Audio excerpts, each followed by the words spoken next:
Test, test, test. Hello, hello. Hope everybody is doing well this evening. I am just getting set up. I will be ready to go in just a moment. Thank you for your patience. Just trying a little bit of a new setup. I got a new microphone recently, and I have been messing around a little bit with StreamerBot. So hopefully, I will have a message that shows up every once in a while in chat. Let me see if I can get that working real quick. Yeah, we'll get started in a second. It's good to see you, Dr. Strangle. Good to see you, Saria. Hope you guys have had a great week. And sorry that I'm a little scatterbrained as I just get fully set up over here. Trying to reorganize my space. My, let's see. My office has been pretty messy for a while, so in the spirit of spring cleaning, I've been trying to gradually reorganize things. Yeah, how's it going? How is the internship? It's cool to see, you're saying, Dr. Tangle saying, once I finish transcribing the Naruto manga and databook. So are you actually going through and describing, like, transcribing everything in them? Like, transcribing the Japanese text? That could actually be extremely helpful. Yeah, sorry, I love to see your, your pre-stream ritual. I was actually showing my partner, she thought it was delightful. And then, of course, let's see. Yeah, how are you enjoying Avatar? It seems like you're kind of wrecking shop, which is great to see. You seem to have a natural talent for it. And fighting games is just one genre that I have no real acumen or aptitude for whatsoever. So, always impressed by people who can pull that stuff off. Let's bring down the music a little bit. Okay. Yeah, I would love to hear more about your efforts in transcribing the text, Dr. Strangle. By the way, do you want me to keep using that name on stream, or would you prefer that I use the name that you use in Discord? Or do you not really have a preference? Okay, so this action supposedly is running, but it doesn't seem to be actually working. Oh, there we go. Okay. Oh, that's right, because it hadn't reached the threshold of the number of chats. Okay, so before we get into everything, let me just say a few words of introduction for anybody who's checking out this stream as a video playback after the fact. Thank you so much for checking it out. I hope you find it useful and informative.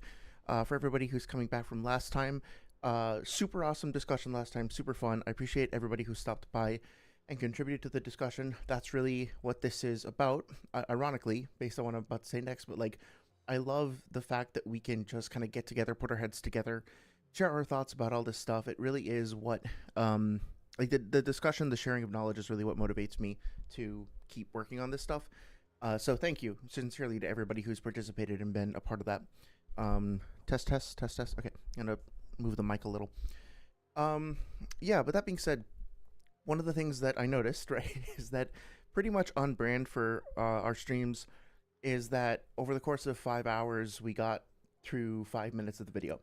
And I would, you know, in theory, like for these streams to be a resource for people who are just trying to learn about Lightspeed and Naruto in general, and also for people who might have disagreed with some of the stuff in Sage's video and might be curious about potential counterpoints and stuff like that. I would like for there to be an easily accessible, more focused rebuttal, so to speak, or at least analysis of the topic if rebuttal seems too harsh. And so I'm going to try something a little different, a little out of character for me tonight. And for the first 1 or 2 hours or so, I'm really going to just try to focus as much as possible on getting through the video. I am going to keep my eye on chat. And if anybody needs to get in touch with me urgently, or you really want me to call something out if you feel like I've been ignoring you, I know how frustrating it can be to feel like, you know, you're trying to get in touch with somebody on stream and they just don't see you or hear you or whatever. So, you know, I set up the streamer bot to hopefully send out that message every once in a while. But yeah, if you need to get me to look at something real quick, feel free to ping me directly and I'll see that right away. And then, but as for like the general banter or like discussions about Avatar, stuff like that, I'm going to wait until the second half of the stream, once we've done through the analysis together, and then we can have the usual roundtable discussion, and I'll go back through and read the whole chat after that. I don't want to ignore anybody or leave anybody out, so I will read everything people have said. after the fact, but I do want the video itself, to contain like a front-loaded amount of information that can then be followed up by the discussion after the fact. So to that end, still going to be like maybe 5 minutes before we get started proper. So let me know how y'all are doing. I'd love to hear an update on what's going on in your lives. Dr. Strangle says the One Piece is, I'm just scraping the text with OCR, but the software needs 10,000 characters per input, and it's only statistically significant at like 3 samples per source with the Naruto manga databook, and the One Piece's manga and databook as a control group, it's 120,000. Oh, geez, that's a lot. Are you like, I don't know if I've used OCR. Is that like a, are you scanning it in with your phone, or do you have like an actual, like document scanner that you're running everything through?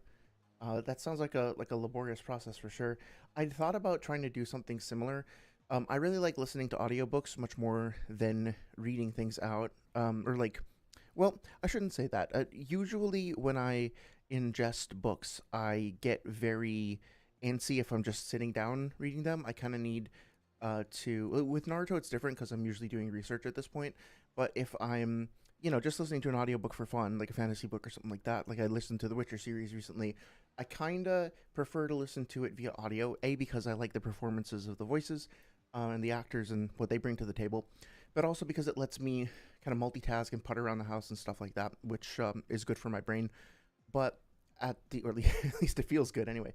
But at the end of the day, like, it's been very nice to just sit down with the text books, reading through the Naruto novels. It's been kind of taking me back to the days where I used to read a lot, and it's been very pleasant.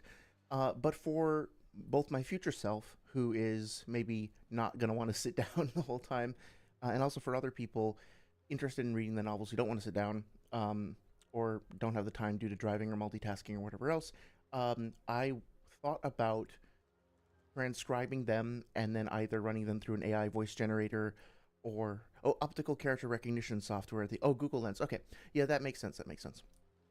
Well, that'll probably save you a lot of time versus like actually having to feed the pages in one by one, huh? But yeah, so I thought about like reading them out, or like transcribing them by hand, and then trying to do a recording so that people would have an audiobook and a transcription. If I'm going to record the audio anyway, then doing speech to text seems relatively easy after that point. But it's like a pretty massive undertaking to go through like all of the novels and all the data books and everything like that. Mostly focusing on the novels that don't have audio versions up there. And then also, I don't really know what the legality of it is. I'm hoping that it would be considered fair use, but and I do think that there's somebody who ran everything through an AI reading software, but the performance of that particular AI was not all that great because it basically took liberties with where it was stopping and starting. And also, when talking about Itachi, the Uchiha member who killed all of his clansmates, it was a little awkward, right? So, oh, hey, how's it going? How about No? Hope you're doing well. How about No says that there are already readings of the novels on YouTube. That is actually good to know. I tried to look for them a little while ago. Let's try novel audiobook or so. But the only ones that I found were, the Arashikage. Yeah. I know that person from, I think, Six's streams. I think I bumped into them a couple of times. It looks like they have a whole fucking 89 link playlist. Yeah, and so not to slander anybody who took the long ass time to upload all of this stuff and work so hard to get this up there. I just found that the AI voice was a little bit it took away from the experience a little bit because of the delivery.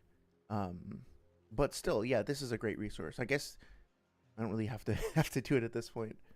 Welcome to the Anime Audiophile Podcast. Please like and subscribe for more. Yeah. Thank you. It's actually not all that bad. It's not like super robotic or anything. Welcome to the Anime Audiophile Podcast. Cool. Yeah, I should go through and listen to this stuff. They picked the perfect thumbnail also. Yeah, thank you for pointing that out. I hope I wasn't too mean about the quality of the voiceover or anything. When I was listening through I tried to listen to some of the Itachi stuff, and I personally found that the voice was taking me out of the experience versus sitting and reading it myself, I found that to be more immersive personally.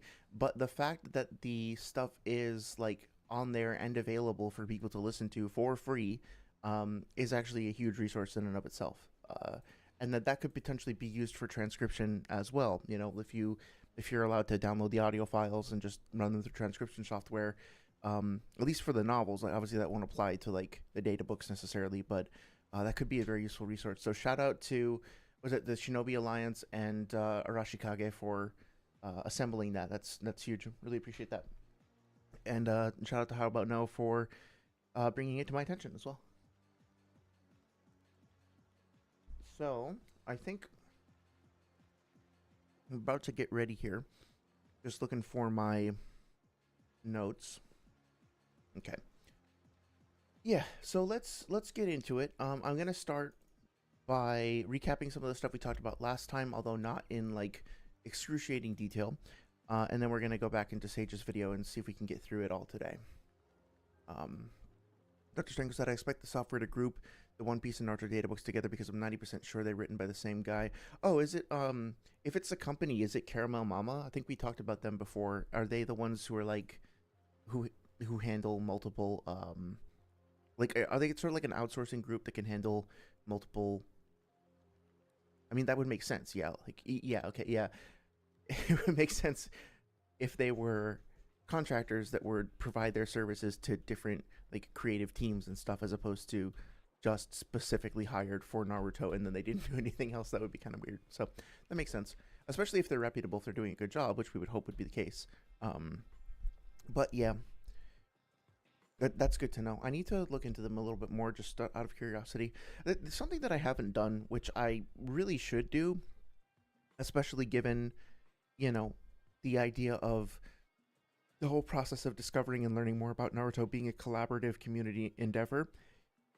You can probably reach out to some of these translators on Twitter or on X, I guess it's called now, or whatever, and ask them like what their work was like. I don't know if I'll get a response, but like there have been a few times where I've been, you know, passionate about a game developer's work or like a composer's work, whatever, and I've just sent them a message and I've been like, hey, how did you like make that synthesizer sound that way, or what was your approach to you know, designing the sound for this? Like I wrote to the guy who they composed the Drakengard soundtrack, which is one of my favorite game soundtracks of all time, and he got back like immediately. It was like, oh yeah, this is what I did, it was super fun, blah blah blah. So obviously it's not everybody, and the language barrier might be an impediment, but that being said, I mean, it might be worth. I say this hesitantly because like our community is not always very patient with disagreement, so maybe it's a bad idea to suggest this, but I would love to have the opportunity to talk directly with some of the folks who helped shape this stuff and sculpt it, and just, you know, without judgment, just learn like what their thought process was. Because when you think, like we talked about before, you know, translation is an art in and of itself. It's going to involve a certain amount of personal expression and interpretation, and I think that's pretty fascinating. I'd like to learn more about just what it's like to be in that position, especially with a franchise as big as Naruto with so many fans. You know, it's got to be a ton of pressure. And from the, I think we talked about this before, but it was like, what's the name of this article? I think it's on the official Naruto website, right? I would highly recommend anybody interested in the translation overall read this article. It's from a couple of years ago, but it's still, you know, very relevant and very interesting to learn about like what certain changes they made, right? Why they approach certain changes. Like if you listen to the anime, you've heard Naruto say "believe it," and you've heard him say "datebayo" in the Japanese version, obviously, but that's not in the manga. And they explain kind of why they chose not to include that.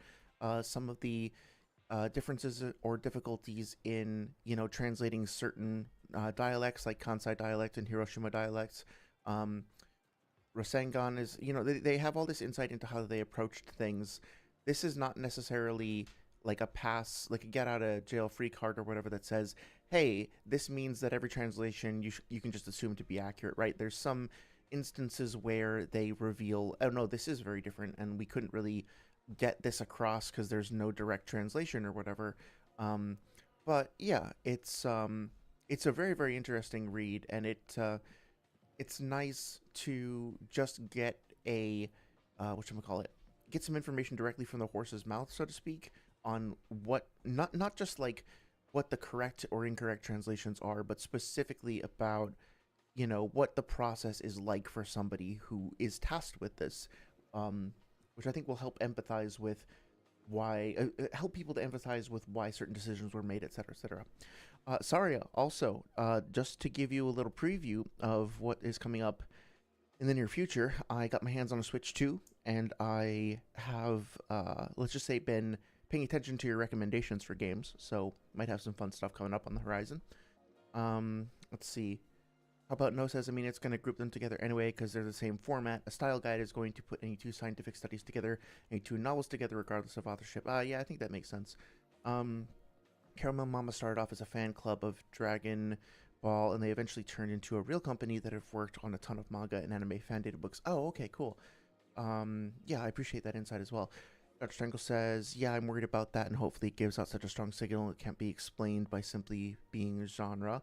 If not, I'll have to add more control factor, like adding the Bleach manga and data book, than redoing the comparison. Yeah, I would love to hear like what your process is like. I have very limited experience working with AI tools, which is honestly not great. Like, I should be spending more time getting familiar with them, especially like with my work being what it is. So yeah, I'd love to hear what your journey is like, so to speak, with all that stuff. Well, with that being said, let me adjust the timer on that alert because I don't want to like have it be spamming you guys. 1 second. Timed actions. Okay, so let's put this at like 900, and let's put this at like 50. Okay. So yeah, I'm gonna get started.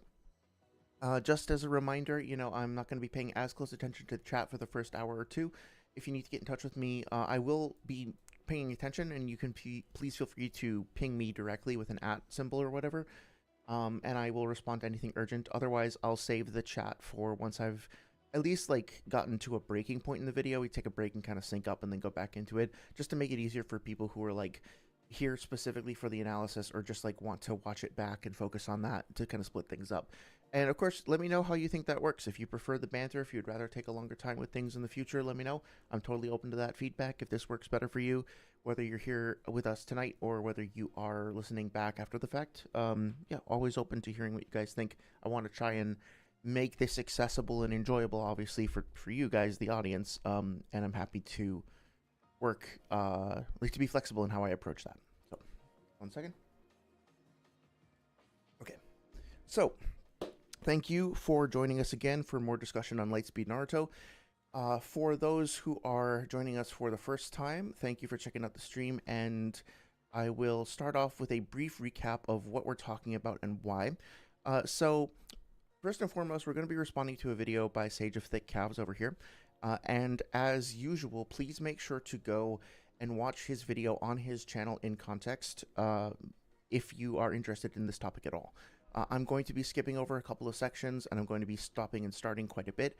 So I think it's important that you make sure to always listen. Like, anytime you're listening to somebody's commentary or reaction to something, please give the original creator the common courtesy of listening to their stuff in context, just so that, like, nothing winds up getting twisted unintentionally or left out or neglected in that regard, right? It's only fair. That being said, I find this video to be both very frustrating but also very interesting and useful. In that, I think that there is a persistent misunderstanding in the community about how to use databooks for Naruto Powerscaling, and that is probably the greatest, most consistent source of misinformation in the community in general. Most of the things that I have taken issue with, like multiversal or universal Naruto, Lightspeed and Naruto, pretty much anything that has really like stuck in my craw, so to speak, over the years, has resulted from people taking the data books out of context and misunderstanding what they are and how they're meant to be used.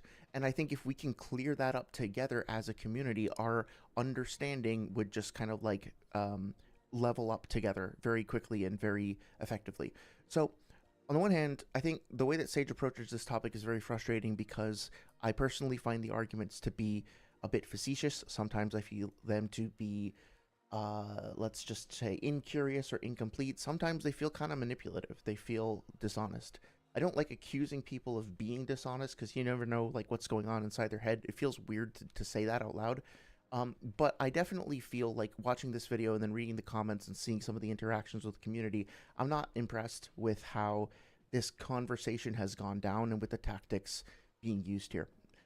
That being said, all of the arguments that are covered and the ways that they're presented are useful in that if we can all understand the issues with these arguments and how they're being made, then I think we will hopefully be able to apply that understanding to arguments in general, right? The core issue here isn't even specifically whether or not Naruto characters are light speed, saving this for later. It's how we interpret nuanced information and how we apply that to our research for power scaling. But obviously, light speed is going to be the topic that we use as our whatchamacallit, as our exemplar, as our like guinea pig or whatever to explore this topic. And I do want to address Lightspeed specifically. It's something that I'm very interested in. It's like Universal Naruto and Lightspeed Naruto are like my two big topics that I'm very interested in. And so we're going to go through the arguments and just kind of explain what the issues are, and also we're going to talk in detail about how the arguments are presented, like from a information standpoint, but we are also going to talk about just like the jutsu themselves, the manga itself, from a fan readership standpoint. That being said, I want to give a brief summary of what we talked about last time. Last time we focused on the overall concept of whether or not the databooks are reliable, and that is the most important thing to understand going into the rest of this conversation, because what you'll find if you read through the manga of Naruto is that there aren't really any light speed statements in the manga, except, and I hope that somebody didn't pause here and like take that out of context, right? Except for the descriptions of Mabui's Heavenly Transfer, aka Ethereal Transmission. That's a jutsu that Mabui uses to transport the Amber Purification Jar from the Allied Shinobi HQ to the battlefield to combat Kinkaku and Ginkaku, sends it to Darui, and then later on she sends Tsunade and the Raikage there as well. And we'll talk about that in great detail later on. But I do want to kind of start off this conversation by setting that tone that, like, just so you guys understand, if you haven't read the manga or haven't read it recently or whatever, we have 700 chapters of the main Naruto series in which Kishimoto had an opportunity to depict characters being the speed of light, to explain characters being the speed of light and what that means for the series, right? To have characters call out that feat by name, and the phrase only ever appears twice in reference to this one specific jutsu. It doesn't come up in the first 80 chapters of Boruto. It doesn't come up in the 30 chapters of TPV that I've read. It doesn't come up in the 8 novels that I've read, except for once in Kakashi Retsuden, when he's in Retaku. It comes up there. We can talk about that separately. I do think that that's hyperbole or it's open to interpretation, but there is one mention of it. And then there are no mentions of it in any of the movies I've seen. I believe I've seen them all. I've seen, the Stone of Galel, the, Blood Prison, Shippuden the movie, Bonds, Will of Fire, Crescent Moon Kingdom. There's a couple more that I forget. Oh yeah, the Road to Ninja, The Last, Boruto Naruto the movie. There's a couple more I'm forgetting, but I'm pretty sure I've seen them all, and I paid very close attention to. Let me see. I'm looking at my list here. Blood Prison. Yeah, and there's no mention of the speed of light in any of that stuff. There are photon guns mentioned in Naruto Retsuden, which we're going to talk about later. But that's essentially, hundreds of hours of content over something like 800 chapters of manga, especially if you include like Heavenly Stardust and Crimson Spring and whatever. And however many pages of novels and hours of movies. And the author, who is not afraid of using the phrase speed of light, like doesn't hesitate to call it out when he wants us to understand something as being the speed of light, for whatever reason chooses not to use that phrase.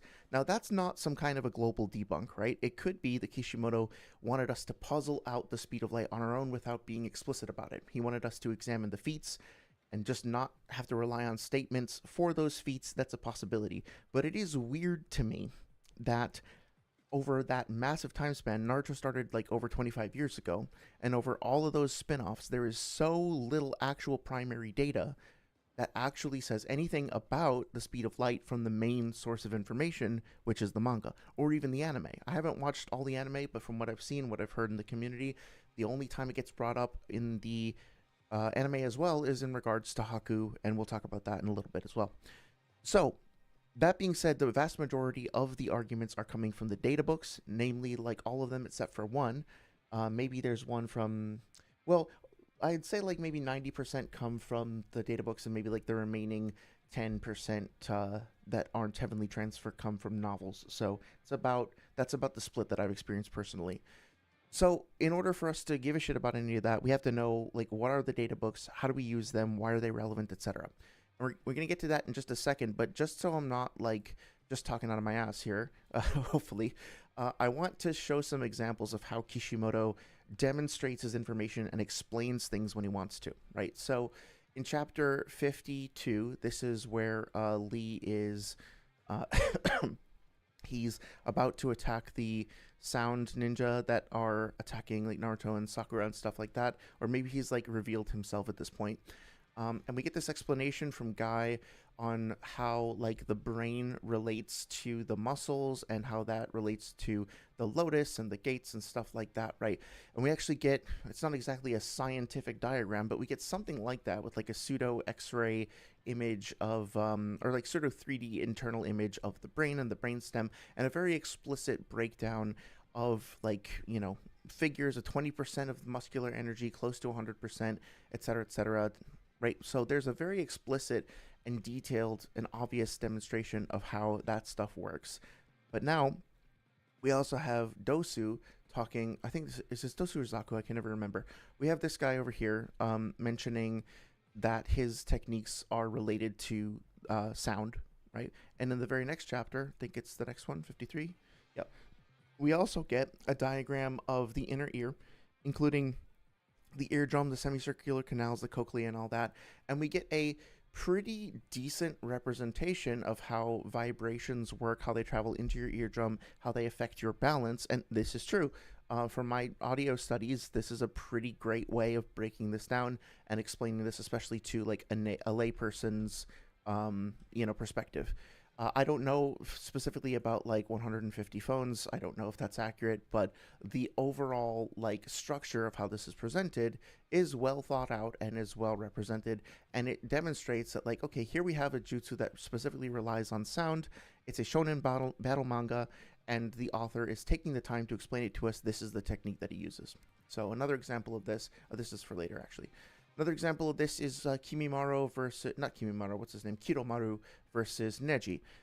This is a little bit less specific, I guess, because it's based on like more pseudoscientific stuff. But that being said, we get an explanation of how this particular jutsu works, complete with a close-up image of the cells and with like sweat glands emitting the chakra and all that. And there's all this other stuff that kind of comes up over the course of this fight with Neji, where the jutsu are broken down. Now, there's no evidence that I've seen that these particular jutsu are working at the speed of light or anything like that. But despite that fact, they are broken down and like explained in vivid detail so that your average like teenage reader understands exactly what's going on. Similarly, for later in the fight, we get a very detailed, very precise and specific breakdown of how Neji's blind spot works. Again, this is like pseudoscience. I don't know if it's like super precise or whatever, but we get this breakdown of like how Kidomaru, sorry, how he like adds a spiral to his arrow and controls it and stuff like that. All that giving us more detail and more exposition on how the jutsu works. And there are countless examples of this over the course of the series, but just to stay in this time frame, right? Because we'll be talking about Water Fang Bullet, be talking about Haku. That's all part 1 stuff. But here's another example of Ukon and Sakon. Like, their ability to merge with other people's cells is broken down to the extent where we have diagrams of organs with the meridians like flowing around them, and cells and nerves and stuff like that, right? Another quick example, Kimimaro. Like I mentioned this last time, I think he specifically says like about his he's explaining how his jutsu works, and he says My Kekkei Genkai grants me complete control of my osteoblasts and osteoclasts. With it, I regulate my calcium mass and concentrate it into bones, right? The human body is composed of just over 200 bones, and yet for me, that number is not fixed. So again, this is obviously like pseudoscience, this is fantasy, this is magic, essentially, but we're still getting an explanation using scientific terminology of how this works.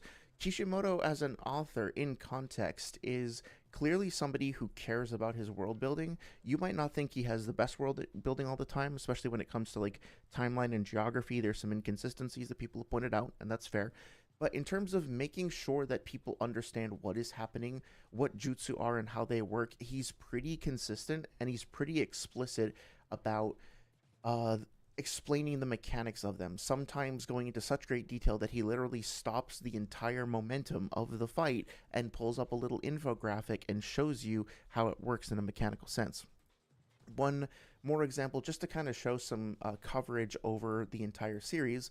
We get this example from chapter 619. This is when Sasuke is resurrecting the Edo Hokage along with Orochimaru, and we get this sort of retroactive explanation on how the Sharingan activates, right? Up until this point, we haven't really had super clear information. It's just like you have to kill your best friend or you have to have some sort of equivalent traumatic event. But here we get a specific drilling down on this topic with another internal diagram of the head and the eyes and the mentions of the optic nerve and the flooding of emotions and stuff like that. Again, this is not real literal science, but it is appropriate for an explanation of the mechanics and how they actually literally work in the manga.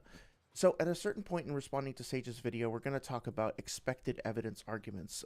Specifically, to recap what we were talking about last time, the idea that he will mention is that we can, because of certain things I'll talk about in just a second, we can assume that the databooks are true, like databook statements are true until proven false, and they will be demonstrably false if they are obviously hyperbolic. It's kind of like a word salad. So to paraphrase that, what I mean is we should pick up the databooks and read through them as if they are literally true and can just be accepted implicitly. And if we find reason to doubt something, like we find something that we think is hyperbolic, non-literal, poetic, exaggerated, whatever, then it will be apparent to us because there will be evidence there. There will be expected evidence. If there is expected evidence, then it's obviously hyperbolic and we can discard it as an exception. And if the expected evidence is not found, that's an indication that the entry can be taken literally.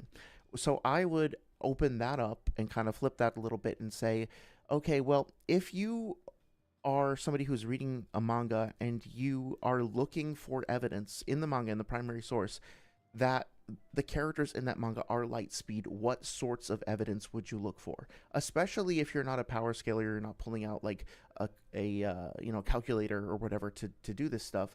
If you're just a casual, average reader of the series and you're not involved in any online community or whatever, and you independently are looking for evidence from the primary series, like you don't even know the databooks exist or whatever, what would you expect to see? What would be the expected evidence? What would qualify for you? What would it look like essentially if the databooks were, if the series was trying to tell you that the characters were light speed? Conversely, if the series didn't want you to think the characters were light speed or didn't particularly incorporate that into the story one way or another, what would you expect to see? For me, before we even start talking about the semantic arguments, the pragmatic arguments, or the databooks or anything like that, to me, having 25 years, 800 chapters, 11 movies, 26 novels, etc. I've only read 8 of them, so let's just say 8, right? And only having 1 or 2 mentions of the speed of light, when this author is also extremely willing and able and eager to break things down in vivid, precise, specific detail when he wants to get something across, is weird. I would expect, if the characters in the series are actually the speed of light, to see a whole hell of a lot more evidence for it than basically none at all. And if they were not the speed of light, I would expect to see basically no evidence, which is what I'm seeing. Now, again, just to be fair, when I say no evidence, I say no explicit evidence with a breakdown from the series creator uh, guiding us firmly in towards that path. It's entirely possible that there is hidden evidence that we can decipher ourselves. So this isn't a global, definitive debunk of the whole topic, but it should kind of, especially if you're not like you don't spend all your time fucking reading the manga over and over again, and you're just not familiar with how many statements there are out there. This is where we're starting off, right? This is our kind of opening sortie, so to speak. And with that being said, I'm going to grab a quick drink of water, and then we'll start talking about Sage's video and the arguments that came up in that video. So just 1 second.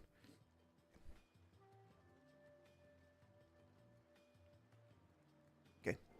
So that being said, I want to reiterate that I agree with, well, first of all, the databooks can be useful sources of information. I'm actually going to pull one up. If you've been here before, I'm sure you've seen this, but this is the third databook. If you've never read one of the Naruto databooks, I would recommend starting with the third databook because it covers an interesting, well, the whole manga is pretty interesting, but it covers like a really good chunk of the story without being super overwhelming. It's also the only officially English the official English translation of a databook. All the rest have been translated by fans. Of course, all the fan translations are free to read on Narutoversity. So if you want like the full access to the largest repository of fan translations of the databooks, just go here. I would recommend maybe starting with the fourth databook Jutsu files, but you can start wherever you want. And then for the third databook, they've started uploading the scans here. So they are here, but I think some of them are like behind, not a paywall, but they're on this website, vk.com, and it's like you will get like a pop-up that makes it more difficult for you to access it. So I would say consider purchasing the third databook. It's $10 or $15. You can get it on Amazon, eBay, or Crunchyroll. And it's kind of cool to just have this physical copy in your hand that you can pick up. Like you've got your own little, Naruto bingo book. You're looking at the characters, you're looking at the dictionary entries and stuff like that. It's fun, right? So that being said, if you're not familiar with the databooks, this is kind of what they look like, right? We have an initial breakdown of how to read the information in them.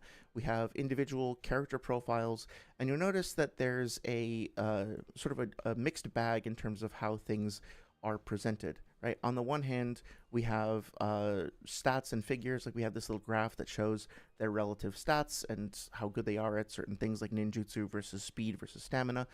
We also have their ages, their weights, the date of birth, their height, stuff like that. So we have like factual, technical, dry, literal information. But then we also have statements like, Akamaru is described as having razor sharp claws and fangs, being swift as a shooting star.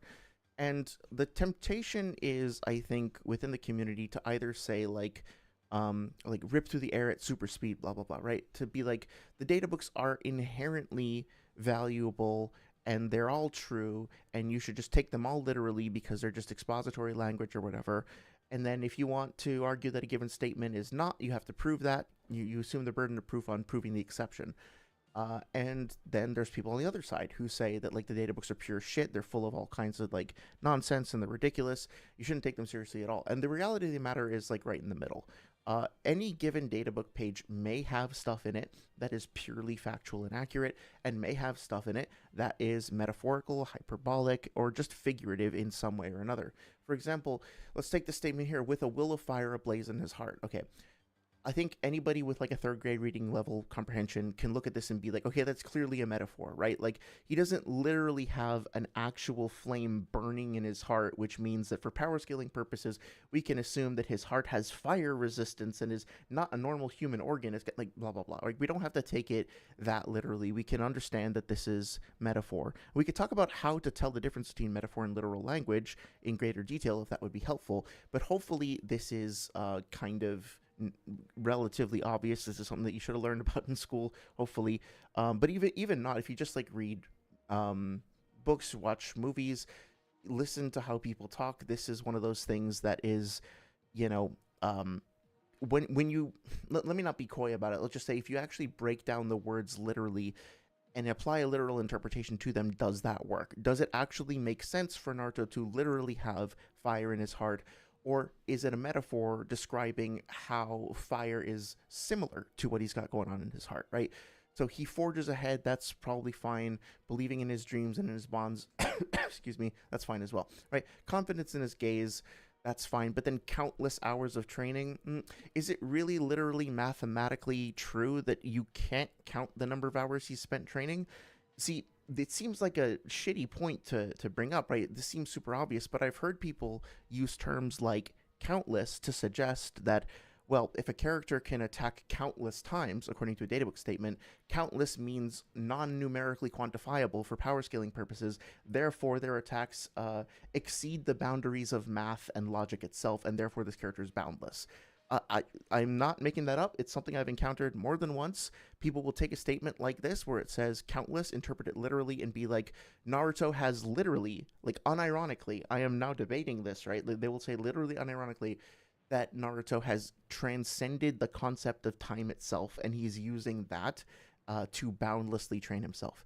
Now, hopefully, I don't need to explain to anybody why that's kind of silly. But if you are wondering about it, if you are confused, that's okay. You're not stupid. You're not dumb. If you are confused or even just skeptical about any of this, my suggestion is, as you're reading through the data books, just pay attention to the language that's being used, and every once in a while, you could do random intervals. You could do things that jump out to you as being interesting, whatever motivates you, right? Just go through and pick a couple statements and be like, well, is this true or false, and how do I know that? Don't assume that it's true. Don't assume that it's false. Just ask that question and see how far it really goes when you compare it to the manga. So, for example, Naruto has transcended many shinobi limits. What does that mean exactly? What limits are we talking about? How does that correlate to his strength in the series? And how can we use that for power scaling, if at all, right? He can now turn almost anything in his line of sight into dust and ash. Okay, well, what does that mean exactly? How does this actually correlate with what we've seen? Does almost anything mean, like what is the upper limit of that? How do we interpret that, right? As you're going through, just ask yourself those questions, and any jutsu or character that you are interested in learning more about, go find the corresponding page in the manga or scene in the anime if you prefer that, and just look and see for yourself. Don't take it from me, don't take it from Sage, don't take it from anybody else. Develop your own understanding of how the databooks correlate to the manga. And what I will, I want to say guarantee, might not be the same for everybody, but I think I can pretty much guarantee that if you do this, if you spend 1 or 2 hours with the databooks, whichever one you pick, you will quickly start to notice, oh, okay, some of this stuff is literal and factual, some of it is not. And you will start to develop this idea of how to be able to tell the difference. You don't need anyone, including myself, to explain this to you really. And not that I want to lose any viewers that might have stopped by this evening or be watching the video back, but if you have a free hour or two to be listening to me and you haven't read through the data books yet, I would actually prefer that you either pick up a copy of the third data book. If you hit me up on Discord, I can send this to you. Or just go to Narutoversity and pick one of the data books and just spend 1 or 2 hours that you would have spent here reading through them. And that process, if anything I've said so far has resonated with you, that process will probably teach you more in a more personal way than anything I'm going to say for the rest of the evening. Because at the end of the day, whatever I say, whatever my perspective is, whatever any content creator says, we are always going to be filtering all of this stuff through our own biases and opinions and our own perspectives. We have our own selection biases when we're reading through this stuff. We have our own agendas in terms of what we actually need to want to convey or dispute within the community, etc., etc. So I would encourage you to read through stuff and develop your own understanding, and then come back. I would be more than happy to continue the conversation in a future stream or on Discord or anything else. Or stick around. We're going to keep talking about this stuff for a while, so no pressure either way, but I guarantee that you'll get something out of it. You'll learn something. The data books are fun. They've got interesting information, and doing that will give you practice in terms of how to actually read and interpret the data books. So with that all being said, really I could just end the video here, because if you come across this video and you don't know what the data books are, hopefully I've helped you understand that a little bit better. Hopefully if I've encouraged you to read them yourselves, and that's all you really need.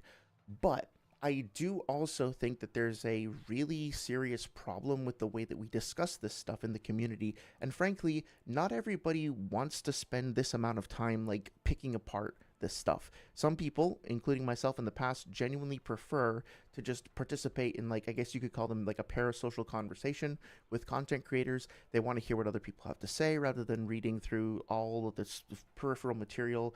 There's value in people summarizing content from the peripheral sources for like more casual readers, so to speak. And casual is not a 4-letter word, right? It's non-derogatory. It's like that's the default way to engage with this stuff in the first place. So there is value. There's no requirement that anybody even be aware of the existence of this stuff in order to understand the series.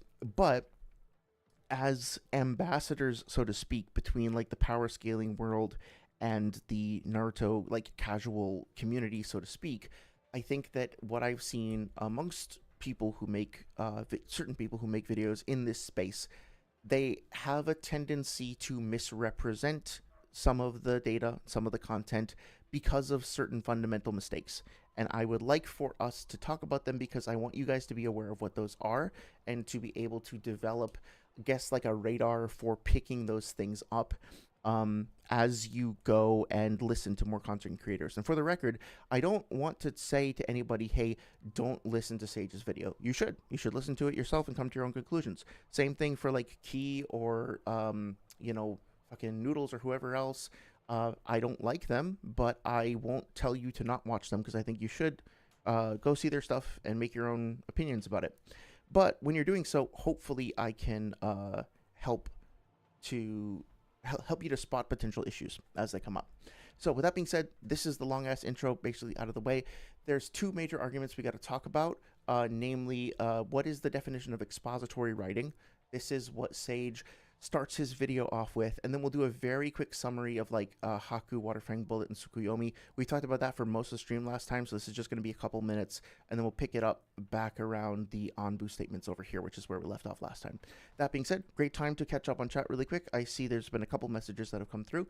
Dr. Strangle says, it's not AI, it's called Stylo, a stylometric program that uses a formula that has been tested to show authorship that you could theoretically do by hand, but the software just has a great visualizer. Oh, that's great. Yeah, I mean, like, I'm fully in favor of any kind of tools of that nature to just speed up the process. One of the first gigs that I had in the games industry was literally just like sitting in meetings that would go on for like sometimes 2 or 3 hours. I'd have a tape recorder with me or like a little SD card recorder or whatever, and then I would have my laptop and I would sit there and literally they wanted every single word recorded and transcribed. And they didn't have like AI summaries or anything like that. They didn't even really want the bullet points. They just wanted it on paper, what everybody was saying. So like at the time I was desperate. I was like begging for some kind of better solution to that because it took up so many fucking hours of my life. A 3-hour meeting would be, even if I was typing as fast as possible, and I'm a decently fast typist, it would still be the rest of the day, just like listening back to the files and typing them out. So it's like anything you can do to help you with any transcription whatsoever is great. And it's very nice. Am I saying your name right? I hope I am. Thank you again for checking out the stream. Welcome back. Hope you've had a great week. Very nice says, I 300% agree that Naruto doesn't transcend time. Yes, absolutely. His son might literally has a weird time singularity. My point is any fantastical claim can be literal. You just have to find things that make sense. Yeah, it's what I'm really advocating for, and I think we're probably on the same wavelength here, is just like interpreting things in context and not going like really far, not just assuming something to be literal or to be necessarily false without putting it in that context and really evaluating it thoroughly and with some curiosity.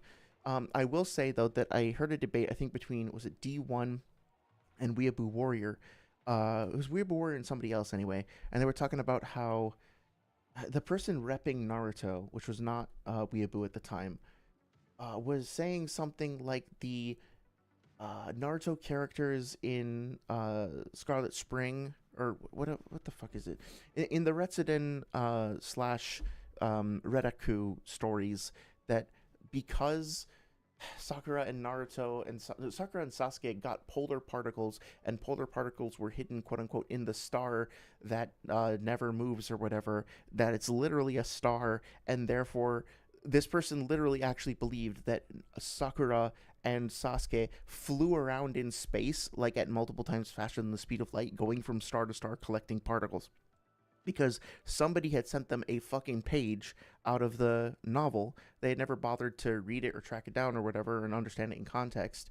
Maybe they were just not aware and they were given bad information. I don't know. But they were literally saying, yeah, they must move at X, Y, or Z number of times faster than the speed of light, because otherwise they couldn't be literally zipping around between stars. If you've read like Kakashi Retsuden or Naruto Retsuden even, like you know that that's like completely ridiculous. When they go up the tower at the end, they have to, like, Sakura has to constantly maintain chakra control to keep their blood from boiling. She has to give them like these little breathing packs that they have grafted to their skin and like fused in, so like oxygen masks essentially, right? Like there's no fucking way that they're zooming back and forth between stars. But because this little thing got taken out of context and interpreted literally, and people weren't curious enough to like delve into it and actually figure out what was happening in context, this like weird rumor about stellar travel, like, and I'm not talking about like in a spaceship, just like zooming around like fucking Dragon Ball characters or whatever, like Beerus or whatever. Yeah, it was really goofy. But honestly, some of the arguments that I've heard for Lightspeed Naruto and for Universal Naruto aren't that far off, because it's based on the same basic principle of just not really wanting to engage curiously with the source material. How about No said found a random ass filler upside or episode of Naruto that has a filler villain moving relative to sunlight? Well, that's pretty cool. Do you remember what episode that's from? I'd be curious to learn more about that. There is some pretty kooky stuff in the filler, but I think I wound up watching Road to 1010 and Road to Soccer or whatever. We were talking about the Road to Ninja stuff, and it actually does kind of expand on that in a useful way. So I wouldn't even like say just because, not that this is what you were saying, but I wouldn't even necessarily say like, well, just because this is filler, we should throw it out. I think that even the filler stuff is worth looking at. I even think like the Chibi Sasuke Chronicles are worth looking at if like there's something interesting in there, right, that we can potentially enhance our understanding with. I'll look at fucking anything. I bought the fucking Naruto cookbook. It's sitting right behind me, and best believe I'm gonna go through it and see if there's anything like, fucking Raikage, ox burgers or whatever that he prepared at the speed of light. If it says it, I'm gonna share it on stream. Like, I think we should know about it, right? And then Dr. Strangle says it's either misrepresentation, not thinking very deep about it, or only looking to the point where it seemed like it agrees with you. Yeah, exactly. Okay, so with that being said, quick recap of Sage's major argument from the start of his video.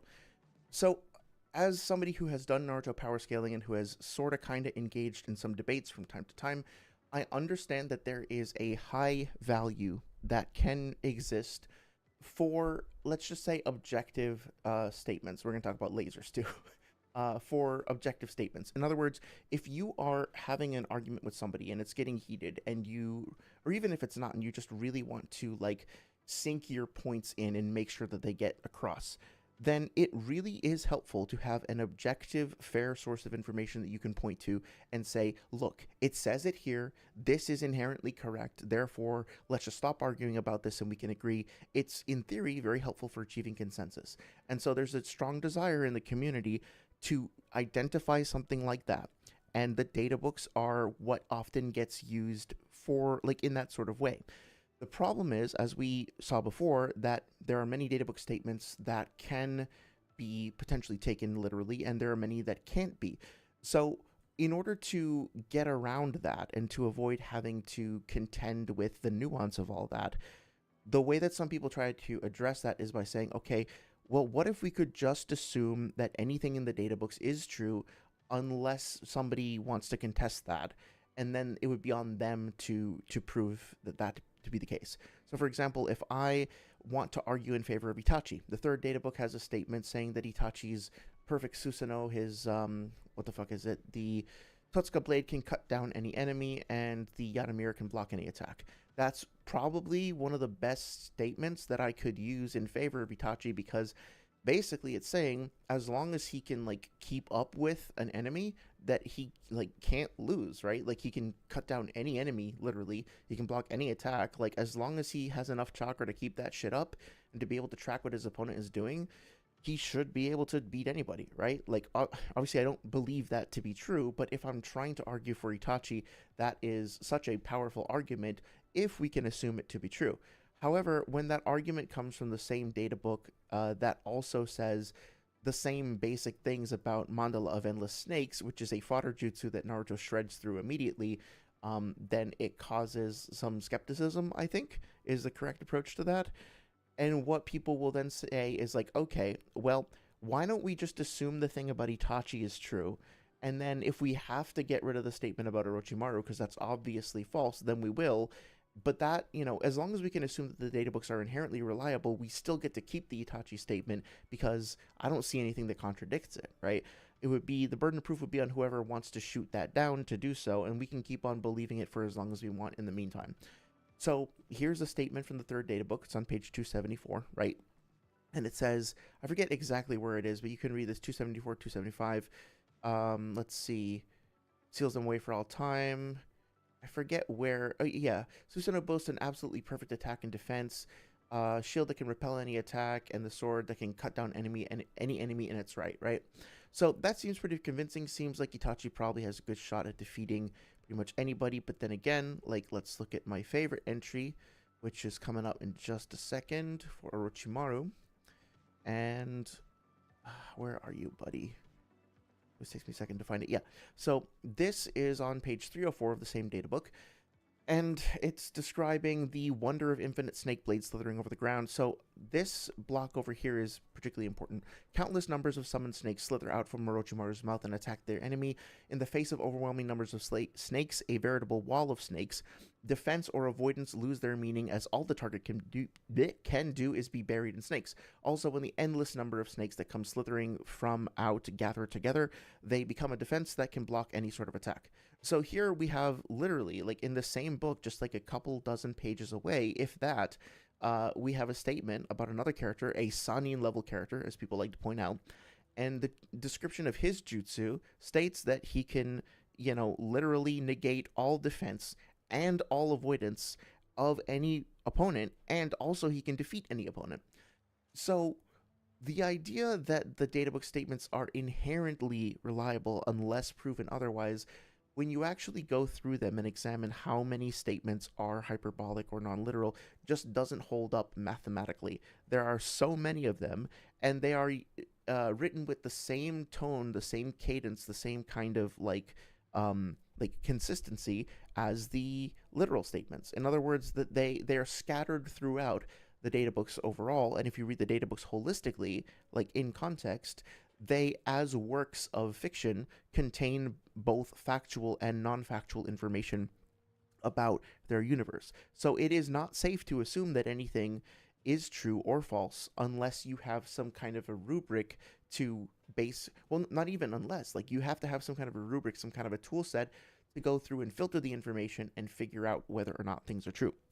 Now, what some people will say on occasion in response to that is that, well, I'm just not seeing it. When I read the data books, I see a lot of factual information and I don't see a lot of hyperbole, so you must have just found like the odd ones out, right? And we can't throw the baby out with the bathwater, to use Sage's expression. Just because there are some bad data book statements doesn't mean we should throw everything out. We should still keep our assumptions. So to give a little preview, I talked about this before, but I'm working on a video that will hopefully be done by the end of the month.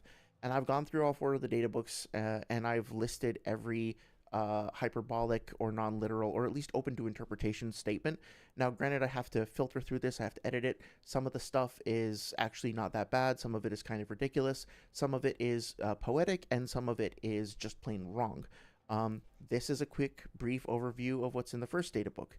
Here's some stuff from the second data book, right? Feel free to pause the video back if you want to look at any of this stuff. Just know that there's probably typos. I got to format it, and I got to like put the page numbers and everything. Third data book, right? This is the one we were just talking about. Whole bunch of stuff in here. Fourth data book. Now, I'm not trying to like gish gallop you with all of these words and be like, look, because I have a lot of shit on my spreadsheet, that means I win, right? But this is just to say that like this is work in progress explicitly. This is something that I need to edit, but even on like a first read through, like a quick read through of all of the data books, you can find dozens and dozens and dozens and dozens, if not hundreds, if not multiple hundreds of examples in the character profiles, in the mini jutsu files, in the main jutsu files, in the story summaries, even in the fucking quote unquote dictionaries. There are examples of hyperbole and of figurative language. So, factually speaking, that is the nature of the databooks. How does Sage try to address this? How does he try to get around it? Well, he makes this argument that the databooks are canon, and I don't necessarily disagree with that. His argument is that essentially, since the databooks themselves are published by Viz or Shueisha or Shonen Jump or whatever, and that they have Kishimoto's name on them, they are official and therefore credible. And I basically agree with that. The databooks, well, the databooks are not fan creations. The fan books, it's a little more complicated, but the databooks themselves are not fan creations. They are official creations. They may have been written in collaboration with a ghostwriter or with a team of ghostwriters, but at the end of the day, Kishimoto's the listed author, and the books themselves are official character databooks, right? So I'm not disputing that. However, the real question to ask is this stuff actually reliable for power scaling purposes? In other words, if we take statements out of context and we just put them in a power scaling context, does that actually work and give us an accurate and fair representation of the series? And my data, my analysis suggests that that is very, very often not the case, to the point where it's not safe to make any assumptions. We have to just read them, collect our data, and come to a holistic understanding of what's actually in them. Now, what Sage tries to argue for here is where we start to get into like the murk of the arguments and where I start to lose my patience. Sage makes this argument, and please listen to it in context, that the text inherently counts as what is called expository writing. And expository writing, by its very definition, is writing that is factual. Since the intention of, with very few exceptions, since the intention of the text is to inform people, not to confuse them, while there may be some hyperbole here or there, ultimately the data books should be taken literally because they count as this category of writing called expository writing. The problem is that Sage never actually cites his source for what this is, or why it's authoritative, or why we should give a shit, or why the Naruto databooks adhere to this supposed rule set. As we discovered last time, this is a Grammarly blog post. It is geared towards students in high school or college who are looking to choose a style of writing that will be appropriate for an assignment or for a piece of work that they're working on. And it suggests that if you are working on like a scholarly article, you pick this style or type of writing when writing that article that is appropriate for your task. So for example, if I'm writing an instruction manual, like for how to assemble Legos, or that's not a good example, like how to put together a PC is probably a better example, or if I'm writing a scientific research paper, etc., there is a very specific descriptive style of language that you should use. Now, you can throw in some metaphor, like if I was writing a paper on lasers, for example, I could choose to be like, here's my scientific paper on why lasers are fucking awesome and they'll totally rock your world, right? It's not like it's the law or anything, but it's probably going to get you some points knocked off if you're supposed to be extremely dry and clinical. So is the data book a piece of expository writing? Not inherently. The mistake that Sage is making here is he's trying to say that, like, since he's confusing the concept of expository, like bits of expository writing, with the concept of an expository text. He's essentially trying to categorize the entire data book inherently as being an expository text, which means by its nature it's inherently factual, instead of looking at what's actually in the data books and then coming to a conclusion based on analysis whether the data books themselves are actually expository texts. They can't be exclusively expository texts because they are full of metaphor and figurative language. If you are curious about examples of that, I encourage you to read this full article on your own, not just the excerpts that Sage thought were useful for his video. I encourage you to also check out Lindsay's links over here to say descriptive writing. And if you go through descriptive writing, metaphors, similes, sensory writing, you will find examples of all of this shit in the data books. We talked about this last time, right? One of the things that people try to use to discredit the data books as like a singular dismissal is the statement in the fourth data book that Temari can destroy or blow away the whole universe with her fan, right? Literally, we have this written down in the blog post by the same author that Sage is using as proof, supposedly, of the data books being expository language. This same author gives us a direct perspective saying that it isn't expository inherently in another one of her entries. So please give credit to Lindsay for her hard work here. Please go and read these articles yourselves. They're on Grammarly. They're for free. But in response to Sage's video, this is like basically unacceptable, right? Somebody else's work was taken without, I hope with permission, but we have no way of knowing that. It was not credited. It was used in a for-profit video.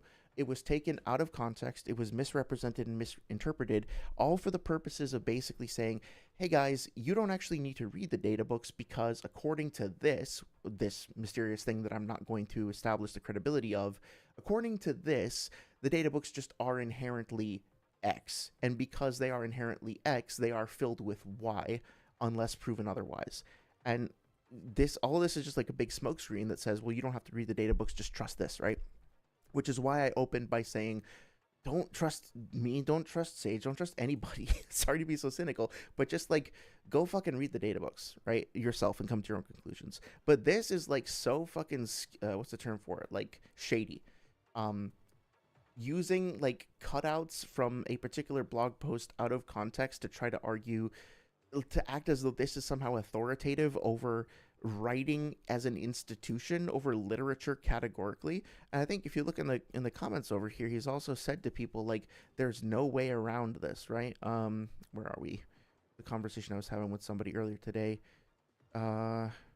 Maybe I won't be able to find it. I guess I don't want to spend too much time, but there was something. Oh yeah, here's our Dr. Strangle repping the good arguments, the good rebuttals. But there was somebody else who said something like, hey, I have a contention with this, and Sage was like, there's no way around this. Like, you can't get around this one way or another. I don't know where that is. I'll see if I can find it for later. Maybe it was this one. Was it? Yeah, I think it was in this one over here. But yeah, like, there's no way around this, my guy. Like, the language that's being used here is like, this is declarative, this is fact, this is true, there's nothing you can do about it, as opposed to being like, this is a perspective and let's examine it and understand it better. So I find that extremely, extremely frustrating and disingenuous, especially since the original author was not credited. So with that being said, pretty much every other argument in this video is going to come from the databooks, and Sage has not established the authority or credibility of the databooks inherently. So we kind of can just, like, if we wanted to, we could basically be like, burden of proof is on the person making the argument. You haven't satisfied your burden of proof. So like, go back to the drawing board and come back when you actually have something to say. I think that would be fair to say in a debate. I think for this video, I would rather keep the conversation going. So I want to address all the arguments that come up because that's more interesting, right? We want to talk about the series, but we want to understand it better, really get down into it. So let's do that. Now, I want to jump to where we left off last time. Brief summary of what we talked about. Haku's ice mirrors. Sage makes the argument that there is literal light speed movement when Haku moves between the mirrors. I asked some translators to look at this on Fiverr. I commissioned the translators specifically, and I also ran it through DeepL and ChatGPT. We pretty much everybody agreed that literal light speed is the phrase being used here. So if you hear somebody say that like Haku literally moves at the speed of light, this is what they're referring to. We talked, however, about whether or not, to use Dr. Strangle's example again, if you see a scary movie and you say that movie was so scary, I literally shit my pants. Does that mean that that literally happened, or are you using the term literally for emphasis? One of the translators I talked to, as well as ChatGPT, funny enough, suggested that, like, hey, maybe just like, yeah, you can interpret it literally, but also like keep in mind that this is coming from a source that is nuanced and varied, and you should look at it in context. So the conclusion that I think we kind of reached was that it may indeed be possible for Haku himself to move between the mirrors at the speed of light.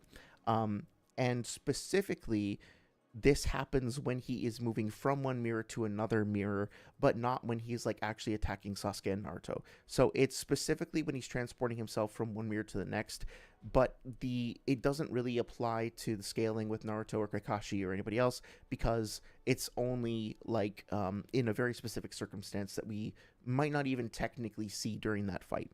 And I think that's a fair compromise. Like, I still don't think Haku is a speed of light personally, but if you can only pick one argument for Naruto characters being the speed of light, this is probably your best bet. And this is the one where like pretty much everybody that I've asked about it says this is literal. There's no room for debate. like somebody disagreed with that, but like at the end of the day, this is pretty much what we're left with. In some way, some capacity, under some certain circumstances, Haku can move the speed of light. If you want to learn more about this, you want to see the translations yourself, see the full breakdown and the explanation. I have, I think, all 5. I think I might be waiting for one less person, so it might be 4 plus ChatGPT. But check out my website. Actually, this is the editing page. I should just do like Maven's Roost, right? So go to my website over here. Check out the blog and check out this page over here. I will update it when the final translation comes in. But yep, here's what I had to say. I included like their full verbatim conversation so that you can have their context on their opinions, and these are the actual translators, just not myself. And I can direct you to them if you want to hire them for your own translation work as well. So that being said, yeah, so here's a good example from ChatGPT, right? Like ChatGPT interpreted the language as being written literally with no similes, but also mentioned that in the genre in general, the phrase used for like speed of light is often used as an extreme speed idiom without invoking reality. And then internal consistency, if one claim in a passage is exaggerating, neighboring absolutes are more likely theoretical as well. This is not guesswork, it's probabilistic modeling based on training across thousands of similar constructions. So this was specifically after the ChatGPT did the translation. I was like, how the fuck did you figure this out, except not so rudely? And this is what it said. Again, like, this is an AI. I don't have any direct insight into what's going on under the hood. If, and this is a big fucking if, which I would love to have validated, but if we can assume that this is true, what ChatGPT is saying is that based on a meta-analysis of a variety of other different pieces of work in the genre, right? So like talking about styles of writing in comparison with other types of writing, according to that meta-analysis, it is probabilistically more likely to be the case that there is nuance to the statement, and that we should just accept it at face value. That might be a bit risky. Okay, so that being said, if you want to believe Haku's speed of light, that's fine. We then moved on to Waterfang Bullet. The main arguments for Waterfang Bullet were basically that it's like a literal translation from the databooks. There's no official English translation. The translation on Naruto Versity that a lot of people use, if you go to the jutsu files over here on the second databook, look for Waterfang Bullet. This is Itachi's jutsu that he uses on Kakashi around chapter 142, 143. So the Naruto Versity translation says lightning fast bullets gathered from water. Sage says that it's actually a bullet faster than light. Now I haven't had this people have volunteered translations. I haven't had this officially translated yet, so I'd like to get some more opinions, and feel free to share them in the Discord or on chat if you like. But basically what I objected to here was the idea that, you know, sometimes Sage is perfectly happy to just use Naruto Versity translations, usually without credit, and also, well, I don't know, maybe he credits them sometimes, but the point is that he doesn't like provide a breakdown of the kanji or the Japanese text rather, for things that he happens to agree with, but he will go out of his way to dispute things that he doesn't agree with. So, for example, when we get to talking about the Tsukuyomi over here, right, this quote from the Tsukuyomi is taken directly from Naruto Versity. This is their translation of it. But he doesn't have a problem with this. He doesn't dispute this. We do see the Japanese text in the background, which is nice. But for some reason, some anonymous translator is claiming that a more accurate translation of Waterfang Bullet is faster than light, whereas this translation says lightning fast. So the question that I have is, what is actually going on under the hood? Why is this translation less accurate and less authoritative than the one in Sage's video? It could indeed be the case that Sage's translation is 100% accurate, it's the best one out there, and in which case we should offer genuine thanks for making people aware of this. But what I object to in terms of how this video is formatted, how the way the information is presented, is that we're not given that context. We are presented with a source of information and told, no, don't listen to this source, this is wrong, it's actually a mistranslation. We are given an anonymous alternate translation with no real explanation as to why we should consider that one to be more authoritative. And then, as a double standard, that same original source, which is apparently flawed and should be scrutinized and we should get another translation for, is just presented at face value. We also discussed last time how this particular translation has a variety of metaphorical language as well as just typing errors, right? An inner hell as eternal as heaven and earth. How eternal exactly is earth, right? Thoroughly annihilates one's heart and soul. Doesn't that sound a little elevated to you, right? Skipping ahead, we don't have to read through this all again, but like somebody caught into the Tsukuyomi find themselves into a strange world of infinity.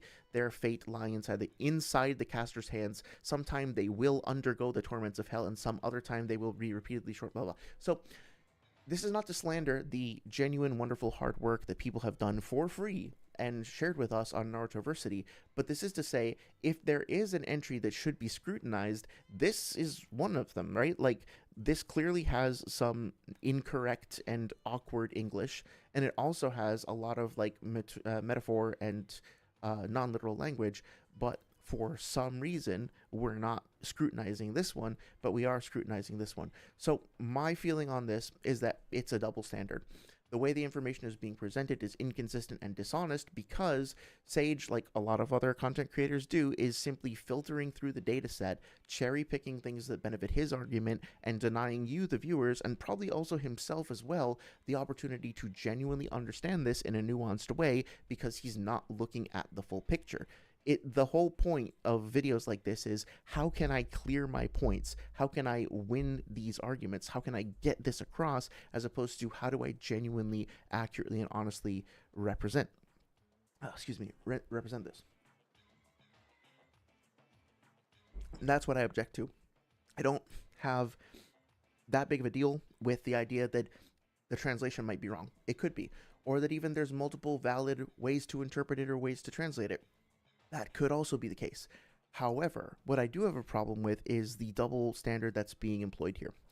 I see some chat messages coming in. I think let's finish this up because this takes us through the recap. Then I'll catch up on chat, and then we'll like start reacting to the video itself that we haven't done yet. The last thing that we talked about last time, I think, is Tsukuyomi. I don't think we had gotten to Kirin yet. The Tsukuyomi specifically, Sage makes the argument that like it could have an activation time. So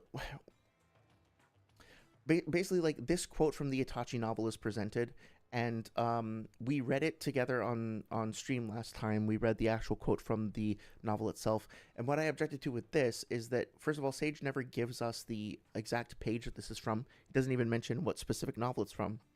So it's very difficult to actually find this if you don't know where this is from, especially since I don't think a transcription of this exists online. Maybe it is and I haven't found it. What the fuck? Maybe it does exist and I just haven't found it yet. But I had to read through both of the novels, the Itachi novels, to find this. For those wondering, it's at the end of Itachi Midnight. Let me see. I think I have it up here as well. I've been trying to upload notes and stuff here so that if people need to look stuff up, they can. So let's see. This is all very rough, of course, but like, I think it's somewhere around here, right? I think it's used, it's either 168 or 185. And basically, when we read this together, basically it's Itachi casting the genjutsu on his girlfriend, quote unquote.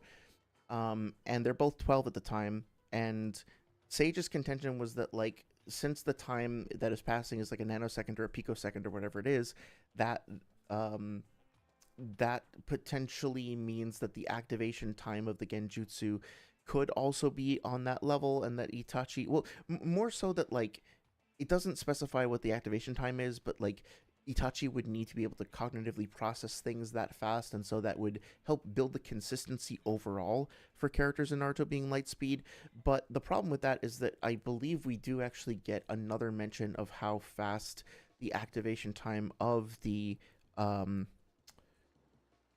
the fuck is it? Yeah, it's too messy, sorry.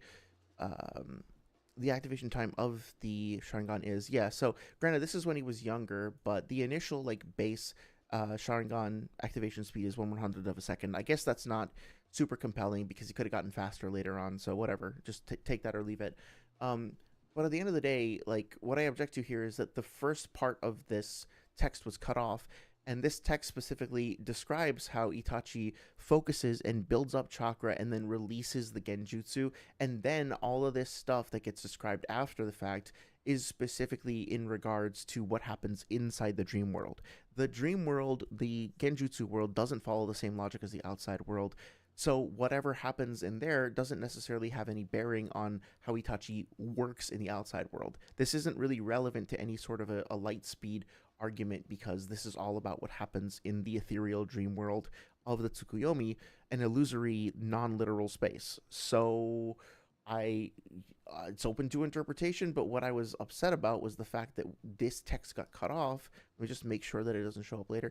Yeah, so we never actually get to see the full page. We never get the full context for that, and that really pissed me off because, again, we don't even get the page number. So this really does feel like, let's just say, curating the information. So if you've made it this far in listening to my ramblings and you want just like a summary of what my perspective is on all this and what I would like for you to internalize as a take-home message, or you don't really want to hear the rest of the arguments, it's basically this.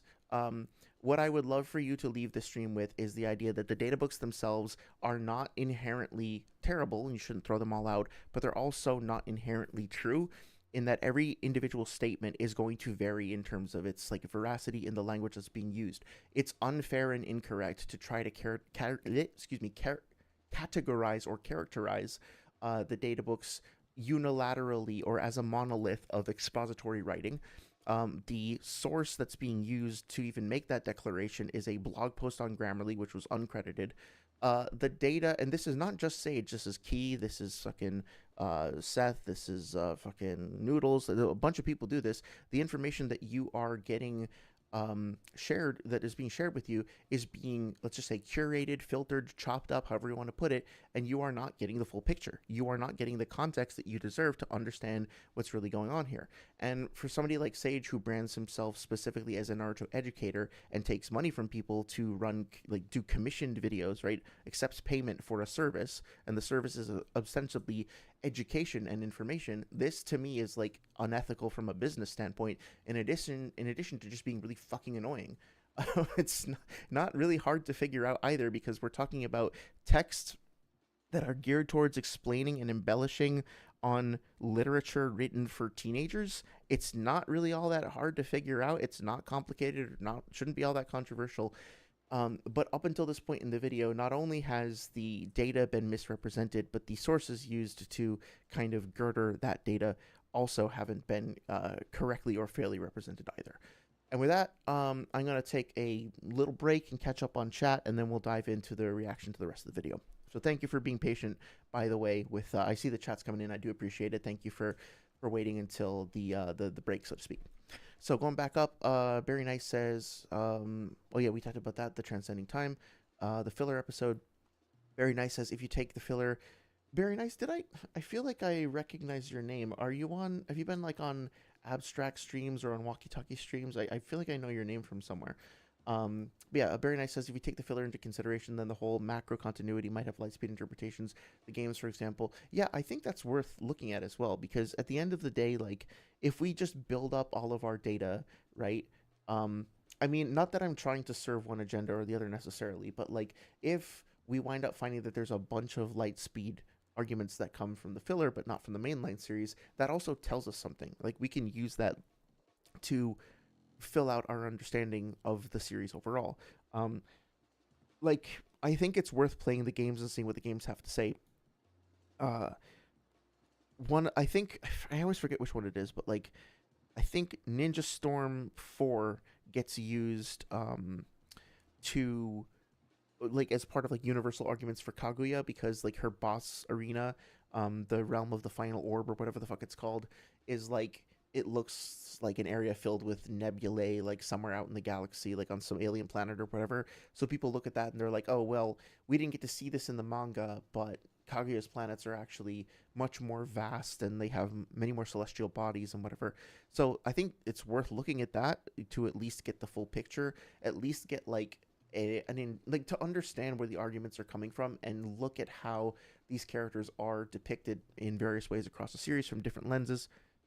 But also, like, I think a very valid argument explaining that depiction is they just wanted the final fight to take place in some place that looked cooler than just a white void. They wanted it to look more dramatic and colorful and exciting, and so they just colored it in, right? Like that shouldn't necessarily have retroactive authority on what the manga depicted in that scene.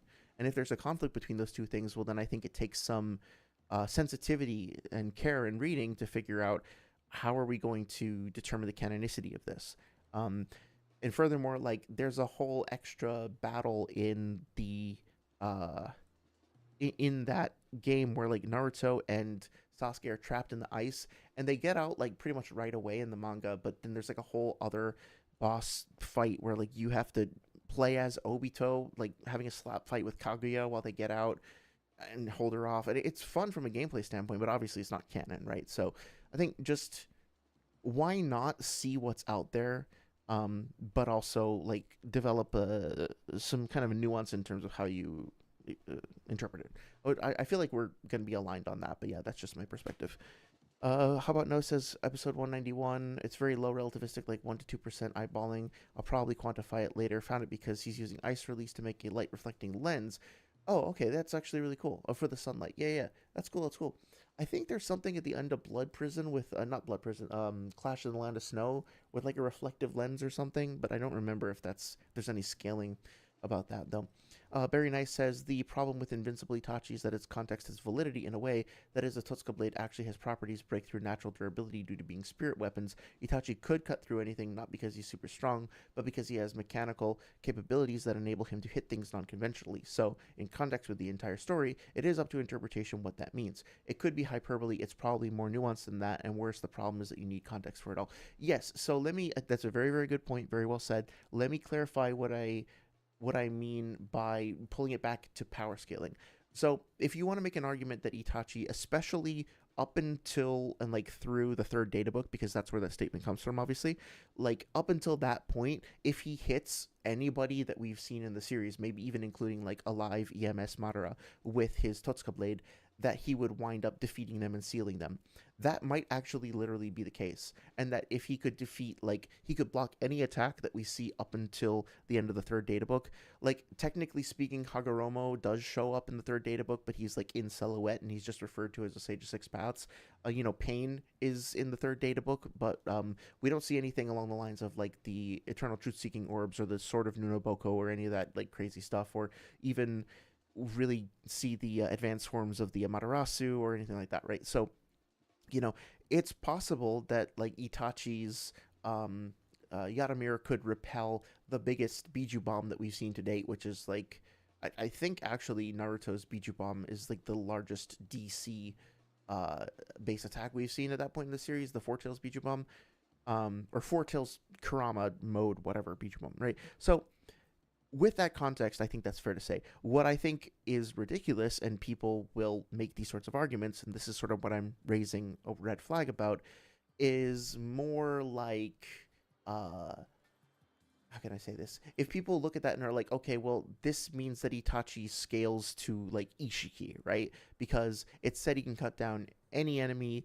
therefore this would include Ishiki, and if I can get Ishiki to universal, then that means Itachi in like the first half of Shippuden is also universal. It's that kind of argumentation. Or like, it does say he can block anything with the Yaramir, so, imagine a weapon that was made of the power of 1,000 suns, then Itachi would scale to that, right? It's basically just using it as an excuse to try to plug Itachi in anywhere out of context and make this wide-sweeping argument of like, no, he beats your favorite character, shut up, for power scaling purposes specifically. It's when the power scaling terminology like like universal or whatever AP starts to come into play, that's when things get messy. It could be that the genjutsu properties, like the storing people in a genjutsu world or whatever, that winds up giving him a hack that makes him like defeat pretty much anybody. But then we have characters like Madara in like the war arc who, how many times are we told that the fucking Edo Tensei has no counter, it's flawless, it's impossible, and then like Madara's just like, yeah, fuck that, and he just nopes out of it, right? So like the idea that it has absolutely zero counters, like objectively, end of discussion, that's where it starts to get more and more wormy, and I don't agree with it because we're just not looking at the full picture. Um, how about No says mind block any and all attacks has also shown up in the series itself, and not just with the Automir, Zephyr Shield, etc. Countless shows up in the manga and anime, shook the world. Yeah. There's all sorts of things in the data books that say I find more entries about stuff like being impossible to evade or impossible to block or defend against, as opposed to can block anything. But there are definitely some in there, and you're right that language gets used pretty consistently either way.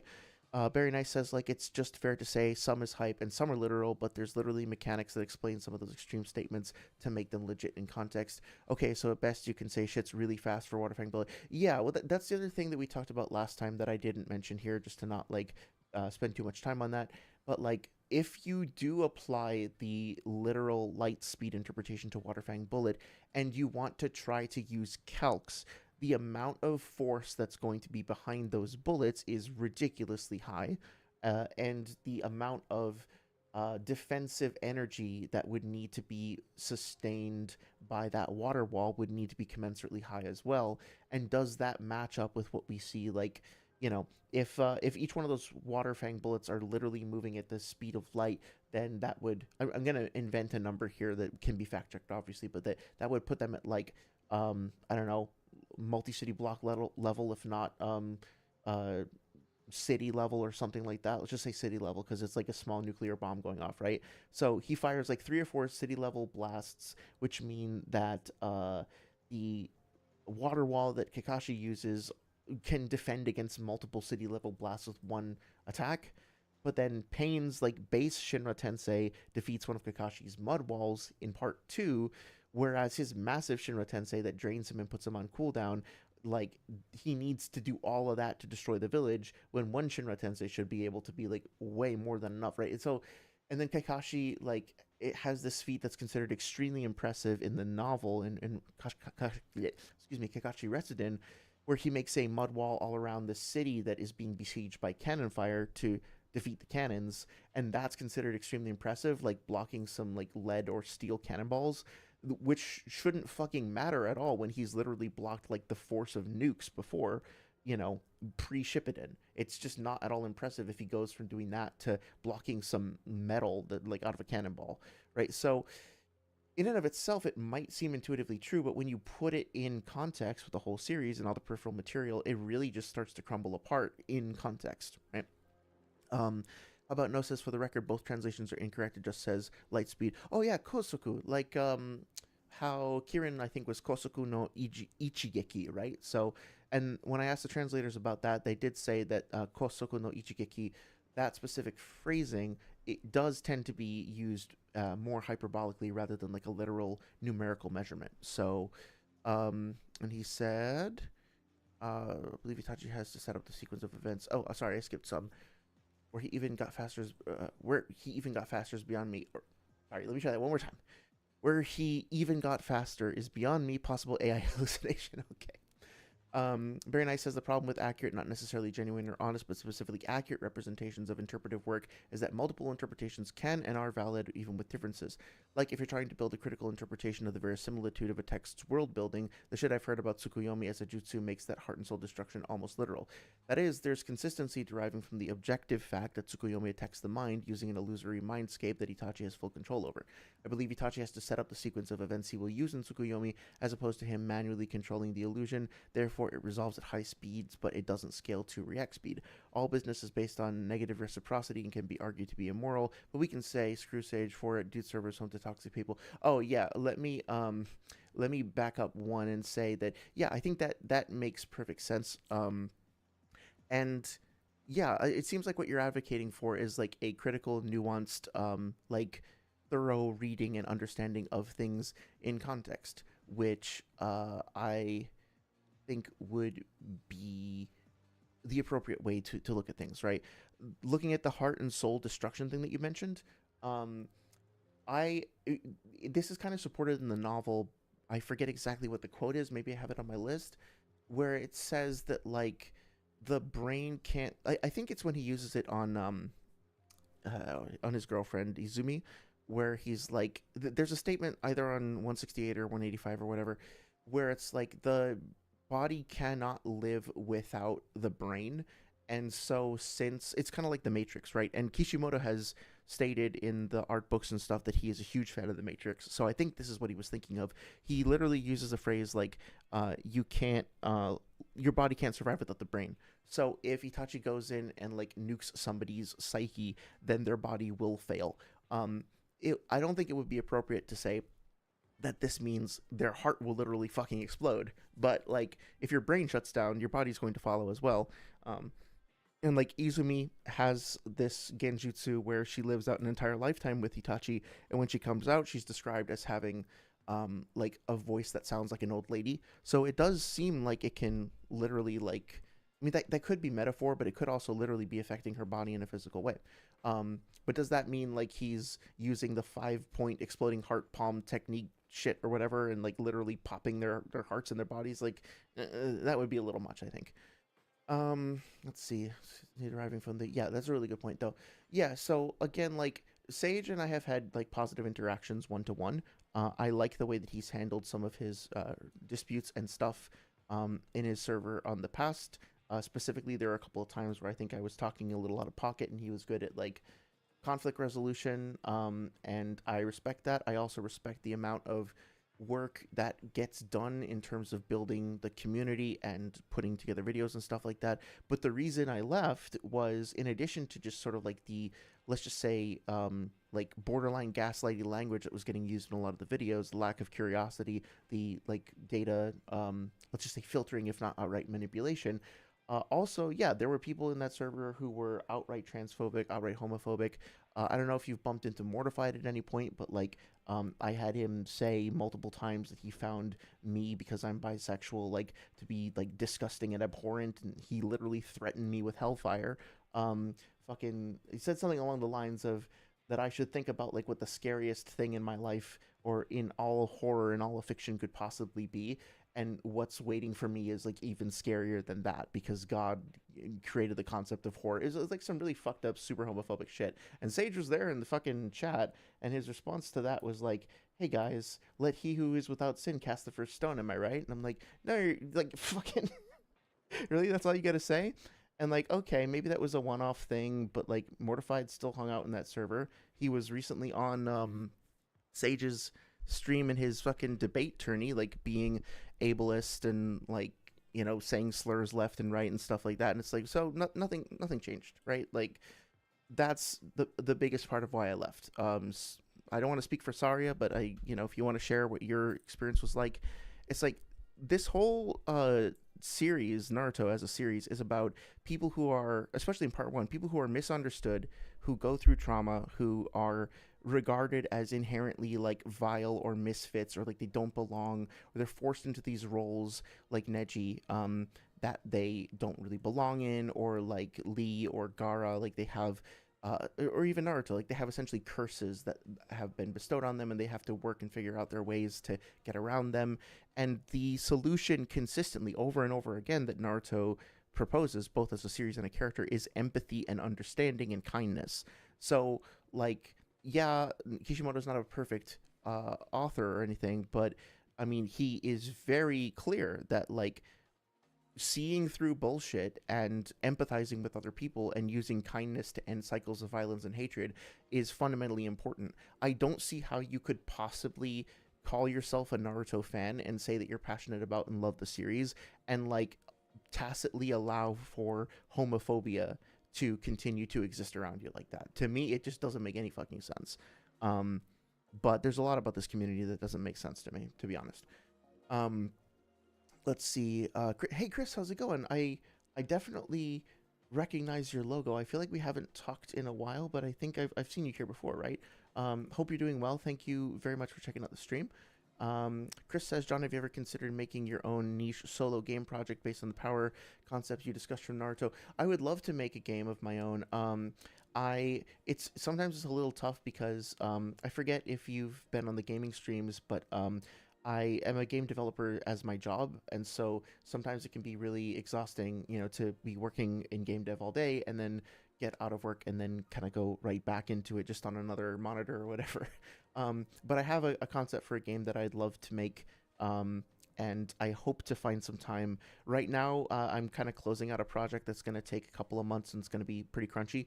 But once that's over with, I really want to try to be better at like scheduling time for myself to make those projects about. And one idea that I had, for example, is there's a game I think called Viewfinder that came out that is let me just pull it up real quick because it's really innovative and really interesting, and I was really inspired by it. Wait, one second, that's not the right thing. Viewfinder, yeah. Um, and basically, like the idea, the premise of this game is that you can pause wherever you are in the game and like take a picture, and then that picture can become an interactable object that you can use to solve puzzles. And that's so fucking cool. So I had the idea of like, what if you could do that? I haven't actually played through the full game yet, but like, what if you could do that on a large scale, right? Like, take power scaling concepts like being universal, being able to manipulate time. That was so smooth. That was so cool. Um, Being able to like, what if you if I, sorry, this is going off on a little bit of a tangent, and we'll get back to the video in a second. But there was this thing that I heard about the sort of Japanese mythology that inspired Bloodborne, that apparently there's some fable or parable about how like because the moon you can see the moon reflected in a puddle on the ground, right? And in a certain sense it's like the moon is encased within that puddle, and if you could just reach out and grab it and touch it, you could touch the moon.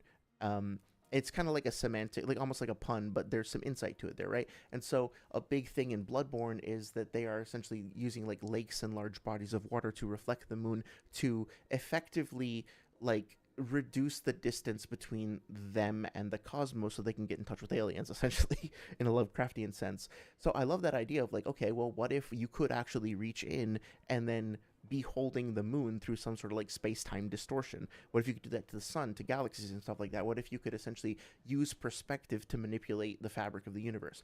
I don't know how the fuck I'm gonna build that, right? But it would be super fun if I could actually figure that out. So thank you for the encouragement there. Barry Nice says we should totally discuss those power concepts. Yeah, I'd be happy to. The one problem with the transitive property logic is that it relies on needs and only works in context. No amount of logic can be used to counter a disingenuous interlocutor. For example, nobody should take the author's "nobody can beat this character" statement out of the fiction that they have authority over. That's a good point as well. I When I'm engaging with stuff like this, I try to find a way to not just like shoot down the argument, but try to find a way to be like, is there any way that we can like resolve our disagreement here? Like, can we identify where the misunderstanding is? And whoever, it might be me, like whichever one of us needs to admit that we are wrong. Like, I don't really care about the finger pointing. Can we just figure out like not whose fault it is, but like how we agree? And so that honestly is like the really frustrating part. Like, um, as I can tell you from like my Reddit atheist days, it's easy enough to spot something that's illogical and to cast it asunder. Like, oh yes, I can see the flaw in your thinking, but then actually trying to turn that into something positive is really hard, especially if the other person doesn't want to engage with you. Um, how about No says there's the goofy ass speed argument regarding water jutsu. Essentially, it's consistently a thing that narrower beams of water just means it goes faster. Now imagine Kisame's fake lake fitting through his mouth. I can get FTL, but that's also very, very silly. I actually really like that though. That's really creative. See, that's the kind of stuff I enjoy. Like, I think there's actually plenty of room for us to have like funny tongue-in-cheek or like innovative arguments like that, as long as we're not then presenting it to people being like, this is the objective truth, you have to agree with this, there's no way around this, this is the only, like, to try to monopolize it essentially and discourage other people from pursuing knowledge on their own. That's the shit that I find pernicious. Very Nice says there's also, oh wait, I think you did say that you've been on Abstract streams. Yeah, I've always had a great time on those streams. He's been we don't always share the same exact perspective, but I like that because when we wind up disagreeing about things, the conversation is always positive. Like, I've learned, we don't agree on like how chakra works. I have a different perspective than he does, but I'm starting to lean more to his perspective, and like the fact that he was willing to engage with me on like, in a positive, upbeat way and just be like, hey, yeah, dude, that's chill. Like, it was so refreshing, and it encouraged me to go learn more about it, even though we disagreed. So big shout out to Abstract Section. Like, check out his channel, check out his streams, always super fun. Let's see. I can get FTL. Yeah. Sorry is back. Welcome back. Sorry. I hope you're doing well. Just had like 20 matches tough, and I couldn't walk away because they put up a pillar and used their taunty for those reading this. Yeah. No, you can't let that slander slide. You gotta avenge that insult to your honor. I can't wait to get in on that game. By the way. Yeah. Stand all 10 toes in as you do. But genuinely, I had fun. Another my friend list. That's fucking awesome. Heart might refer to the emotional concept of a heart. Yes, I think that's a much better interpretation. Says very nice, which isn't a physical thing, but literally destroying someone's emotional framework. Yeah, that's a much better interpretation. Saria says also Korra versus Toph is generally one of the most fun matchups in the game, and being a close second, Zuko and Katara fights are miserable, especially Katara. Oh no, yeah, I saw your rant earlier today. I hope that they're taking the beta as it's a closed beta, right? That they're taking this as an opportunity to like tweak and expand on the game, which I'm sure there is. Well, I would hope that they are doing. How about No then says late point on this vis-a-vis regarding the world building argument. It's often argued and agreed upon that the manga's extreme power creep as it went on kind of made a lot of early concepts irrelevant. Yeah, I mean, I like to try to find the synergy between like the old stuff and the new stuff, like how things wind up evolving and getting clarified. But I will agree that like taking the Edo Tensei as an example, right? When Hashirama and Tobirama were first presented, and when they fight up against Hiruzen, there's an Anbu on the roof who like sees them clashing, and he's like, "Oh my god, this is what a high level shinobi battle is really like. Like this is insane." Um, but oh, that's right, Ham's chat. That's right. I knew I recognized the logo for sure, but I'm usually like acting so goofy in Ham's chat and just like kind of messing around that sometimes I lose track. Thank you so much for stopping by and checking out the video and putting up with my silliness. I really do appreciate it, man. Hope you're doing well. You've been watching the uploads for the past month. Oh, awesome. Thank you. Never known Naruto had such a theory discussion community. It's been a fun listen. I'm really glad you're enjoying it. Yeah, the community can get pretty heated sometimes, but honestly, it's so much fun to take the series that's been around for so long and be discussing it with other people and discovering new stuff about it all the time.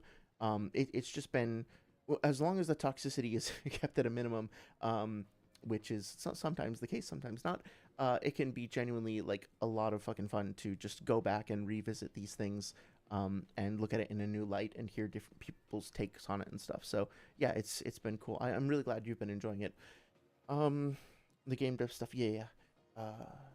Yeah, just a couple more months. You know the game that I'm talking about, which I probably shouldn't mention on my own streams, but like at the same time, it's like, uh, I'll be glad when I'm done. I'm getting a little fatigued, and that's the general sentiment on the team as well. It's like we're all just kind of like ready to be over with it, you know. Yeah, that being said, I think this is a good place to get back to the analysis of the video. I'm going to go back into like focusy lecturing mode for an hour or so. Of course, if you need to get my attention for anything, feel free to ping me. I'll try to keep an eye on chat as well. Yeah, let me just have a little drink of water.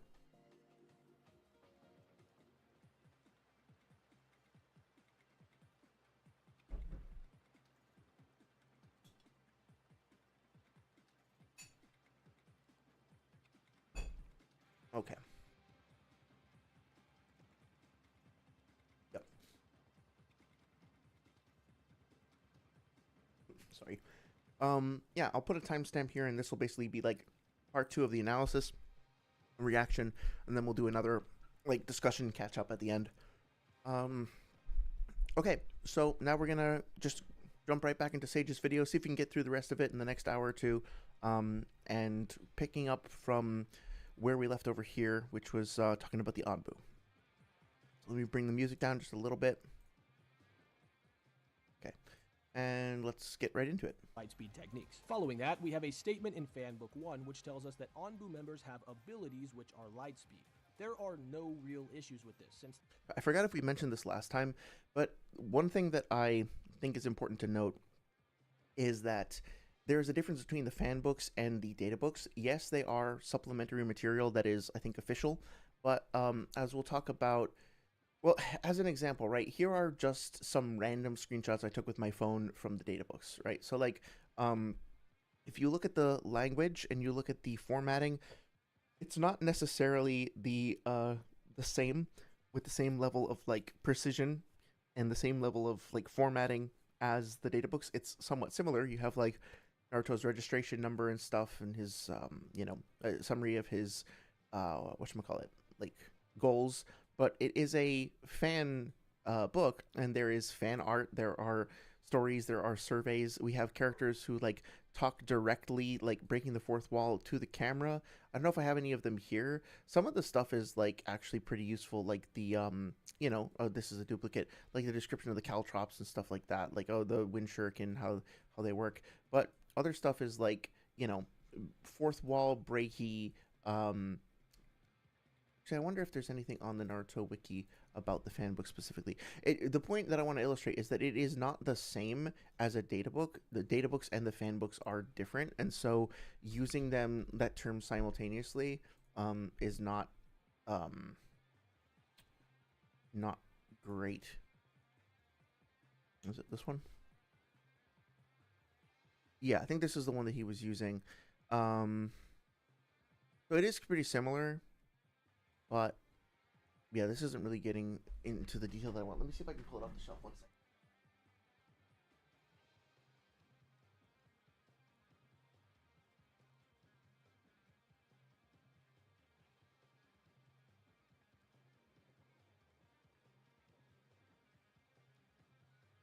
The Discord as well afterwards. But literally on the back of the book, it says, "By the fans, for the fans, the ultimate source for Naruto that you helped create.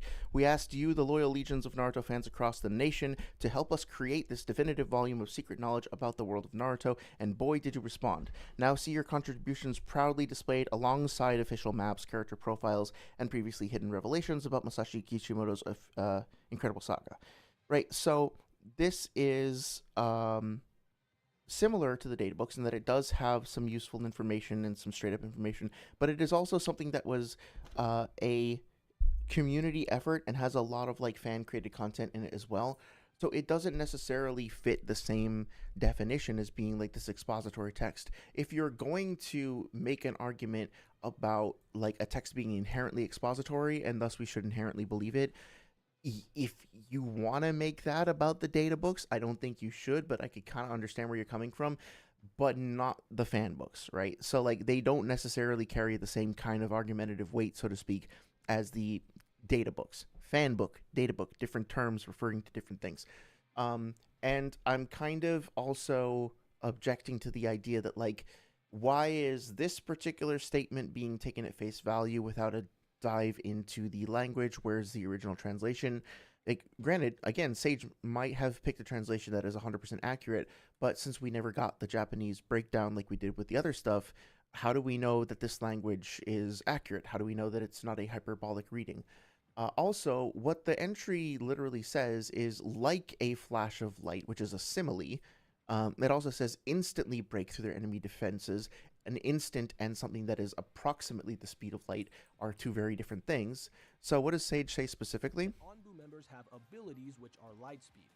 Okay, he says that the Anbu members have abilities that are light speed, but the thing that he's reading says that they are like a flash of light and that they instantly break through enemy defenses. So this is just factually false. The statement that he's reading does not say what he is saying that it says. I don't know if that was a mistake or he misread it or whatever, but this is just false.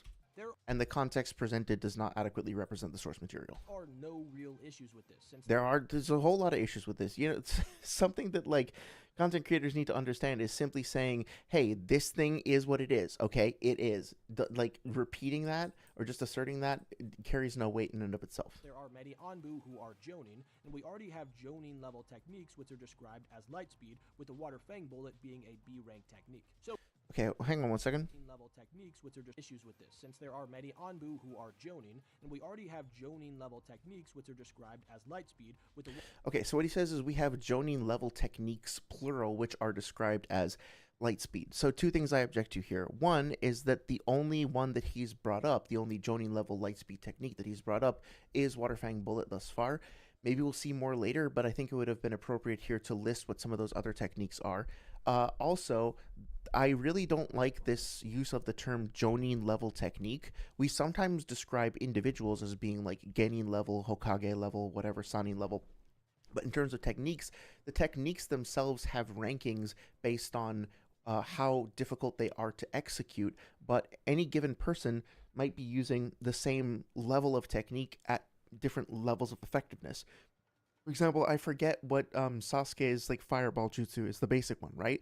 We can actually probably just look that up in where the hell is Narutoversity, right? So like jutsu files, fireball. Yeah, so it's a C rank technique. But obviously, like, well, first of all, it's listed as engulfing and vaporizing everything, so that's one thing to consider. Uh, but also, like the fact that Sasuke is using this C rank technique, if Madara were to use the same technique, it wouldn't mean that they would be necessarily comparable because they're both C rank, right? Like the amount of chakra that goes into it, as well as the proficiency and efficiency of the person using the technique, is going to determine its efficacy. So, what I think Sage is failing to connect the dots about here is that, like, Itachi might be using a quote-unquote Jonin level technique at the level of a Sanin or above. In other words, Itachi's execution of the Water Fang bullet, excuse me, if it is indeed Lightspeed, if we accept that, that might just be when Itachi uses it. It's also, I don't think there are any other listed users of this technique. I think somebody mentioned in chat, maybe How About No mentioned in chat, that somebody else uses it. I don't think I've ever seen anybody else use it in the series. I think it's only listed as a let's see, yeah, Water Fang bullet, and it's only shown in one data book, I believe, the second data book, and the only user is Itachi. So this could very well be just Itachi's own jutsu that he is so fucking good at that, like, yeah, if Kakashi were to copy it, right, it would be B rank and he'd be able to copy it and it would be similar to execute like another B rank jutsu, but that doesn't mean it falls into this like Jonin level of technique and that like other techniques of that level are of comparable speed. That's a complete assumption. We are not accounting for the idea that this could just be a feat for Itachi exclusively. Water Fang bullet being a B rank technique. So although this does not mean that any of them are necessarily Lightspeed in terms of physical combat, it's entirely reasonable to say that they could have Jonin level techniques which are, particularly in the form of projectiles like the Water Fang bullet, faster than light, which could make sense even if they're physically slower than the speed of light, because projectiles in Naruto tend to be faster than the user's own physical speed. I will say that I'm willing to agree with that idea that for the most part, a launched projectile weapon is probably going to be faster than the individual who launches it. That depends on a lot of different factors. Like, I was just, this is a different series, obviously, but I was just reading or watching a clip from Dragon Ball with, was it Tao Pai Pai? And, let's see, like, Tao Pai throws a pillar, right? Different series, obviously, but this is a good example of the sort of thing that would be an exception to this rule. So this is an early Dragon Ball, like pre-DBZ. There's this assassin guy. He's got superhuman strength, but he's not like a Saiyan or anything. But yeah, he just like kind of walks up to this pole. He smacks the pole. Skip ahead a little bit. And is this it? Yeah. So he just like breaks it, and then he throws it super far. I'm going to speed it up here. I don't get copyright struck. Come on. Double time, please. Not working either. Very paranoid about like that stuff coming up, but it's not too long. Okay, right. So he throws it, but then he jumps and outspeeds it and lands on it and like just uses it to kind of cruise. And I think he says he's going like 1,000 miles on it or something, right? So granted, this is more fantasy. That doesn't really make sense, I don't think, in terms of like the air resistance and the lack of propulsion and stuff like that. But this is an example of a character who can outspeed something that he's throwing. So it's possible. But, I talked about this pretty extensively in my fucking Itachi versus Pain video. I think in general, like, the advantages of a projectile that is launched and thrown away from the character include it being like more lightweight, more maneuverable, and potentially faster than the user. So I'm not going to dispute that. But I do think that, like, you could, if we were in a debate or something like that, I could be like, okay, if you really actually want to establish that, let's talk about that overall. Like, you say that this is often the case in Naruto. Do you want to have a discussion about it? Let's go through a bunch of different jutsu. That could be an interesting topic to dive into, right? I'm not going to argue against it, but it could be worth exploring more. Final lightspeed statement from part 1 is Minato being stated to have had a lightspeed blade technique, which he used during the Third War. This technique is called the Yellow Flash, ironically, which is also his former nickname. There's not a lot to say here at this point, but I will return to this later for an additional argument. Just know that this statement exists and there's no real contradictions to it. Okay, well, what I object to here is, again, where the fuck does this come from? Like, why don't we have a source for where this is from? Who did this translation, and how do we know that this translation is accurate?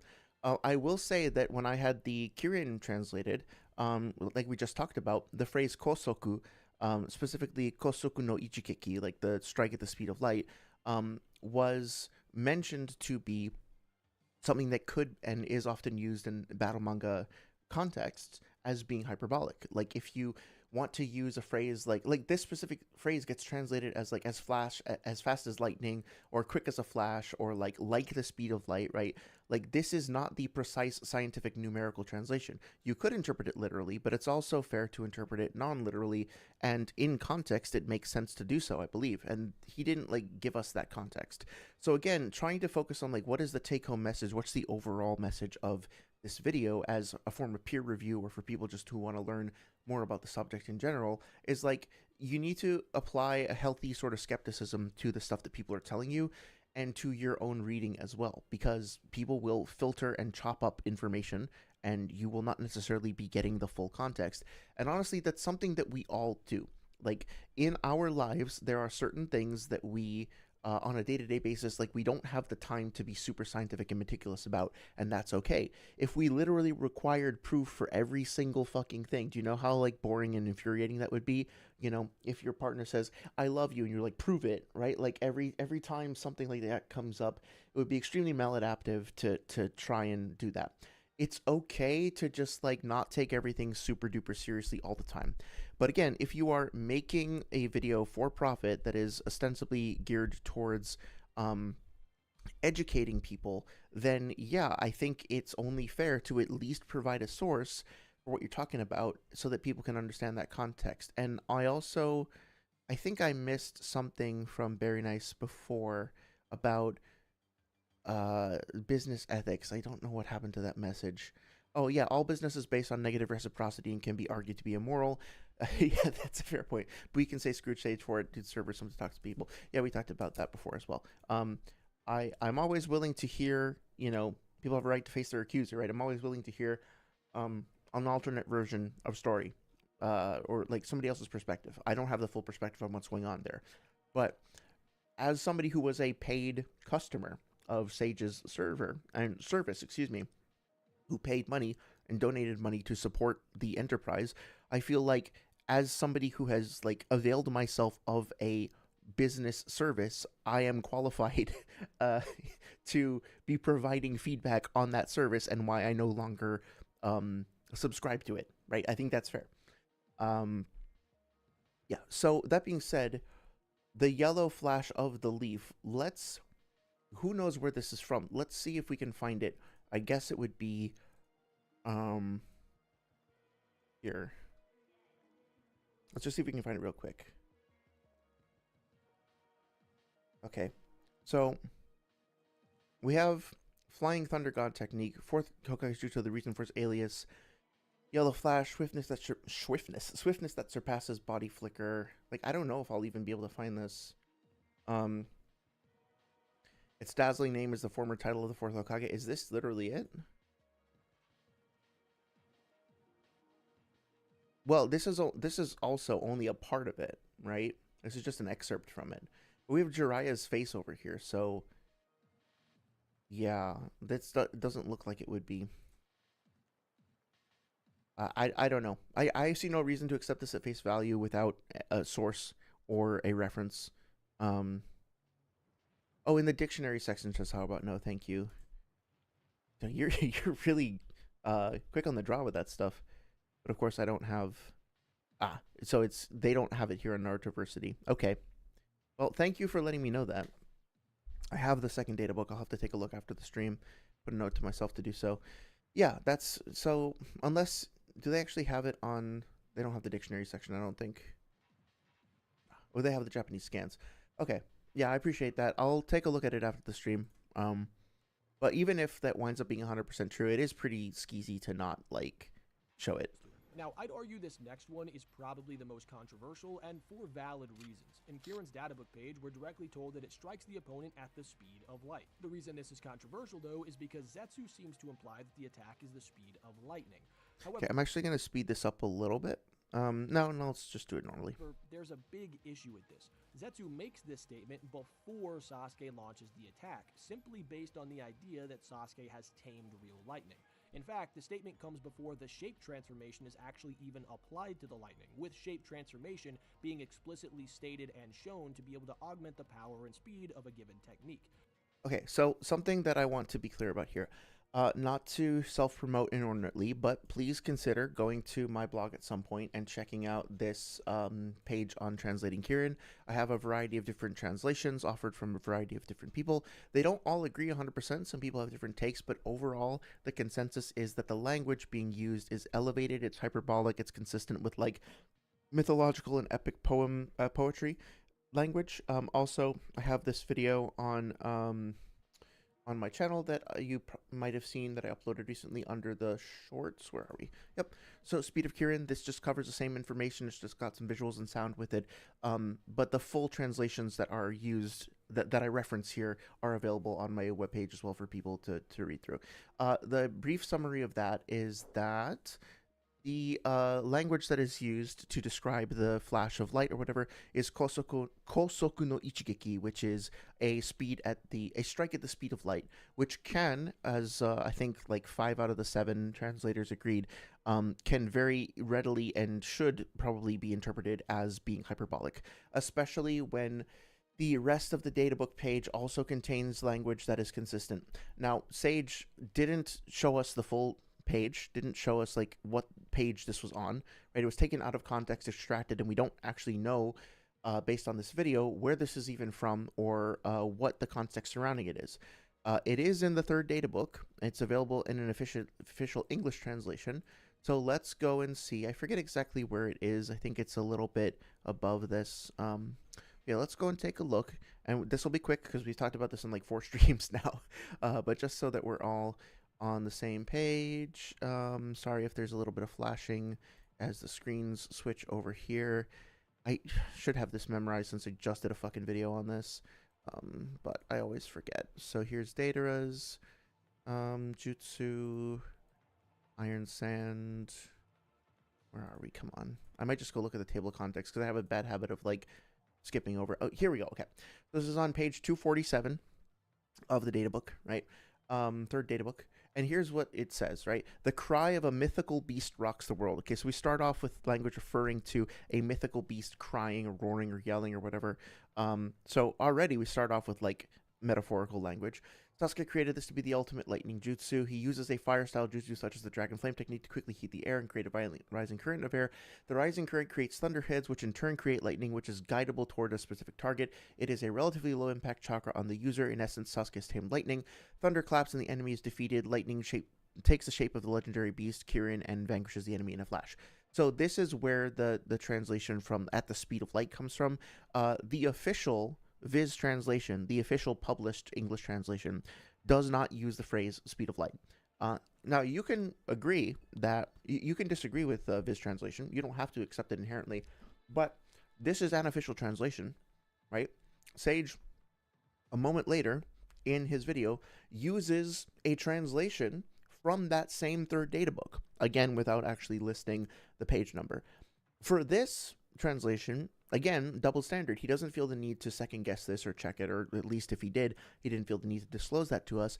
But for this one, he doesn't show the English translation. He doesn't think that that's important to mention, that the official like paid translators responsible for generating the same data that he's using over here decided not to translate it that way. So what is also important to note is that the specific databook entry describes this as being like very, very, very, very explicitly thunder. Or natural lightning, rather, right? Like, there's a specific description about how what Sasuke is doing is he's using the heat from multiple jutsu to heat up the surrounding environment, to cause clouds to form. The clouds produce lightning, and then Sasuke guides it towards the ground. It is explicitly, and all the translators I talked to, all of them agreed, that it is explicitly specifically natural lightning. So here's the thing. Sage mentions that Sasuke can use shape transformation to increase the speed and the killing power or the strength of given jutsu. Yes, you can use shape transformation to do that sort of thing. You can increase the speed. You can change the shape to make it more piercing or whatever. Absolutely. You can apply shape transformation to chakra. Shape transformation is a change in chakra shape, and like change in chakra nature, it is something that is applied specifically to chakra. Now, what Sasuke is manipulating here is natural lightning. This shit on his hand right here, this is his chakra. This shit in the air is not. This is literally just lightning. It's just electricity flowing through channels in the air. So what Sasuke is doing here is that he's using a teeny tiny bit of chakra in his hand, and he's changing it into nature release, which is generating like an electrical conduit, basically a connection between him and the lightning in the sky. He's able to then basically like swirl the lightning around, like draw it, kind of like one of Sai's creatures, or like manipulating a puppet with chakra strings to essentially make the whatchamacallit, the lightning take on the visual shape and appearance of Kirin. But he's not actually applying shape transformation to it, because shape transformation is something that you apply to chakra, and that fucking lightning bolt in the sky isn't made out of chakra. Yes, he's using a tiny amount of chakra to manipulate lightning in his hand, and then he's using these tendrils of lightning that are connecting, kind of like the strings on a kite, to guide the lightning around, but it is guided lightning. So any arguments to the effect that he's like putting more chakra into it to speed it up or to like make it more powerful, no. It is literally just lightning, and this is stated over and over and over again in that fight. And I do want to hammer this home. Well, again, we've done multiple streams about Kirin, so we're not going to take too long on this, but just so that we all have context for this, and so we're on the right, like on the same page, right? This is chapter 390. Let's go back to see what happens over here. Sasuke is fighting up against Itachi, right?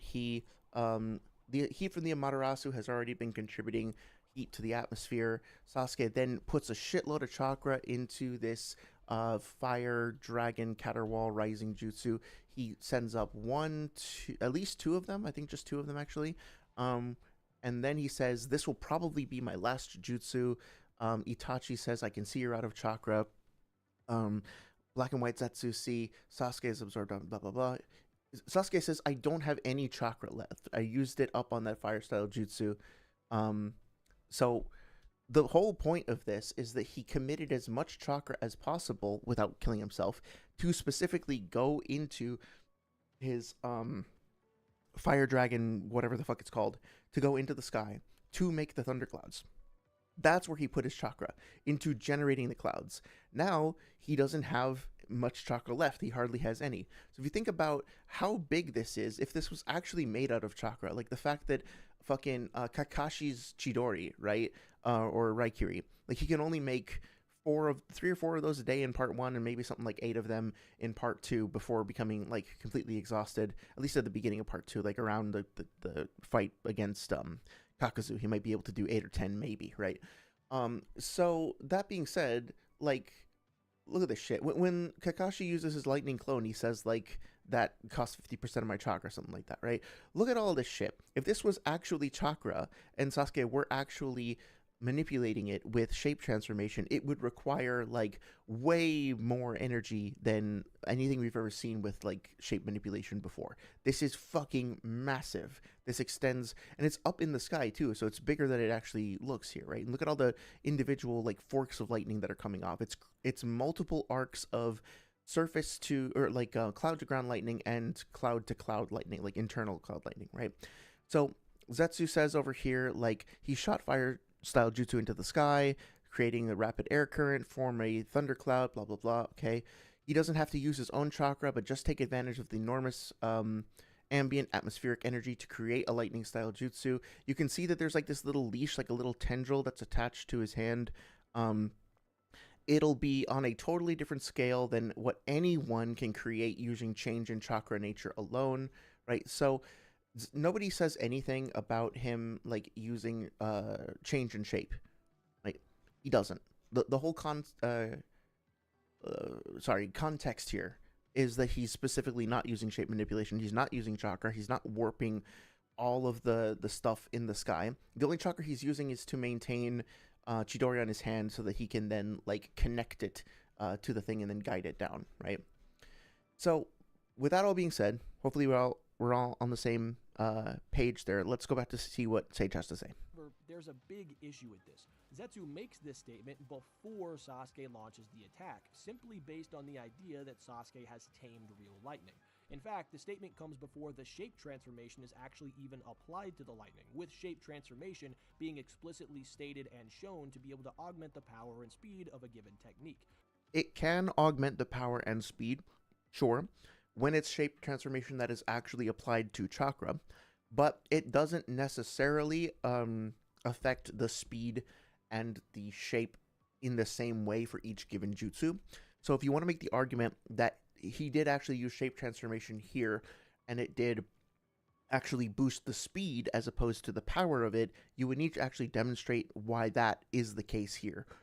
So far, this is just evidence for the fact that, like, when he transforms the Chidori into, like, these fine needles and attacks that way, that is causing them to speed up. But that doesn't necessarily apply to Kirin. You'd have to actually show how that works. So Zetsu's statement is based strictly on hypothesis, without having anything close to full information on the Kirin and how fast it actually should be. There is the issue of Zetsu. Well, there are multiple statements from multiple people's perspectives that it is natural lightning. He's commenting on the speed of natural lightning. Saying that, like Amaterasu, the Kirin is unavoidable, specifically due to the level of speed. However, so another thing that Sage is kind of maybe not fully understanding here is that Zetsu is not one person. Zetsu is two people, and you can notice that when the Zetsus are talking to each other, White Zetsu and Black Zetsu, there's two styles of text that are being used. So like when Black Zetsu talks, we get this like darker kind of like Icarus, like Icarus, not Icarus flying into the sun, right? Like we get like this kind of creepier, like almost demonic looking text. And when White Zetsu talks, we get this. White Zetsu is younger, he's more naive, he's more goofy. Black Zetsu is obviously more sinister, he's the one who's been around since Kaguya's time, he's the manifestation of her will. And this is perfectly exemplified over here, where Black Zetsu is saying this thing, and there's his text, White Zetsu is saying this thing, that's his text. Right, so what Sasuke says at the end of this chapter is specifically like,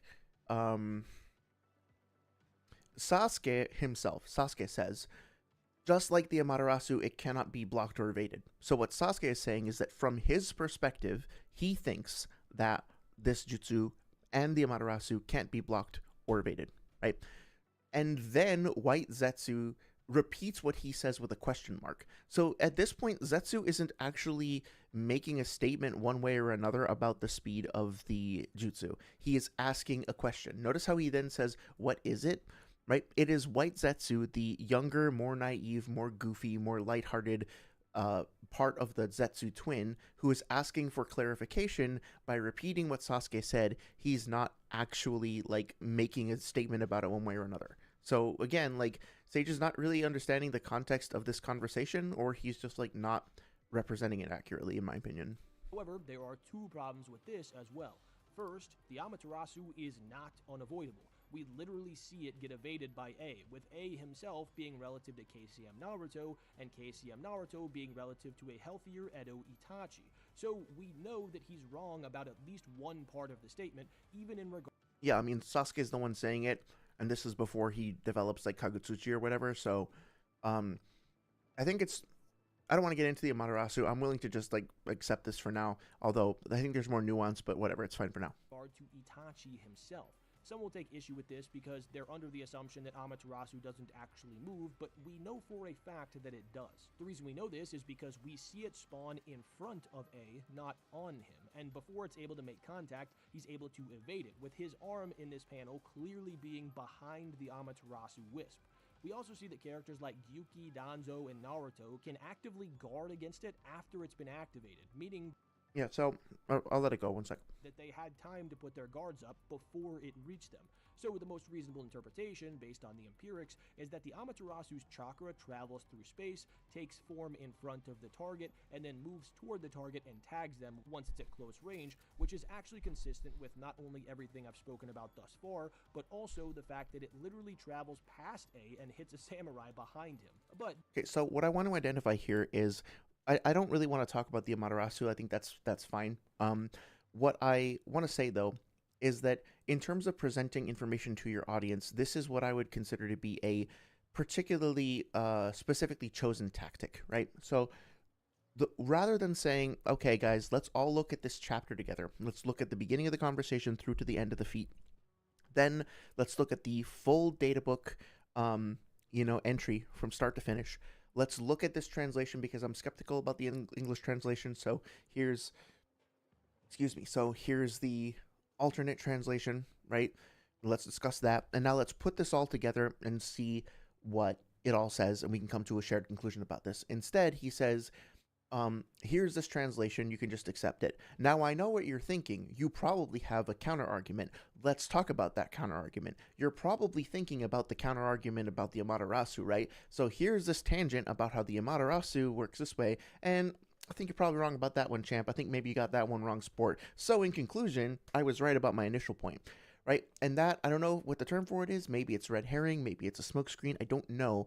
But the trick involved there, the tactic involved there, is you say one thing that's kind of controversial, you pretend to anticipate what somebody else is going to say, and then you attack what you think the opposition to your argument is going to be, rather than actually substantiating your own position satisfactorily in the first place. Now, don't get me wrong, I think anticipating what your interlocutor might say to object to your points is great. You should go into a debate or into like a debate-like situation trying to think about how other people might object to what you say, come prepared, and have a counter to their counter. That is fine. But two negatives in this case don't make a positive. Countering somebody else's counter doesn't actually substantiate your position. And here, what we were given as audience members watching this video was a lack of context that was then smothered up in this deflection about another topic. Fine that the Amaterasu has travel time. That doesn't have anything to do with the Sasuke supposedly putting shape transformation on natural lightning. That is a complete red herring. getting back to Kirin, I think the unavoidable statement is either wholly unreliable or it's in reference to Itachi in the state that he's in, as Zetsu notes that he wasn't moving like he normally should, saying that there's something clearly wrong with him, and that he was tagged by attacks he'd normally be able to dodge. So not only does Zetsu's statement not really carry any weight, Hit the mic. on Kirin's speed being based on hypothesis without complete information, he also either doesn't know how fast certain characters are who can avoid these supposedly unavoidable techniques, or he's specifically referring to Itachi in his weakened state not being able to dodge the attack. Well, I mean, like, I don't think that's, again, like, he's responding directly to Sasuke, but what we don't see is, interestingly, he doesn't show the scan of him saying 1/1000th of a second or whatever, which, granted, is like a goofy figure anyway. But 1 second, just want to make sure that I'm not misrepresenting this. Yeah, so we're getting more panels that are kind of out of order. We're not getting all the context here. Let's look at. Wait, no, he did. This was why I need to make sure that I don't like just fucking say shit, because I wind up missing things sometimes. Yeah, it's right there. I was looking right at it. Okay, my bad. It's right there. Okay, so, excuse me. What Black Setsu says here is just as I thought, which is why it cannot be evaded. So, at this point, he is evaluating what Sasuke is saying. He's figuring it out in real time, and he's coming to the conclusion that Sasuke might be correct because it is natural lightning. And what he's saying is not that Itachi can't evade it. Like, I understand where Sage is coming from there.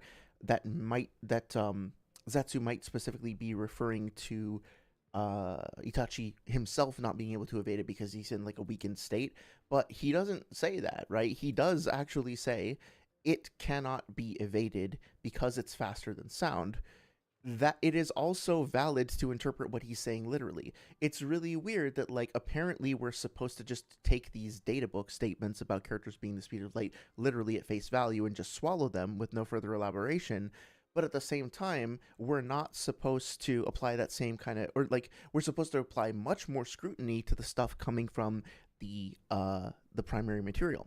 Now, again, I don't have a problem with acknowledging that, like, these characters are speaking through their perspectives diegetically. They are flawed. They have their own veils of interpretation, right? That's totally fine. But what this character is literally saying is that it cannot be evaded, not cannot be evaded by Itachi, or Itachi won't be able to get out of the way that he's moving or in his current state, or I feel like he should have been able to get out of that, but he didn't.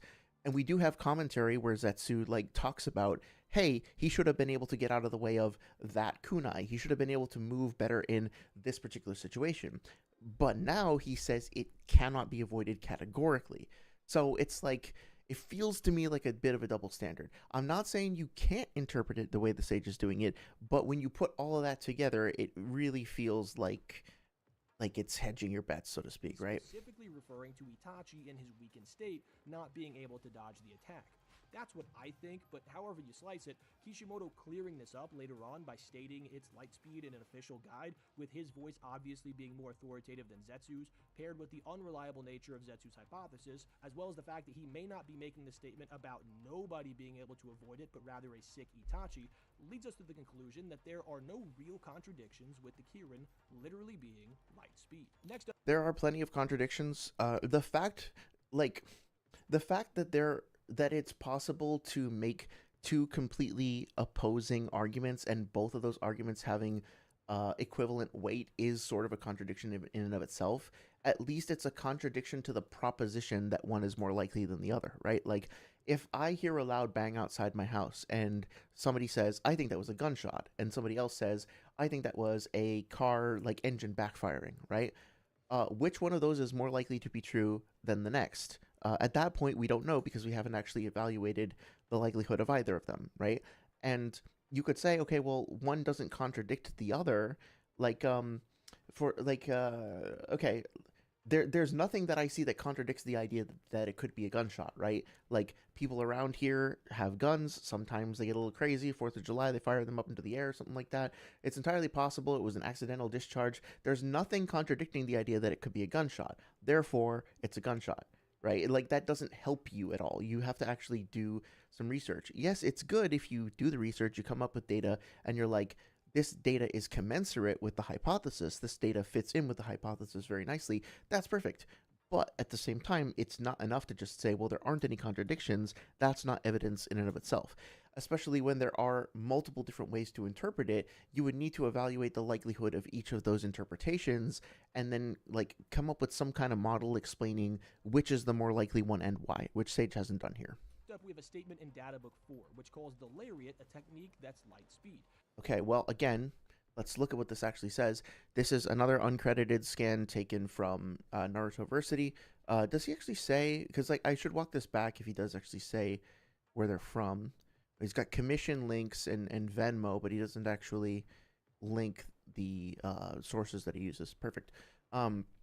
So let's see what it says about the speed of light. The Taijutsu Lariat has been passed down in the village hidden in the clouds for generations. It smashes the armor in which a huge amount of chakra is loaded onto the base of the opponent's neck while rushing at almost the speed of light. Okay, so it says almost the speed of light. And what does Sage say? Next up, we have a statement in Databook 4, which calls the lariat a technique that's light speed. So again, that's incorrect. Unless there's another translation, which, Sage is welcome to show, the actual evidence that is being shown on screen right now does not say what Sage is saying it says, right? So it is false based on the evidence presented thus far. Now, is there another part? Here we go. Okay, so let's hear this out. There has been a translation floating around that says it's like light, but that's actually a bit misleading. Okay, so he says there's a translation that's been floating around. The translation that he's using is the only translation I've ever seen. Like, it's not floating around. It's fucking, like, the Naruto Versity translation. Sage himself uses plenty of Naruto Versity translations in his work, including in this video. He didn't describe the Tsukuyomi translation that he used and accepted at face value as floating around, right? But since this one is potentially a little bit more tenuous, since this one doesn't suit the perspective, he has to introduce it as floating around as if to like downplay its credibility. Well, let's see what he has to say about it. And has led a lot of people to believe that this is figurative speech and shouldn't be taken literally. That's very unlikely to be the case. While the Japanese word gotoki can be used for simile. Okay, so apparently, again, like, we just have to accept at face value. We have to take on faith that this is from the data books, right? That this is from the exact page. Now, I'm sure, like, how about Noah or somebody in chat? I'm sure that people who are familiar with the Japanese version would be able to confirm this, and I wouldn't be all that surprised to find out, that this would be actually from the databook itself. This is probably the correct thing, but it's bad form to not demonstrate, again, who did this translation, why are they credible, and like, credit them and thank them for their work. This looks like it could, given the size of this, it looks like it could be from your phone, so it could be ChatGPT. Like, I don't fucking know, right? You have to show your sources. Let's read this. So blah blah blah would more, sorry, I don't know how to say this out loud. I shouldn't say blah blah blah. Would more literally mean murderous persimmons like a flash of light, or perhaps kills as swift as a flash of light. Okay, so he's trying to say that it would be more likely to be the case that we should interpret this as literally rather than figuratively, but the quote that he's using starts off with the jutsu being called murderous persimmons, right? Like, what the fuck are you talking about? It starts off being non-literal from the get-go, and then it says murderous persimmons like a flash of light, or perhaps kills as swift as, which is another simile. Gotoki, like or as if it were, right? So it's a simile. Flash, usually of light, but could be of lightning. Okay, so nothing about this excerpt at face value says anything to me about this having to be taken literally. In fact, it starts off with elevated language, colorful language, and then it goes into saying there are many ways to, there are like, it doesn't even say many ways, it just says, presents these things as similes. So let's continue. With the interpretation being non-literal, it's most commonly used as a categorical comparison term. So an example would be... Okay. Most commonly, first of all, does not mean universally. So even if it's uncommon for this to be used in a non-literal way, it's entirely possible that it's still being used that way. It's not enough to just say most commonly. You have to examine the actual specific context, and like, most commonly could be anywhere from 51% of the time to 99% of the time. Without having any figures on that, like, that doesn't mean anything, right? It's another smokescreen that doesn't actually come with any real data. How commonly is most commonly? How do we evaluate that? And how do we figure out whether or not this specific statement is in that common category? Be something like saying... This comes... Oh, wait, we get a translation here from High Native. That's okay, right? At least we have a source there. It's nice. I'd never lose to someone like you. The like there would be... Okay. The first meaning is the attributive form or noun form of the comparative auxiliary verb gotoshi. Alternately, it connects two words with the particles ga or no, conveying the meaning like a metaphor, a word indicating an example. Okay, so it's used in formal situations and literary expressions. So again, the example we have on screen now is a metaphor.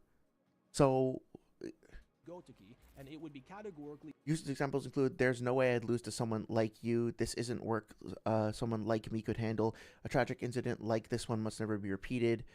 Okay, so far these are all similes, right?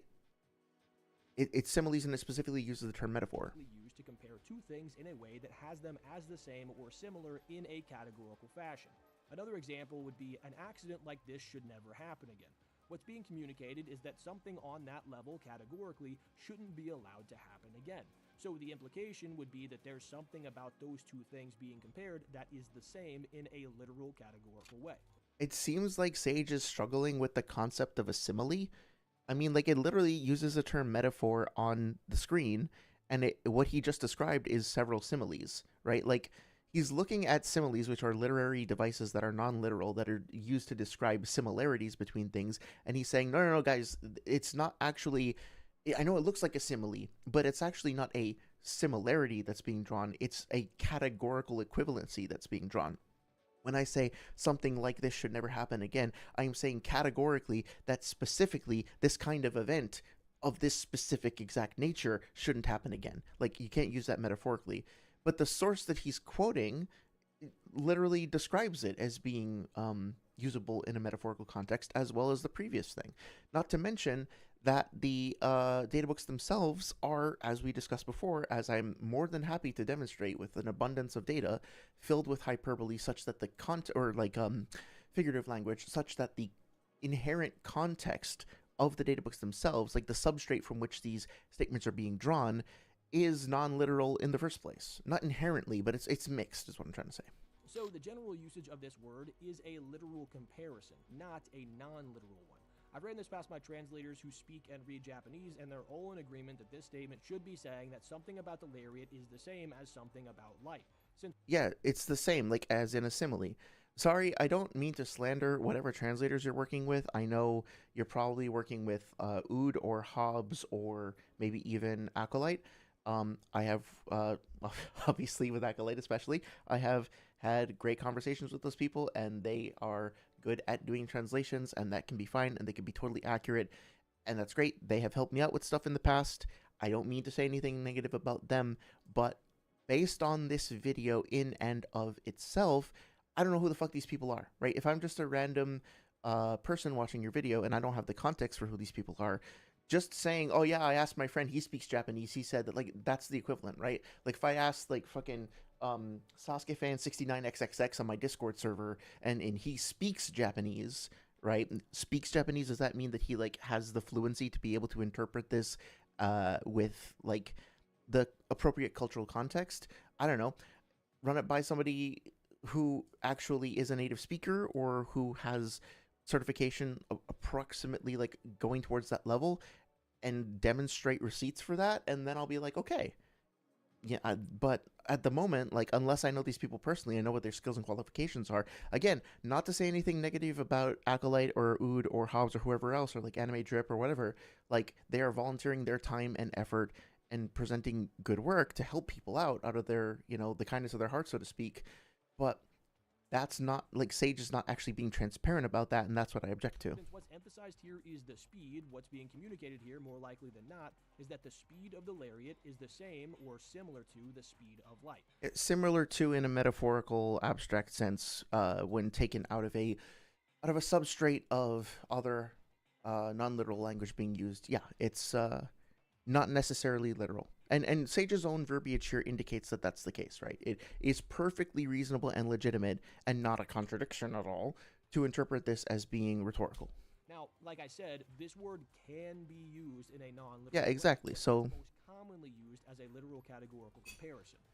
Sage has not demonstrated the most common thing at all. This should So mean that the most likely interpretation here is that it's literally comparing the speed of the lariat to the speed of light.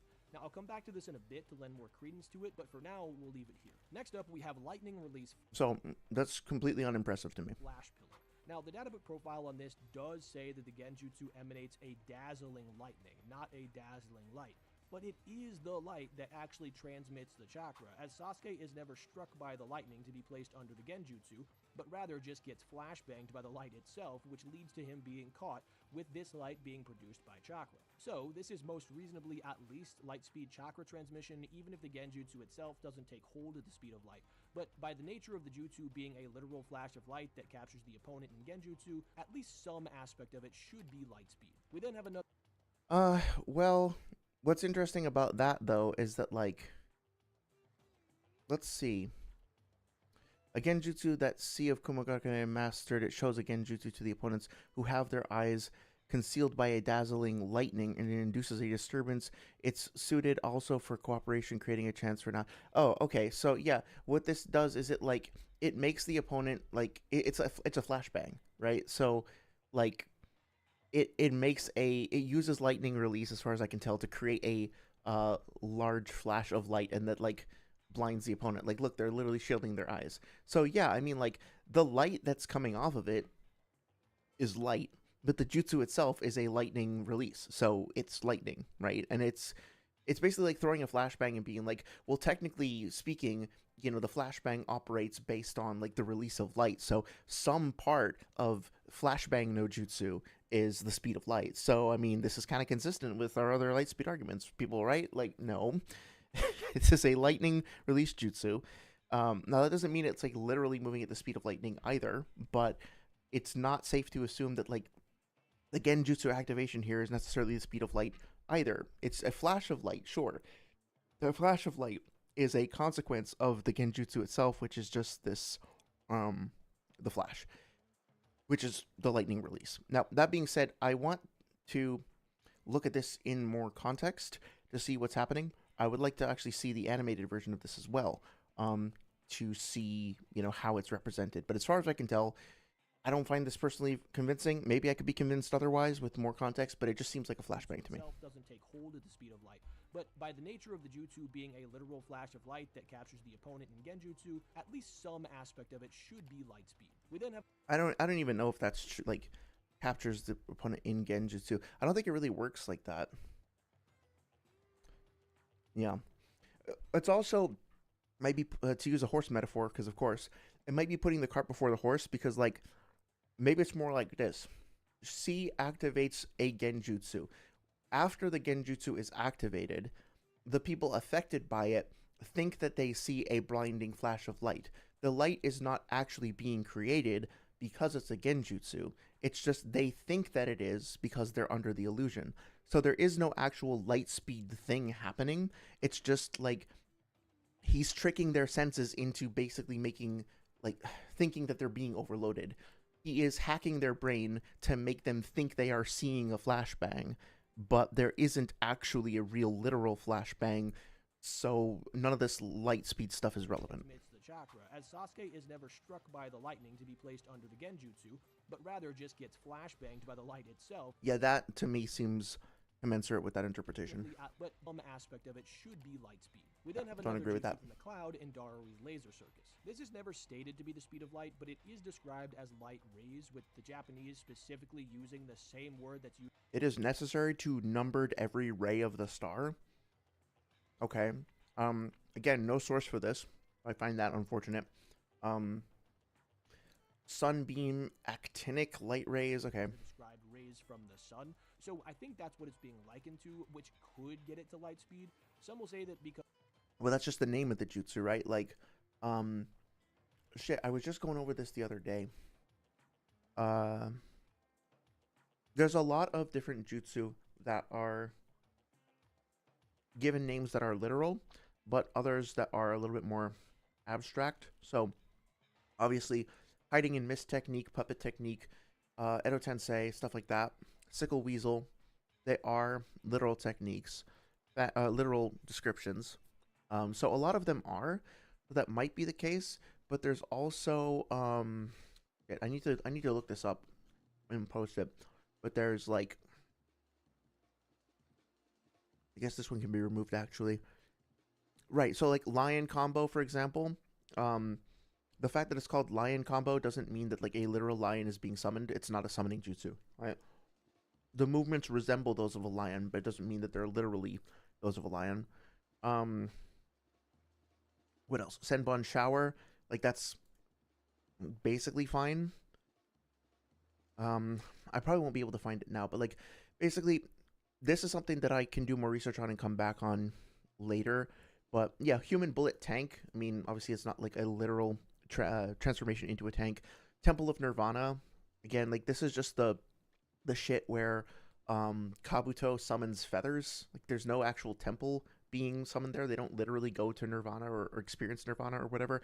So yeah, there's quite a bit of techniques like demonic mirroring ice crystals. There's nothing necessarily actually demonic about Haku's technique. It's a beautiful, lovely technique that just happens to be used for killing, but there's nothing inherently demonic about it, right? So like you have to be careful when making assumptions about the terms that are being used to describe jutsu and how they're named. I mean, like the quintessential example of this is Minato calling things like, you know, double ultra mega super world 2.0 like turbo championship edition or whatever. But then there's other stuff like our hot fist is obviously like not literal. The dances are fine. Heavenly foot of pain is a little tongue in cheek or foot in cheek, I guess.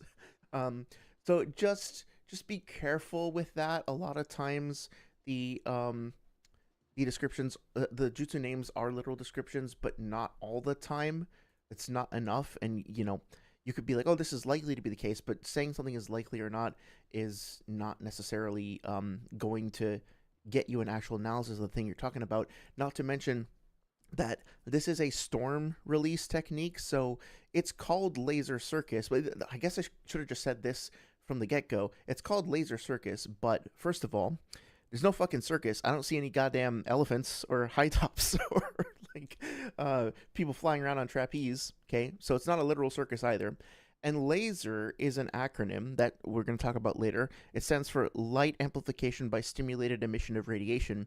A laser is a specific technique of amplifying light. And unless he's actually literally doing what a laser does here, this is just a like a tongue-in-cheek term for the technique. It sounds cool, but we'll talk about how lasers work later. I don't think we should just assume this is literally a modern laser. Because the beams bend, they can't actually be light, but we literally see that things like gravity can bend. Right, the same technique, debunk the debunk, right? Light. That's how black holes work. They bend light around them, which is why they appear to be black. We also know that water doesn't normally take the form of a dragon and crash into people, but shinobi can manipulate their chakra in ways that make the element do things they wouldn't normally do.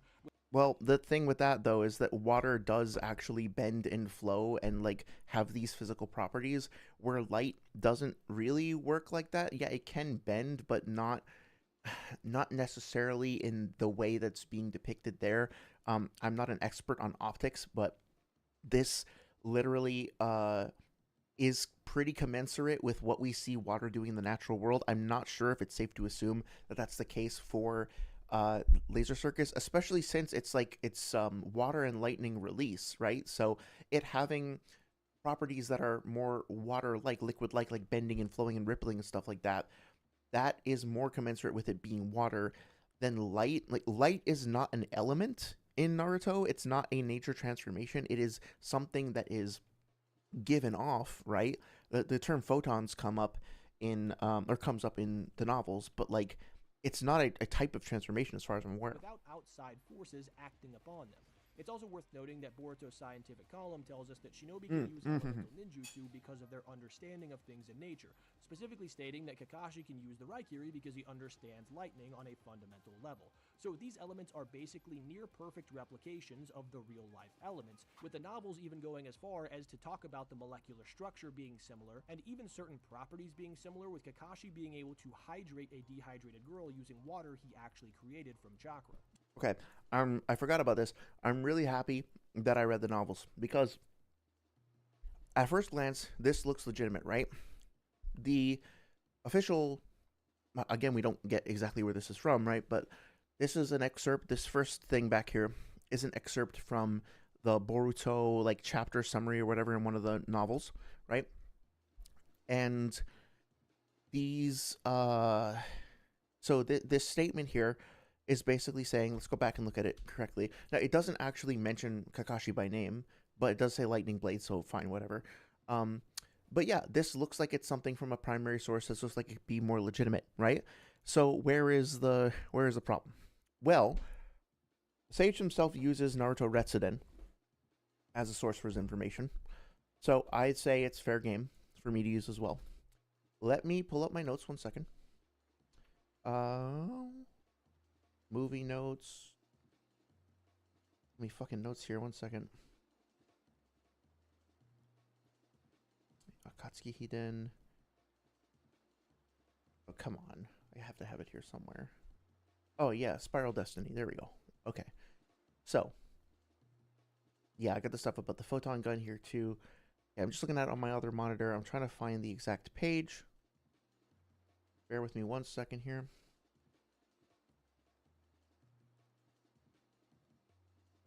Okay, so we're going to go to page 74. This is from Naruto's story, Uzumaki Naruto and the Spiral Destiny.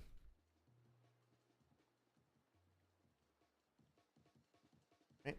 So this book over here, if you want to check it out yourself, I'll bring it on stream over here. This one, okay? So this is the same book that Sage has referenced as well, part of the same Retsuden series that he's referenced multiple times. And we're going to go to page 74. Right?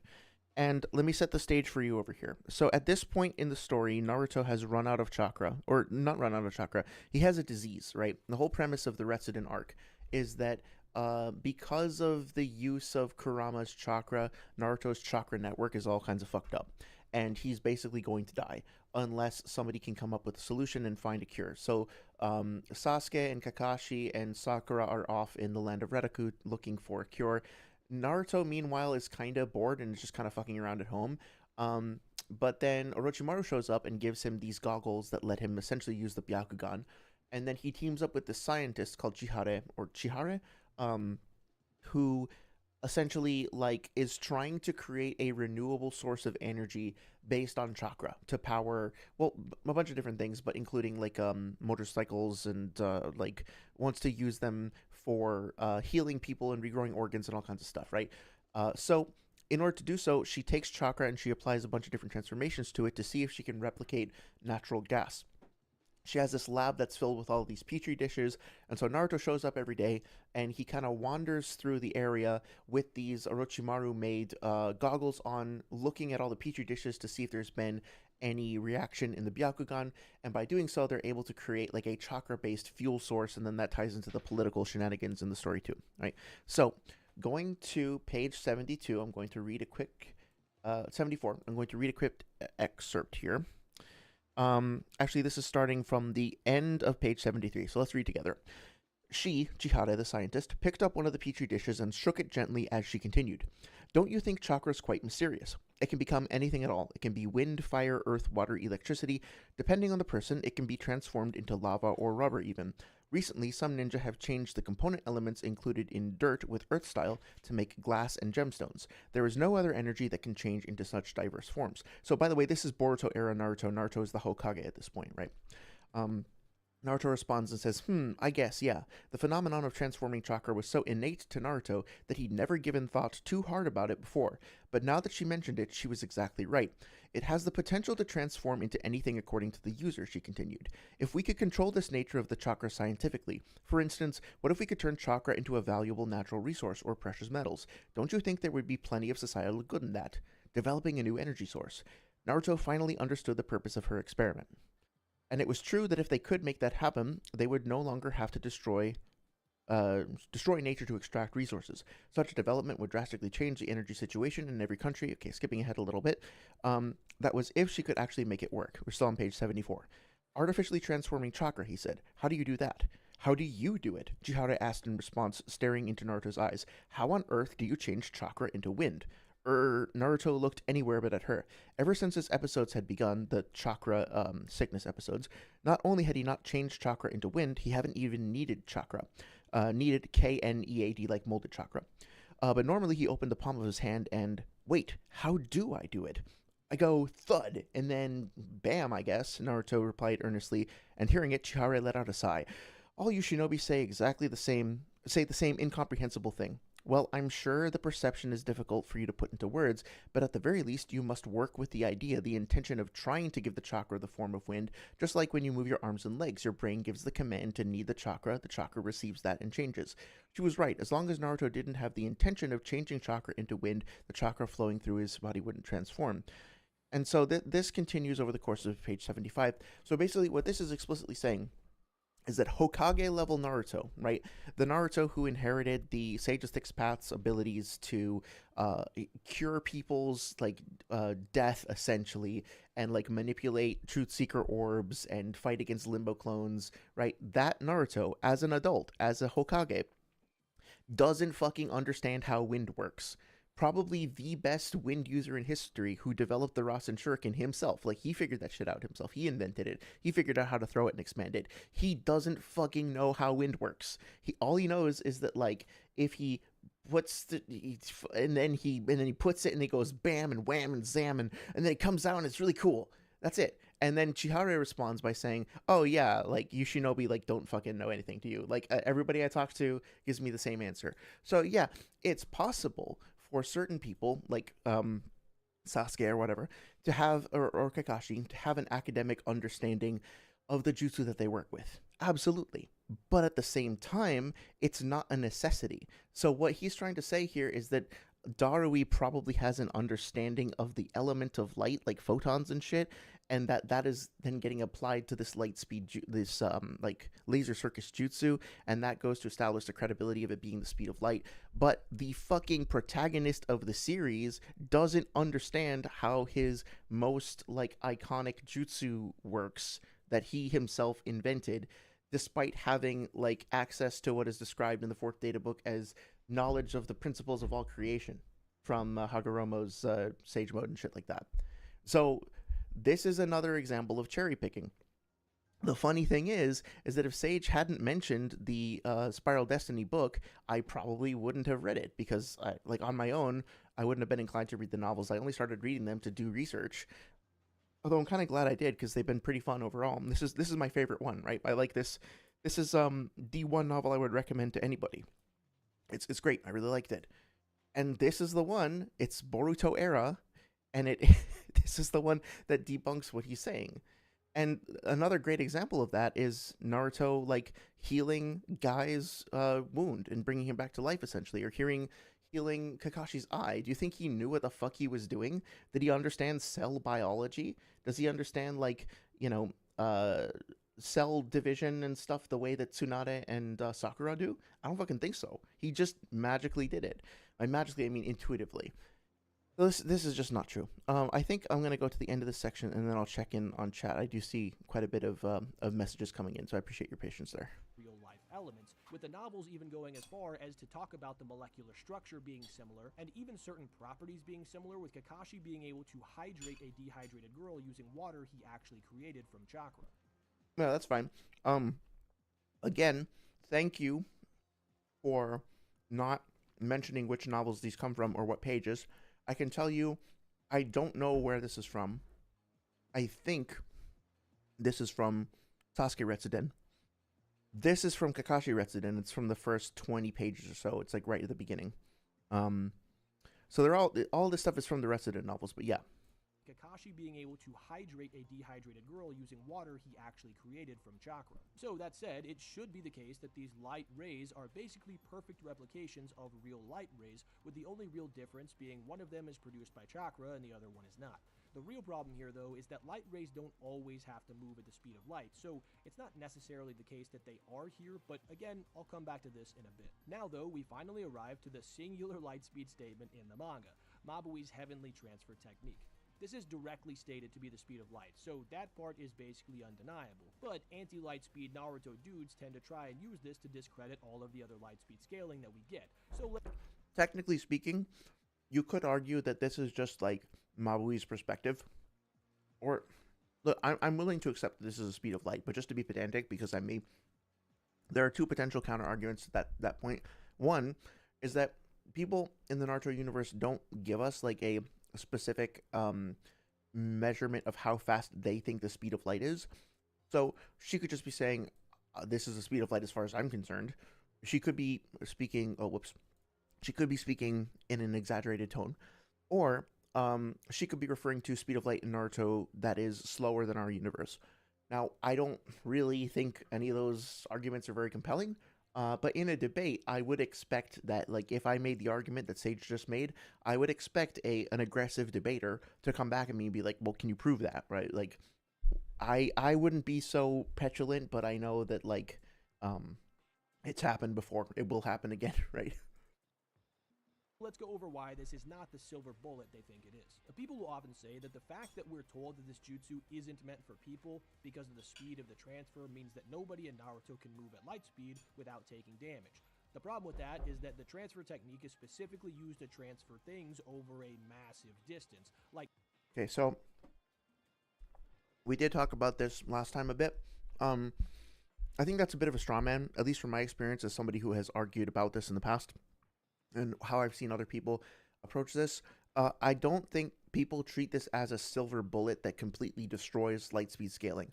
But it does give some important context, and that context is specifically that when human beings are transferred between places with the heavenly transfer jutsu, or ethereal transmission, or whatever, the rate of transfer is so fast that unless they have extremely high durability, they will be damaged. It's not like, I don't know what Sage's experience of this is. Maybe it's different in the server or whatever. I haven't heard people say that, like, and this is why people in Naruto can't travel at the speed of light. It's just that if you're not durable enough to be able to survive this without taking damage, then if you move at the speed of light, you will probably take some damage. So to paraphrase that, let's say somebody wanted to make the argument that, like, Gara, or that Lee, right? Like a weightless third gate Lee in part 1 was the speed of light. We would expect to see, well, I guess that's a bad example because of Lee's, like, fucking, he's already taking damage from having the gates open anyway. But somebody like Kimimaro, right, for example. That's actually a bad example too, because fucking, I don't know, he, Kimimaro, Lee, Sasuke, and Naruto, and anybody in that part of the story who are relative to one another around that arc, right? If you wanted to argue that any of them were the speed of light, and also they didn't have some bullshit hack like Kimimaro making his, like, bones as hard as steel and stuff like that, you would need to also consequently argue that they had durability that was above War Arc Tsunade and approaching, if not equal to, 3rd and 4th Raikage's durability. In other words, what the Heavenly Transfer tells us is that if you don't have their durability, you're going to get hurt when you move at the speed of light.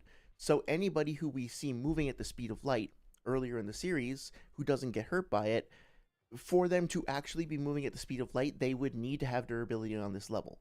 So in other words, if, like, you wanted to make the argument that Shikamaru in part 1 was moving at the speed of light at any given point, then he would also need to have higher durability than War Arc Tsunade, approaching the durability of the Raikage, because otherwise, since Mabui is telling us that moving at this speed hurts you, we would expect to see him being hurt unless he has that level of durability. In which case we would conclude that unless we're willing to say that he has that level of durability, he's probably not moving at the speed of light. Now, Sage tries to get around this by saying, oh, well, this is just referring to the Heavenly Transfer transferring people over massive distances. But that's a bit of a straw man as well. Or at least it's taking things out of context. So let's take a look at this really quick. Heavenly Transfer. Heavenly Transfer technique. Right. So where's the... I always forget where the second one is used. 562, right? So let's go to Naruto Versity. Let's go to 562. 562. There we go. Okay. So we talked about this last time, so I'll keep it brief. But what Mabui actually says, which of course, you know, Sage doesn't include in his video because why would we need this context? Let me just make sure that I don't have to eat my words. But yeah, he doesn't actually show this panel because why would we need the context for this, right? Tsunade says, prepare the ethereal transmission jutsu for me and come with me. She says, the ethereal transmission jutsu is for transporting objects. It's not like Kuchosei summoning and reverse Kuchosei summoning. It's not meant for people. There's no time to debate the fine points. And she says, we do know the transmission rate is so fast that the body cannot keep up and one just comes out torn apart dead on the other side. So Mabui herself doesn't say jack shit about this is a long distance. You're going to have to move very, very far at this speed. And therefore, because you're moving this far, this fast, it's going to fuck you up. She specifically says the transmission rate is so fast. It's the speed. It's not the speed over any particular distance, short or long. It's the speed itself. She is saying, literally, your body can't handle this speed unless you're a freak. The Raikage is a freak, so he can deal with it. But unless you got something similar, you're not going to be able to deal with this. So there is nothing here whatsoever that says that this applies to massive distances. Sage never clarifies what he means by massive distance, nor does he ever present any kind of measurement or calc or anything like that that's actually showing the distance. So we have no reason to believe that this is a massive distance. This is, as far as I can tell, completely made up.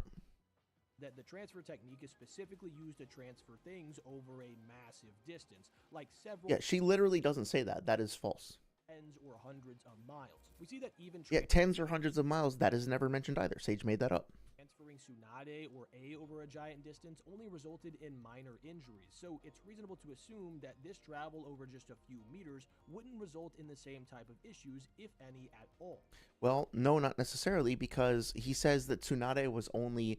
What do you say about minor injuries? Travel over just a few meters wouldn't result in this injuries, so One transferring second. Tsunade or A over a giant distance only resulted in minor injuries. Okay, so like A is one thing, like I said, he's a freak, but he said that it only resulted in minor injuries to Tsunade.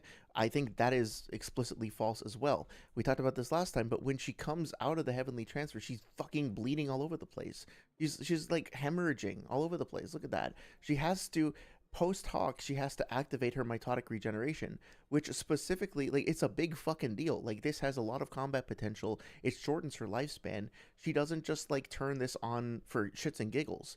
She turns in, like, even like the Raikage is concerned enough about her that she's like, it's like, are you okay? It's kind of hard to tell, but it looks like she might actually have a cut here as well.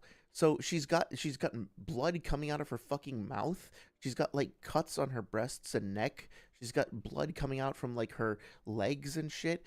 This is not a minor injury. She got fucked up so badly that she had to use this technique, right? Like that feels extremely dishonest to me. So it's reasonable to assume that this travel over just a few meters wouldn't result in the same type of issues, if any at all. The best way I can put this is imagine a sprinter running 100 meters. The sprinter can keep up their full speed over that distance because their body can handle it over that distance. However, imagine the same sprinter tried to run at full speed for a mile. They wouldn't be able to. The strain on their body would be too great, and if they pushed themselves too far, they'd end up severely injuring themselves. The same principle applies here. Just because she knows... I don't think that that's the case either, because specifically with that that example, the propulsion method, so to speak, the thing that's accelerating the individual who is doing the running is their muscles generating speed and momentum and like driving them forward. And yeah, you're going to be releasing, I don't know the sports science of it, whatever. You're going to be like consuming ATP and generating lactic acid and stuff like that, not like hyperventilating and whatnot. There's only so long your body can deal with that. But that is a variety of different factors, and it's about your body outputting that energy to sustain you at that like speed over that time. But let's say, let's say your maximum running, or let's say like you could get in a car and you could drive in that car at like 200 miles an hour with the windows down, and it would be kind of intense, but you could survive it and you would basically be okay if you had goggles on or whatever, right? Now imagine that you went from 0 to 200 miles an hour in like a tenth of a second, and then back down from 200 miles an hour to 0 miles an hour again in like a tenth of a second. You'd probably be fucking liquefied. Like, you'd probably fucking die, right? It's not about the distance that you travel necessarily. Like, you could travel for hours at 200 miles an hour steadily and be fine. It's about like how fast you accelerate, how much force is generated by the velocity and your acceleration, not just the speed, right? It's about the amount of force and strain, like the G's that are placed on the body. And I think that's probably what's happening, especially since Tsunade has like all this internal bleeding and is like severely fucked up as far as we can tell. Like, she's probably getting like fucking shaken up by the massive acceleration and deceleration. It's not just about the speed. Speed is only one component of velocity, which is one component of acceleration. So this to me seems like at the very best like an extremely paltry and kind of incurious assessment of how the heavenly transfer actually works and how the speed gets put on your body.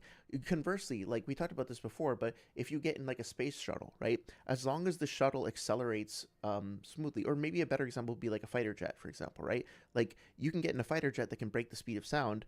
As long as you're in the jet, you can sustain that speed for a very long time quite comfortably, for minutes if not hours, right? But accelerating between 0 and 100 miles an hour, like far less than that top speed, and then decelerating or turning, with far less, like a much smaller velocity vector, is going to fuck you up much worse, right? It could kill you. So I don't know. I don't think that this is an appropriate analogy at all. Obi bodies can't handle light speed travel over long distances doesn't mean they can't handle it over short distances, and therefore this is not a valid debunk to the other light speed scaling. Yeah, honestly, like, There's two factors to consider about light speed movement potentially harming the body. The first is acceleration and deceleration, so g-force and inertia. And the second is bumping into shit, like what we refer to in the scientific community as like bumping into a bunch of shit while you're running around like an idiot. Air resistance is going to fuck up your skin, right? Any objects that you're not able to avoid, if you hit, it's going to, first of all, leave a massive trail of destruction around you, just running into things, but also it's going to fucking hurt, right? So you would expect to see external damage if it was literally just like the problem was that they were moving through the air and the air was like causing friction against their skin. You would expect to see more external damage. Like when Naruto goes into 3 and 4 tails mode, like his skin gets ripped off, right? So we'd expect to see something like that. But that's only one type of damage that can be incurred. The internal damage is much more of a threat. Control light speed statement comes from data. I'm gonna go to here, and then I'll catch up on chat, and then we'll see how we're feeling if we want to finish the rest of the video or do a part 3. 4 with Kabuto's white extreme attack. In both the manga and the databook file, we're told this uses light to blind the opponent, so it should just be light speed, at least in some aspect. Much like the flash pillar, which actually functions similarly, this attack is a literal flash of light produced by the user's chakra, so this one should be pretty self-explanatory. Following that... Not necessarily. I mean, like, here's the thing. The way that I look at the white extreme attack is that the snake itself is quote-unquote made out of light, but the actual flash that follows up... Well, first of all, again, like, this is a databook statement, so we should be skeptical towards it in the first place. But that being said, yeah, there is a dragon that is quote-unquote made out of light, but the dragon, we see it like be assembled, so to speak, and like exist in this like semi-solid form or whatever. Like it has a definitive shape to it, and then it flashes. So probably the flash of light is literally moving at the speed of light. I don't know about the actual snake itself, right? It's quote-unquote made out of light, like internally it's glowing or whatever, but does that mean that the entire shape of the thing itself is moving at the speed of light as well? I don't know about that. It seems to me that it's more like this. Like, let's say you have a big-ass flashlight, right? And you like you're playing ninja with your friends or whatever, and you use I use like searing sun ray or whatever, and as you say that, you flip the flashlight on. Now, obviously, the beam coming out of the flashlight, the photons are moving at the speed of light, but you still have to physically move your thumb up on the switch, press it forward, and then there, like, electricity has to go through the circuit and then heat up the filament or whatever, or if it's an LED, like, you know, turn on the element, which then has to start glowing, and then, you know, that starts emitting light. So there is a longer than light speed interval that occurs before the light itself emanates. I don't necessarily have a problem with the idea that the literal flash of light is light speed, but everything leading up to that with like this dragon forming and coiling and stuff like that, that to me is analogous to flipping on the flashlight. That has a time domain associated with it which hasn't been specified, so I wouldn't assume that that part of the attack is the speed of light. Produced by the user's chakra, The so flash, this maybe. one should be pretty self-explanatory. Following that, we have Mifune, along with the other samurai from the Land of Iron, having light-speed blade/projectiles, like... Again, no source for this. Assume it's from the data books. We don't have a page. We don't have a legitimization of this translation. If we assume that it's true, again, like, I think this is the same thing, like Kosoku no something. I don't think this Ichigeki, I forget. But like, again, this could be interpreted literally or metaphorically. If you interpret this to be literal, what does that say about other characters that scale to this? Does that actually make sense? What are the implications for the world if this is actually the case? On the one hand, this is just a databook statement, so I don't feel the need to take it at face value. It's unsourced, it's uncredited, and it doesn't come with any explanation as to how this fits into the universe overall, so I don't really even feel the need to entertain it, but let's continue. This, much like the water... Oh yeah, he compares it to Getsuga Chencho without explaining at all what that is or how that's relevant or how it works, because of course. Isn't that weird because the Water Fang bullet is a Jonin level projectile technique, so the samurai having Jonin level projectiles isn't actually weird at all. There aren't really any... Well, since the samurai themselves are not ninja, then the term, like, Jonin level wouldn't apply to them at all. Like, I get that there's like an analogous comparison in terms of like the overall strength, but this is a completely different technique, right? It's like samurai techniques use chakra, but they're not ninjutsu, so I don't know if that's an apt comparison either. Issues with this in terms of what we see either, since they're not outsped by any attacks that should be slower than that. But I will. Well, if you're gonna make a category statement about like how this attack works overall, if they're not outsped or whatever, I would like to see every single instance where this attack is used in context and to know what's going on.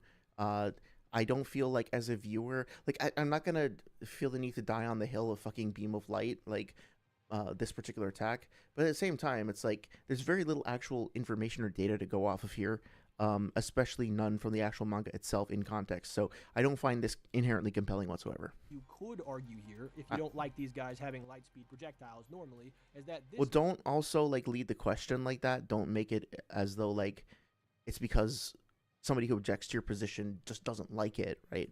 Might just apply to the technique while they're being Kurama amped, but I'll leave that up to you. Either way, I don't think that makes sense because we see a character over here, like, not. I mean, like, maybe if you translated the whole fucking thing and showed the page it was from, then we could see all of it. Because obviously he just translated this stuff on the bottom right. He didn't even translate the whole page in context. So yeah, this doesn't present any contradictions. This is completely fucking useless. The final statement we get in regards to. Okay, so I'm gonna pause here. Light Fang is like whatever. We can go over that quickly, and then this whole pragmatism argument gets like really wormy. And is probably the part of the video that pisses me off the most.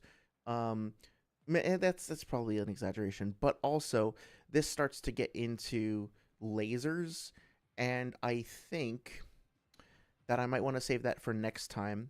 And what we will do, I'm gonna read chat first. I'm not gonna take off, but like I'm starting to get a little bit tired, and I think I'd rather wrap up the hour with chat, and then next time we can finish up with Light Fang and pragmatism stuff. But also wind up talking about, I don't know. I feel like I should like at least listen to part of it because I'd like this video to stand on its own as a response. So let me check chat real quick. If you're watching this the VOD, I will put a timestamp within like a day after this being uploaded. I'll put a timestamp for when this chat like catching up section ends. So if you just want to jump to the next argument, feel free. But yeah, let me catch up with people. Thank you so much for being patient. I know I haven't been responsive. It looks like the auto chat message hasn't been getting through, so I hope you guys don't feel ignored. But let me catch up with everybody, and thank you again for like letting me just focus for a little while. I appreciate it. So let's see. Going up to Saria's message from before. That little water girl has ice shards that track you. Like, what do you mean her standard combo strings are water whips that hit me at a decent length, and she has tracking, and she can stall the shards? So the dev team really loves Katara, and that's valid, but bro, please nerf. It sounds like Katara is becoming like the May. May is the girl in Guilty Gear who has the dolphin, right? That just kind of gets spammed out. I wonder if like somebody on the team was like a May fan and was like, okay, I'm gonna channel all of that energy into into this. This is going to be my dolphin girl. How about No says beyond what they were doing early 100 to 1000s in speed and power, where I disagree with them is that it's a Dragon Ball thing of in-universe multipliers exclusively. Randoms are also doing crazy stuff. Oh yeah, like I mean, Dragon Ball has like Kid Goku surviving like a rifle round to the forehead, right? And basically just like shrugging it off. I don't know if Dragon Ball power scaling is consistent at all. I imagine that people basically like disregard part 1, like vanilla Dragon Ball, because of its more gag or comedic nature. I'm guessing that there's probably like a section of the community that's like, yeah, we're just gonna scale from like Raditz saga forward, right? But I think they do bring back Arale in the Tournament of Power or something like that, right? And I think I remember Six talking about Arale being super busted, and I thought he was specifically talking about her like back in part 1, but I think they maybe bring her back, in which case that's kind of cool. I remember enjoying Dr. Slump when I was younger, so it's kind of cool that I like the crossover, and then I like the fact that they're reincorporating that character. Chris says, sorry, as Epona, I mean, Katara kind of goated, can't ever be too weak. That's true, you know, she's got to be well represented. Sorry says, I love Katara, but she's so broken. Zuko is broken too because he's the only character who benefits when his chi runs out. like what the fuck, then tone down his damage. Oh, that's kind of cool, like giving him like a critical or like a rage state. That could be a lot of fun actually. Or lower their health. Right now Aang has the lowest HP in the game, and I think if Katara will be how she is, that should be her. Toph is the highest, that makes sense, and everyone else is equal to Korra in health. I'm also hopeful that the story mode isn't just ATLA, because that's just going to feel so pandery. I want both ATLA and TLOK. Yeah, that would be cool. It would also be cool if they like leave open the possibility for a DLC that covers the new series. It'd be nice to have like both the OG and then the more recent series, and then like road to like connections, right, to the new part of the series. It would be pretty cool. One sec, I gotta reset the music because it's about to loop and it gets loud. There we go. All right, so let's see. Sorry, it says literally Korra is the only Korra representative that is sending. There's no more characters from Korra, like not even Asami. I feel like Asami has to be included, right? Like that's she's such a unique character that would have her own like easily have her own unique gimmicks or like specials or something like that. Very easy, I think, to differentiate her from the rest of the crowd in terms of like her kit. Like that would be a huge missed opportunity. Hey Omni, how's it going? Thank you so much for stopping by. I'm sorry, I think you sent this message a while ago. I hope that you wind up hearing this. But yeah, I saw your messages the other day. Hope you're having a great time on your trip. I hope you guys are being safe. It sounds like a lot of fun. But yeah, that's super awesome. I appreciate you stopping by at all amidst all of the adventuring that you're doing. It's really cool for you to say hi. But as always, no pressure, no rush. All the VODs are going to be up forever. As long as my channel is up, all the VODs from the streams will be up. So please take your time, have fun, and then I'll be around on YouTube and Discord to talk about stuff if you ever want to. Yeah, thanks for saying hi.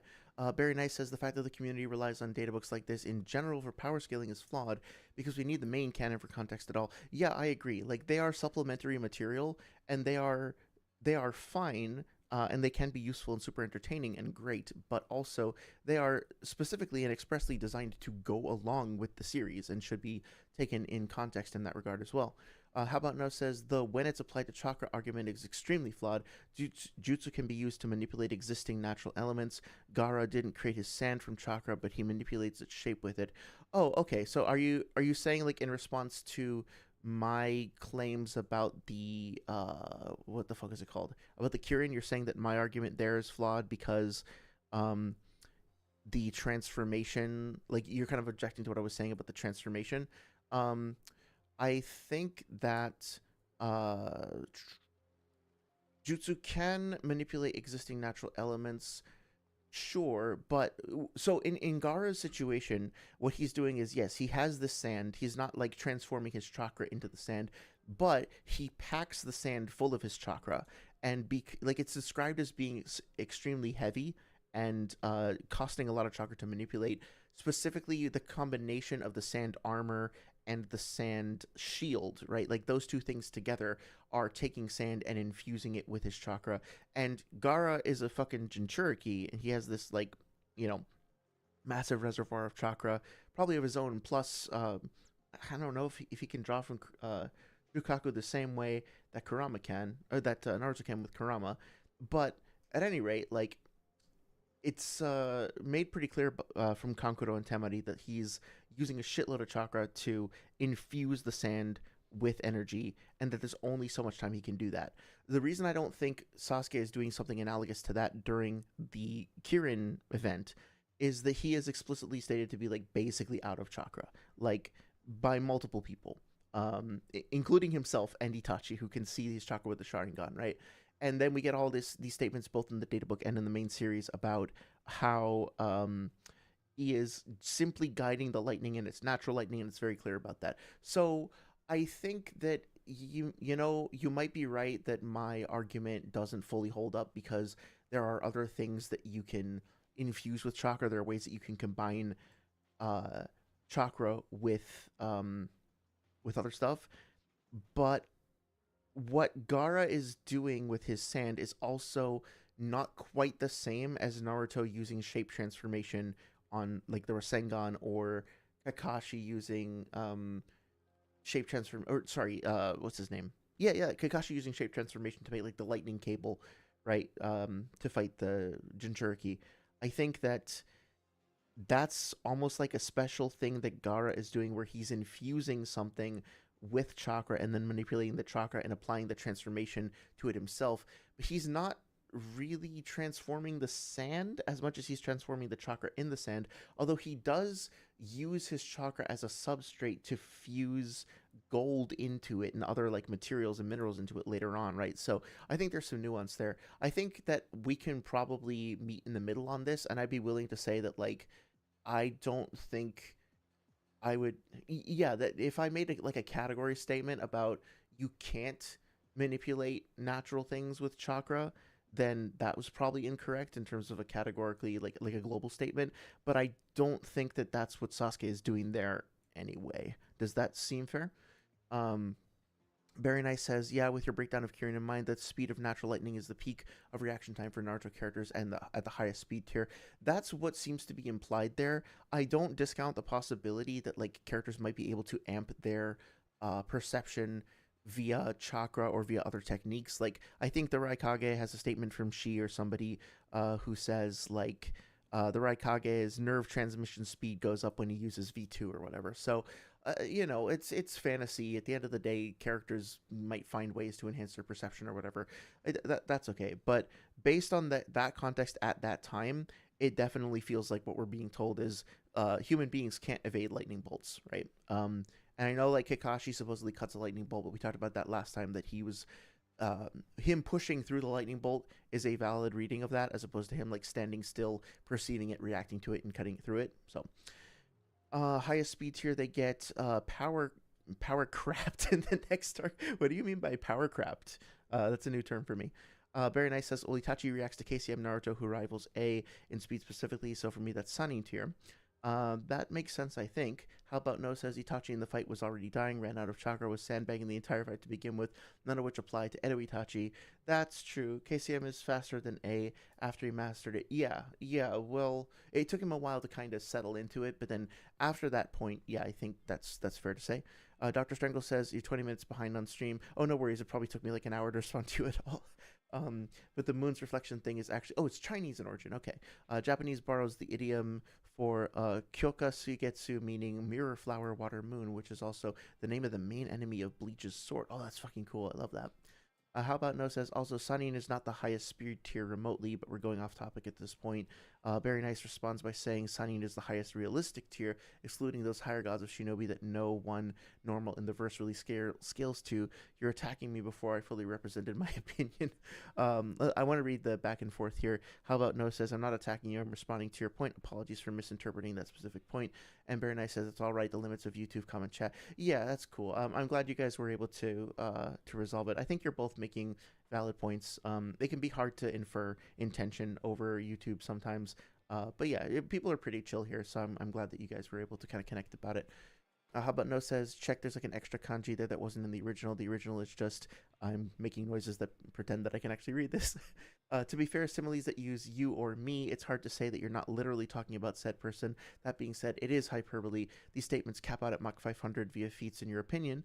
This video is assuming so much about the audience, especially that they're straight up casual, but demands that no accountability to educational standards be held to. Yeah, so let me go back a couple messages. So first of all, how about No, thank you for that clarification as always. That's very helpful.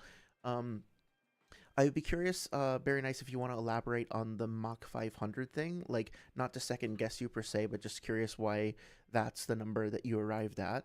The video is assuming so much about the audience. Yeah, sometimes it's hard for me to figure out like who these videos are for. Not just from Sage, but also from people like Key and Noodles. And what the best guess that I have, and this is not necessarily a bad thing, right, to be fair, but I think there's certain people out there who just want to hear that Naruto characters are really fucking cool, right? They don't really care about the power scaling, and that's okay. They don't have to. They're not like super nerdy about the series. That's okay. They don't have to. Maybe their friends at school, or maybe some people online or whatever, told them that Bleach characters are strong, like Ichiko beats Naruto or whatever, or Goku beats Naruto, and they're like, that kind of makes me sad because I like Naruto more. And so they go online and they look for channels that basically are like, no, don't worry, dude, I got you. This is how fucking cool Naruto characters are. Because I remember seeing a lot of that sort of commentary under in the comment section in Key's videos, there were people being like, thank you, finally somebody comes along and they're not downplaying my boys. Somebody is like actually repping my verse. Somebody is showing that Naruto characters can be just as cool as other characters, right? So on the one hand, if I'm being a little less pedantic, I guess you could say, you could argue that the service that Sage provides the community doesn't actually have anything to do with education, but it is entertainment and reassurance. For people who don't really have much of a stake in the literal analysis of it, they just want to feel good about Naruto being cooler than other characters or reaching like insane heights because it's fun for them to think that way, then Sage is giving them permission to do so, right? Like Sage and other content creators are like, look, I have a platform, I'm validated, I'm legit, I know what I'm talking about, I'm giving you permission to believe whatever hype you want to believe about these characters. And honestly, that is kind of fucking cool. I kind of appreciate that because it's like, you know, you're potentially helping underdogs feel like the shit that they like is better than other people are getting them shit for, right? But at the same time, I don't think it's necessary to mislead people about something in order to get them to love it. And I think if you're lying to them or misinforming them to get them to like it, you're kind of undermining the value of the thing itself. Like Naruto is cool enough as a series, as a character, as a story, as a message, like a representative of a message, that you don't need to fudge the details to make him seem cooler. He doesn't need to be cool in comparison to some arbitrary metrics. Kindness and empathy and like insight and creativity and dedication and courage and love are cool in and of themselves. They don't need to be performed at the speed of light. You know, like, is it not enough that I just eat my delicious pizza? Do I need to eat it at Mach 500 to be impressive? Like, does it taste any better? If, you know, I mean, it's a stupid example. I was talking about pizza earlier today. I got pizza on the mind. But, you know, it's just like, you can entertain and inspire and make people feel good about things they love without fucking lying to them, or just like, maybe lying implies more sinister intent than is on display. Maybe it's more like apathetic, just sort of misrepresentation, but it doesn't excuse it, in my opinion. Let's see, and yeah, so like I think that there is a specific audience that this is being crafted for, but it's a very weird, not like the people themselves are weird, but like the way that content creators regard their audience is like, I don't know, it is very unique, in kind of an unintuitive way, in my opinion. How about No says it's also called Beam of Light and Beams of Light are called Lightspeed, both in the databooks. Okay, that's reasonable. Yeah. Side note, the name is Laser Circus. Oh yeah, it's like written out with the katakana. Is that right? How about No says note number 2, it's bending the light by using. Oh, now the fucking reminder shows up after I'm back into chat. I gotta get a better bot, or I gotta tweak my bot better. Anyway, let's see, by using the water particles for refraction. Oh, okay, same thing happens in other manga. It's apparently a super common scientific thing in Japan. It's the same reason glasses of water have distorted reflections. Oh, that's interesting. Yeah, okay, well that explanation makes me lean a little bit more towards it being the speed of light, but in order to really buy that, what I would want to do, this is not like a counter argument to you, this is like part of the problem that I have with Sage's video as well, is like, okay, if Darui's Laser Circus is the speed of light, right? Does that make sense based on what it scales to? I've heard that apparently, like, one of Chio's puppet jutsu, quote unquote, runs alongside the Rasen Shuriken, which also runs alongside Laser Circus. Like, I think Sage and Noodles mentioned that. Not Sage. Swag Kage and Noodles mentioned that in one of their debates, right? So I think if you really actually want to demonstrate that Laser Circus is the speed of light, what you should do is you should go through the series, find all the instances of it, show it being used, show the other things that it's being used alongside of, show what it scales to, and then demonstrate whether or not that actually makes sense in context. And this is what I think Sage tries to get away with not doing that by saying, well, there's no contradictions to this. Okay, well, that's a positive claim. You want to demonstrate that there's no contradictions, show every single instance of the attack being used, and prove that there's no contradictions. Otherwise, that's just an assumption, a convenient assumption that benefits your perspective, but not one that's actually been demonstrated, right? So let's see. Same reason, yeah. But I really like that insight. How about no? That actually makes a lot of sense about the light refraction and all that. Dr. Strangle says, I'd be commenting more if I didn't put all my thoughts in the comment I left on Sage's video. Just black holes don't bend light. They bend space and the light moves in a straight line. Oh, interesting. Yeah, I would need to educate myself more on that. Very Nice says the sprinter, but sorry, I didn't mean to skip over that. That is actually really cool. Saria, if you're around either tonight or next Sunday, I would love to have your insight on that. Like maybe when we talk about lasers, we could discuss that. Yeah, I'll be happy to take a look at your comment. Let me get through chat and then I'll give a glance at it. Although it might be one of the things where like you left kind of a lot of information, so I want to make sure that I give it the time that it deserves, right? Where are you down here? Yeah, let's take a look. Yeah, you really did provide like a really great peer review, and I'm really sorry that Sage like didn't give you the appropriate time of day. What does this guy say? Oh, come on. Like, this guy wasn't being very nice to you. Yeah, this is a straw man, right? He's just, like, saying you're not, you're making... I hate it when people do this, because they're like, oh, so you're not agreeing with my assumption, so you're assuming the negation is true, obviously, right? They're not actually, like, listening to what you're saying. But yeah, I think... based on time, let me see. Is there yeah, is there anything in particular that you want me to respond to? Common sense fallacy. Yeah, yep, that's a good point. Common sense is not necessarily supported by evidence or reasoning. Yep. The fallacy palace. You too much weight to common sense and drawing conclusions. Yeah. I think we should talk about this. Yeah, I want to take my time and read through all of this when I don't already feel pressed for time, but let me give it at least a quick look. The Raikage Minutes seems already addressed. Yellow Flash critique. Yep. Okay. Madara part. Madarasu to Kirin part. Retsuden talked about the companions. Mute. Besides, Raikage and Kirin were also stated to be lightning speed, and because them statements are consistent with each other. Yeah, yeah, that's a good point. You have to actually, or Sage would have to evaluate each individual claim. It's not enough that there just happen to be no contradictions between them, right? I think we're aligned on that. Statistical significance also, yeah. Not only are you correct in pointing out that that's a low significance to begin with, but again, like statistical significance is not direct evidence for anything either, right? Like it increases likelihood if something is more statistically significant, but it's not actually an observation of the thing itself. I think like statistical or probability based predictors are useful when you have a limited ability to look at the data set, but we can read the whole fucking data books. We don't need to make predictions about whether or not the statements are likely to be true or not if we can actually observe them. Guy and lead Haku part of feat does not happen. Haku's in the mirror. Oh, okay, yeah. That makes sense. Statement is going over the statements part. Body management's fast as the raw as the light. Liquid implied to generating the pheromone.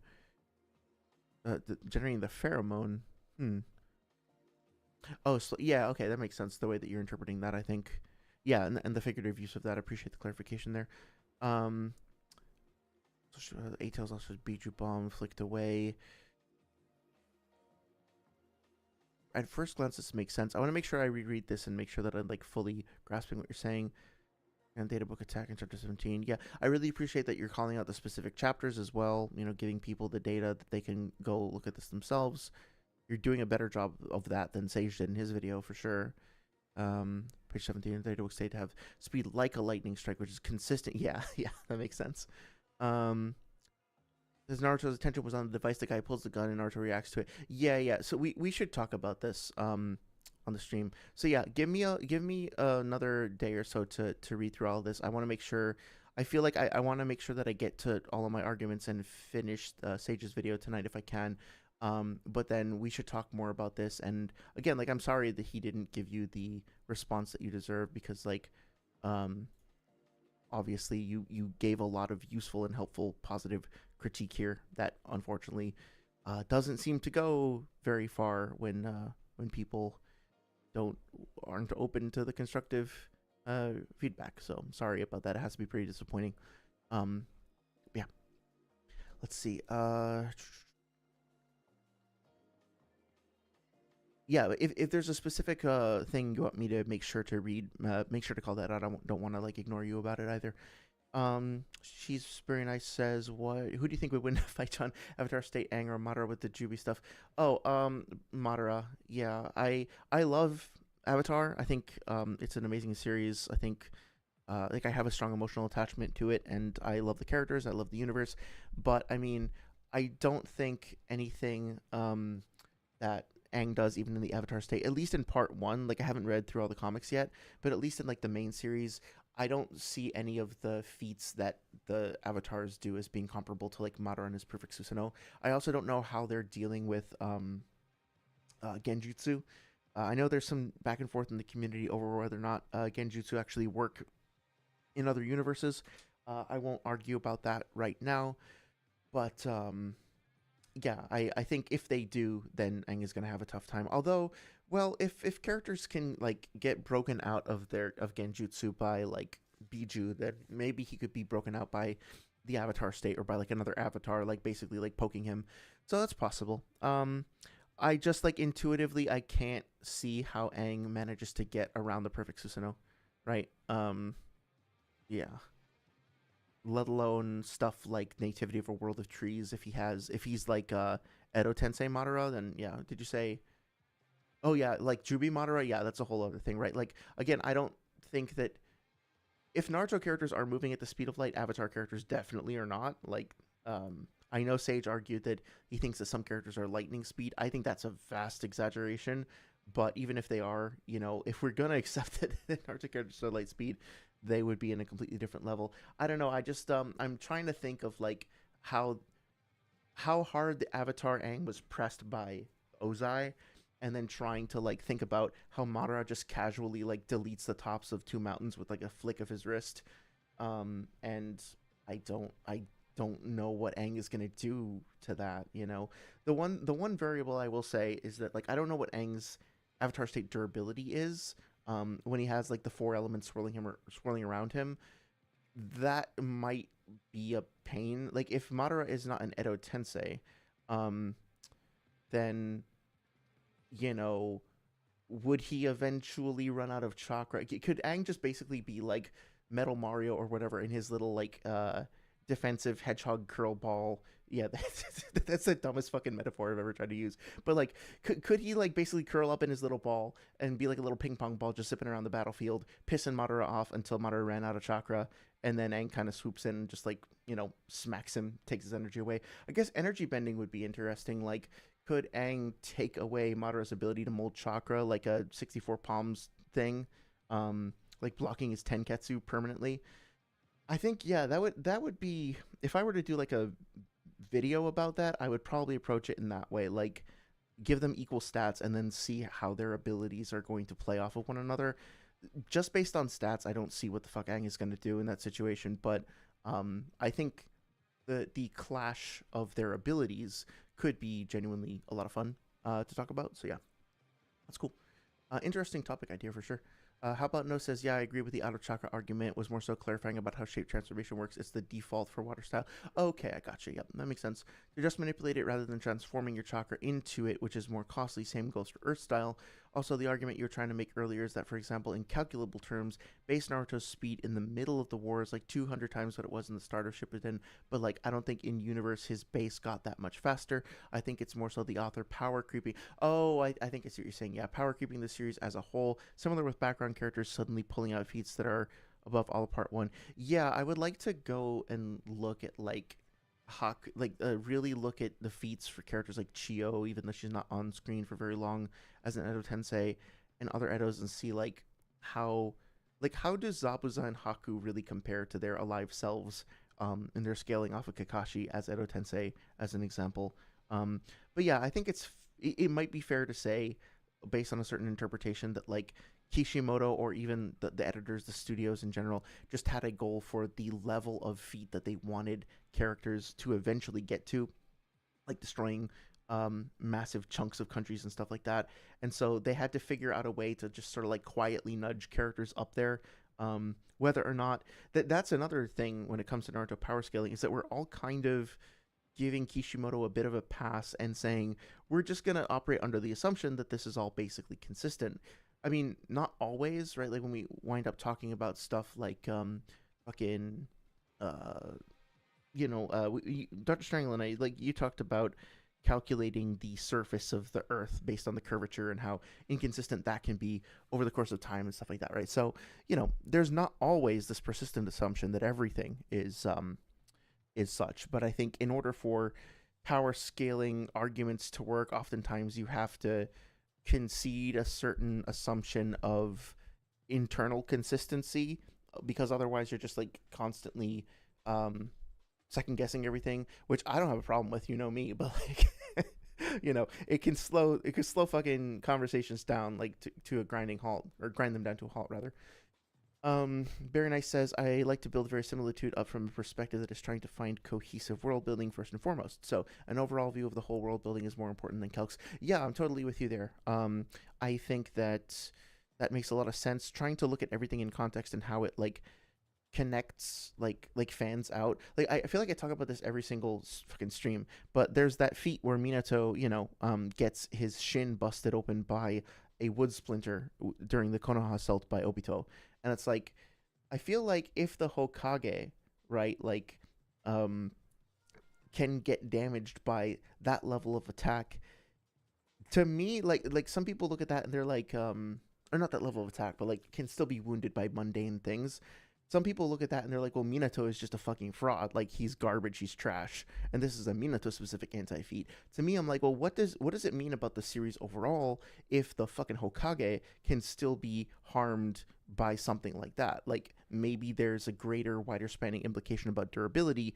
And if other characters are like, breaking off steel spears or whatever that are getting jabbed at them, or just like shrugging off explosions or whatever, how are they accomplishing that when even the Hokage can get splintered, right? So there are maybe more insights in both feats and anti-feats if we look at them as part of the overall framework of the series. So yeah, phenomenon. Oh yeah, phenomenon, not pheromone. There is pheromone type stuff in the series. There's like multiple smell genjutsu in the fucking, what the fuck is it called? I'm getting tired, I'm sorry.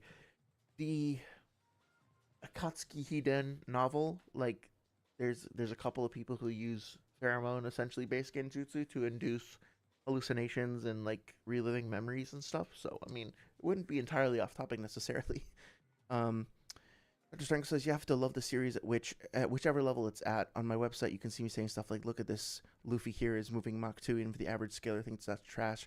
Yeah, I mean, like, I think calling a series or its characters trash because they don't fit some arbitrary tier is like, okay, that's your perspective, but that's not actually very insightful commentary. It doesn't contribute much. Hey Spitfire, thank you so much for checking out the stream. Hope you are doing well. Spitfire says, Dr. Strangle, I subbed to you just from that comment you left on Sage's video, and I saw it. Yeah, Dr. Strangle's legit. Like, Dr. Strangle's been super helpful for a long time, contributing a lot of like really useful and helpful information in our streams, and we had a long conversation about this video before a couple weeks ago as well. Dr. Strangle's fucking great. Check out Dr. Strangle. You want to, I don't know if you can post links in chat, if it'll let you, but feel free to share a link to your website if you like. And or do you want me to like show it on screen if that would be helpful? Like, happy to help promote that. Yeah, and also like Spitfire, no pressure of course, but if you want to stop by the Discord at any point, we're hanging out there, we're sharing scans, we're continuing the conversation there, so feel free if you like. There's a link to it in the like on my channel. Let's see, Saria says, I'm sorry you got hit with that, I'm not reading it. Yeah, that's yeah, I've gotten that too. And like, people are so fucking proud of themselves being like TLDR like, okay, if you don't have time for it, you can just say, sorry, I don't have time. And I understand that. Like, Saria, like, you've been on the receiving end of this. I kind of like low-key apologize that sometimes when I get home, or like when I'm done with a day of work and I pull up Discord and I see like one of your carry posts, I want to be able to respond to it with the detail and attention it deserves. That like I'm just fried and like my brain, like I can't deal with that, right? Not that I can't deal with you. That's not what I'm saying. It's just like I'm fatigued and like burnt out on being in front of the screen to the point where I don't think I can really give like a good response that's thoughtful to what you're saying. And so I'm just like, okay, I need to wait till later.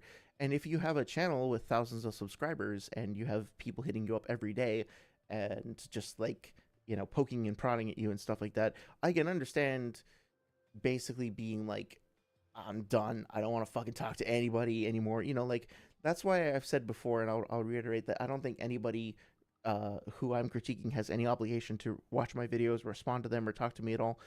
Because you got to set limits for yourself. You got to understand like how much of your time you actually want to, that you're able to dedicate to online communication without losing your fucking mind. I really like talking to people. I really like arguing with people in a positive way about Naruto, like because it's fun, it's interesting. I like being able to resolve differences and just have extended conversations about this shit.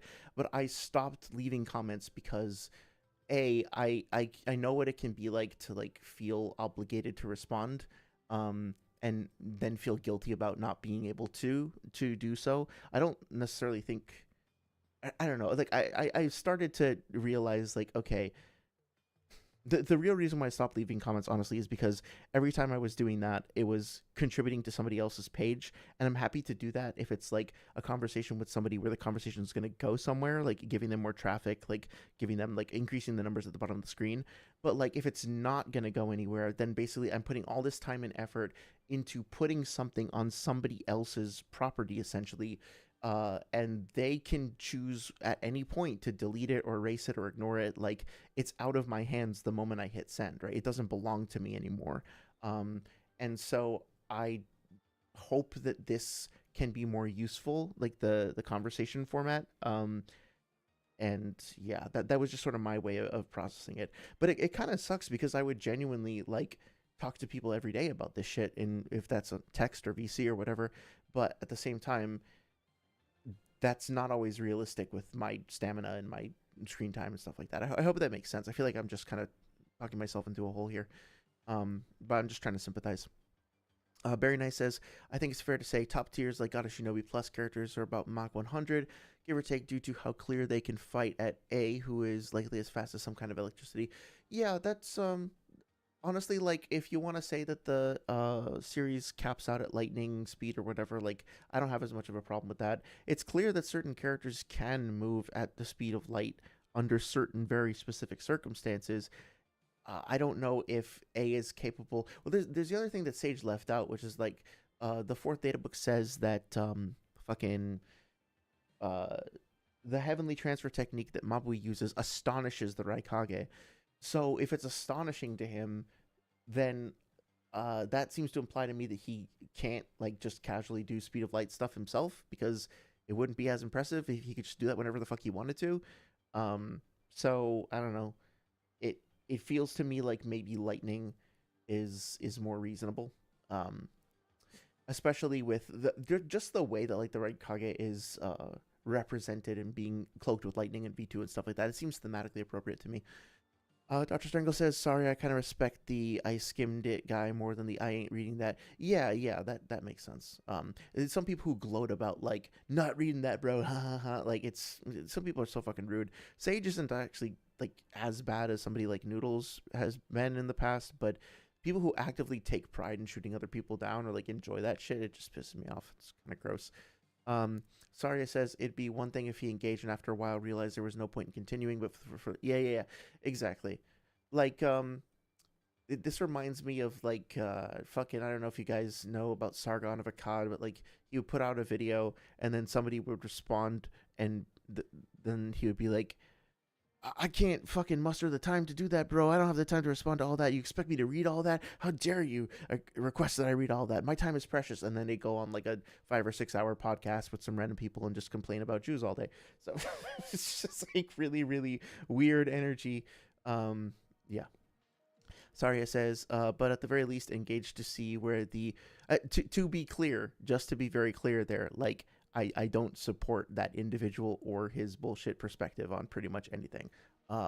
So yeah, not cool. Not a very nice attitude to have, in my opinion. Very nice says, I think second guessing everything fantastical just proves how inconsistent people's suspension of disbelief is. Yeah, I mean, like, I'm guilty of that, so I'm not going to judge too much.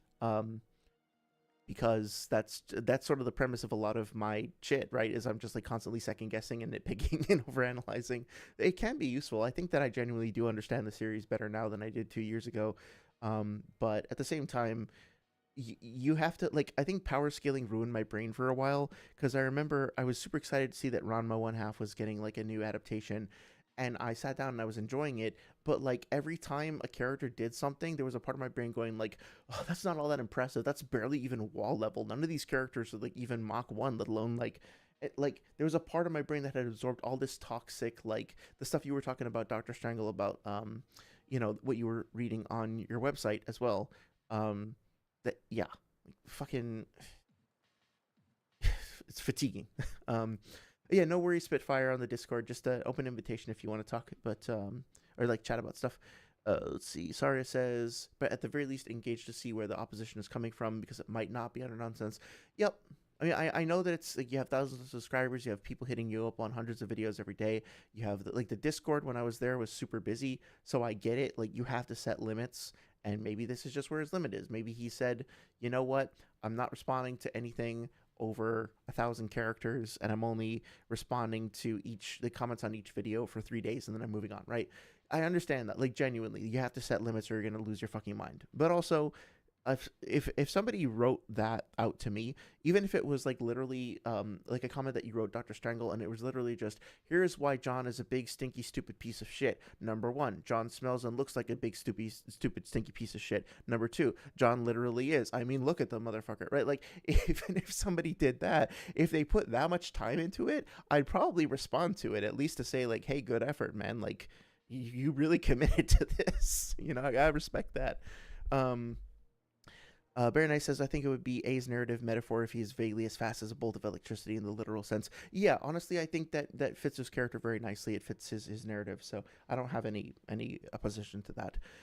Saria says, this, I think it comes from a lot of people not being willing to engage with stories, honestly. They'll only engage so much and latch onto ideas they like. Yeah, exactly. If that idea is compromised, then they will say that the thing compromising it is wrong. I don't question if a story says something is possible, because if the story does it, then it's possible. You just accept that law. Yeah, exactly. So we're going to talk about photon guns, and like, I think it might be a big mistake to just assume that photon guns in Naruto work the same way that they do in our universe. But even if they do, it's like, we can just have a little fun with it. Just relax. It's fantasy is a thing. We can allow for fantasy to exist. Let the story come up with its own rules. Spitfire says, sometimes I feel bad arguing about Naruto with creators because, they put so much work in their vids, but at the same time, challenging your way of thinking will only give a better understanding for everyone. I think Sari just fair in arguments / debates. Yeah, so I totally sympathize. I don't know if you've seen the video on my channel, the Itachi versus Pain one, that's like 3.5 hours long.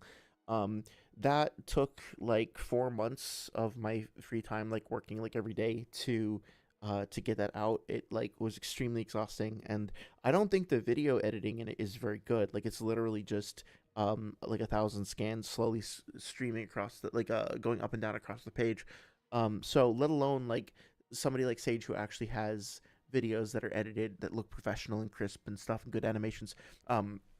I do want to say for the record again that like I inherently respect even motherfuckers like Noodles, who like I think they're like, his arguments are terrible and he uses like horrible toxic manipulative tactics and behavior, and I just like don't support the way that he engages with people fundamentally.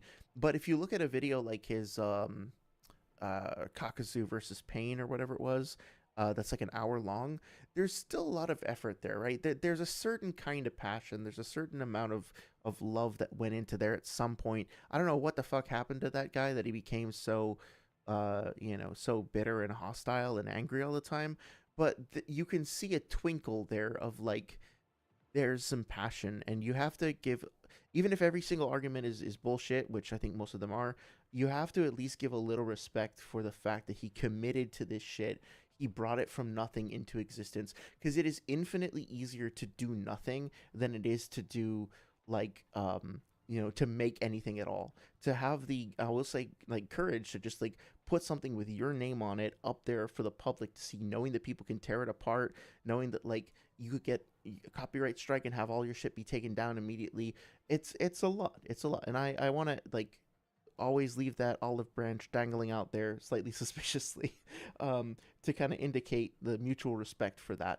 The thing that I don't like about, I like the way that Sage runs his debates, like debate tournament.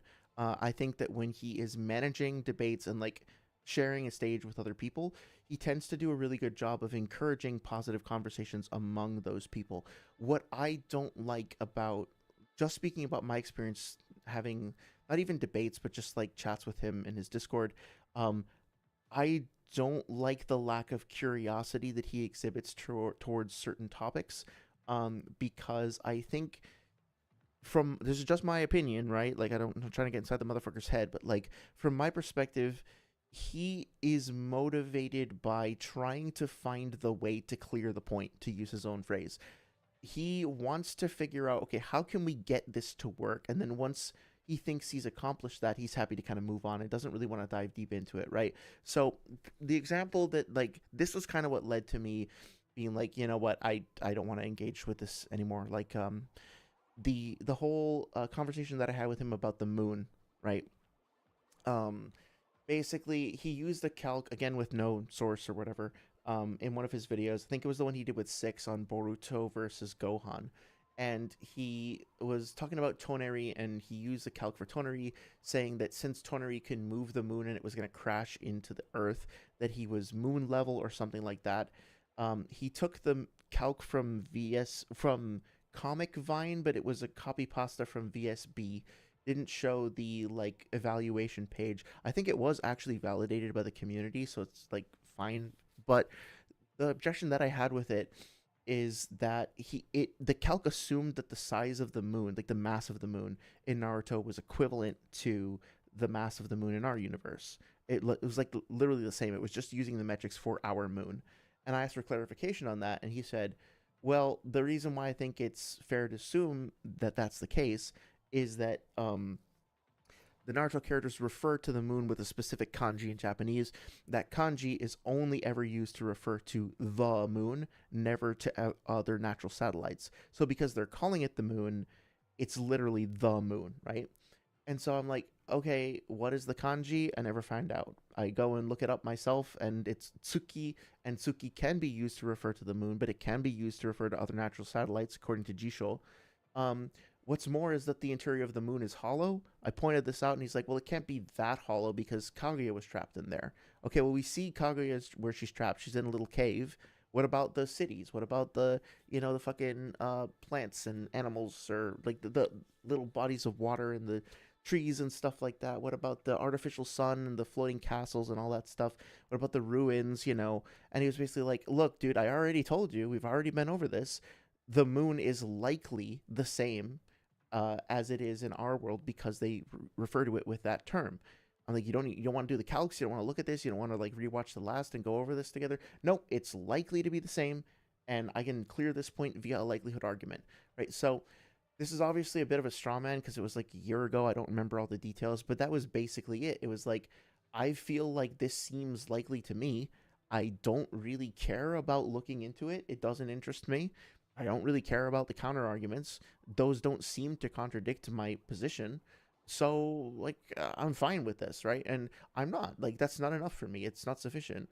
And if it was just, like, my own opinion, like, I think that, fuck it. Trying to think of a good example of a game that I played recently, but I've been pretty focused on one or two things. But, like, I don't know. If I want to say, like, I think that that Shikamaru is as fast as sound or whatever because he is relative to this character who has a speed of sound attack. And then somebody's like, well, I don't agree with that. I think that's wrong and blah, blah, blah. I'll be like, well, you know what? That's fine. I like it anyway. And I am allowed to believe that. And that's true. There's nothing wrong with having headcanon and coming to your own conclusions.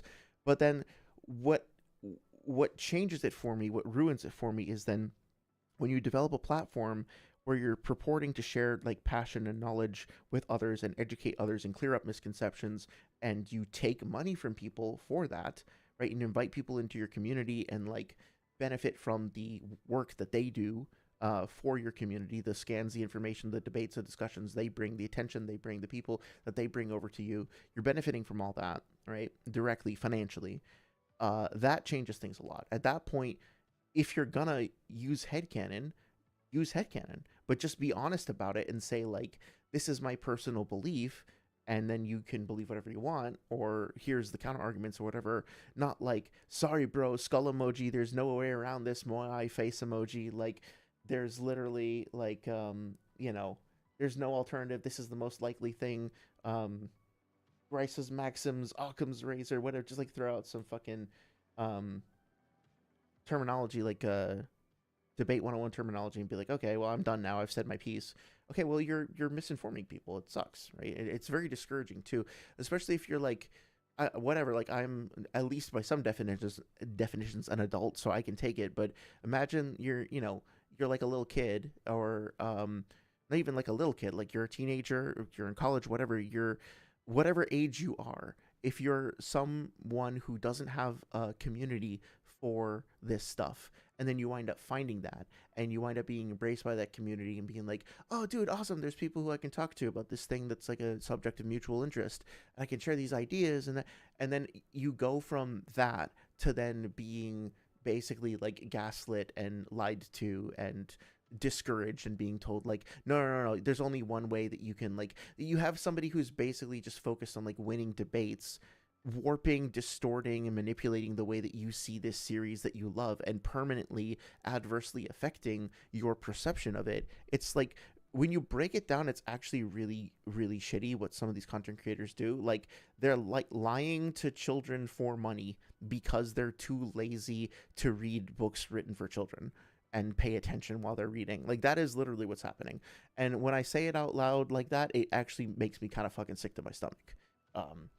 So yeah, that's kind of why I'm like, okay, that's why I'm still talking about this. I've made like probably dozens of hours of content responding to Sage's shit, because if even like one person out there feels like they were like lied to, gaslit, or just like downplayed or discouraged or whatever, and sees one of my videos, I want them to be like, hey, cool, I wasn't crazy. People acted like I was crazy and stupid and dumb. People like, tried to shut me down, didn't take me seriously, excluded me from these conversations, tried to get me to shut up and not contribute because they didn't like my perspective, but I wasn't actually crazy, right?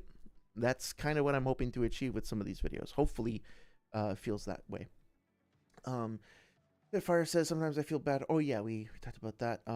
If the Raikage can fight all day, says Dr. Strangle, and move the speed of light, why would he ever need the heavily transfer technique? Yeah, exactly. Oh yeah, Sargon can't read. Yeah, that's the one. That's by Sean, right? That's the one I was I was referring to. I was trying to summarize. And then, oh yeah, the Dr. Strangle. The only thing I know about the guy, so my girlfriend picks on him on Storm Connections, or picks him on Storm Connections because he yells penetrate. Oh god, it's like the Penetrator in Demon Souls. Yeah, good.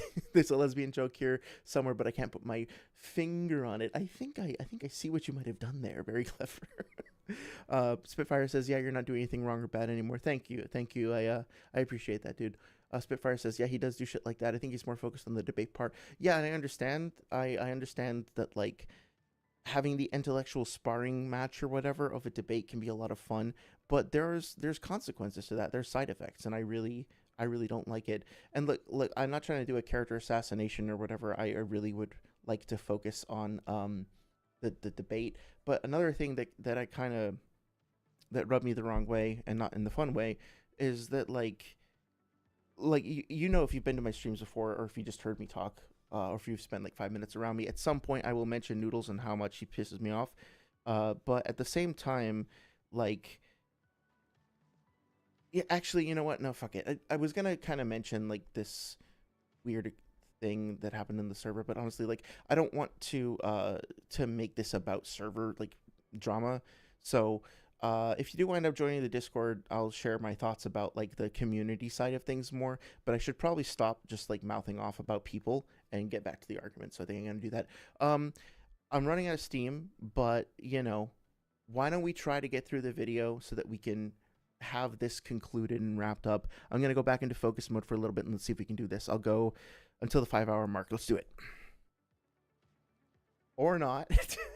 I got cursed. In terms of what we see either, since they're not outsped by any attacks that should be slower than that. But I will say, what you could argue here, if you don't like these guys having lightspeed projectiles normally, is that this might just apply to the technique while they're being Kurama amped, but I'll leave that up to you. Either way, this doesn't present any contradictions or issues within the other statements. The final statement we get in regards to lightspeed in Naruto, at least pre-Boruto, is yet another hotly debated topic, Madara's fair. Light Fang.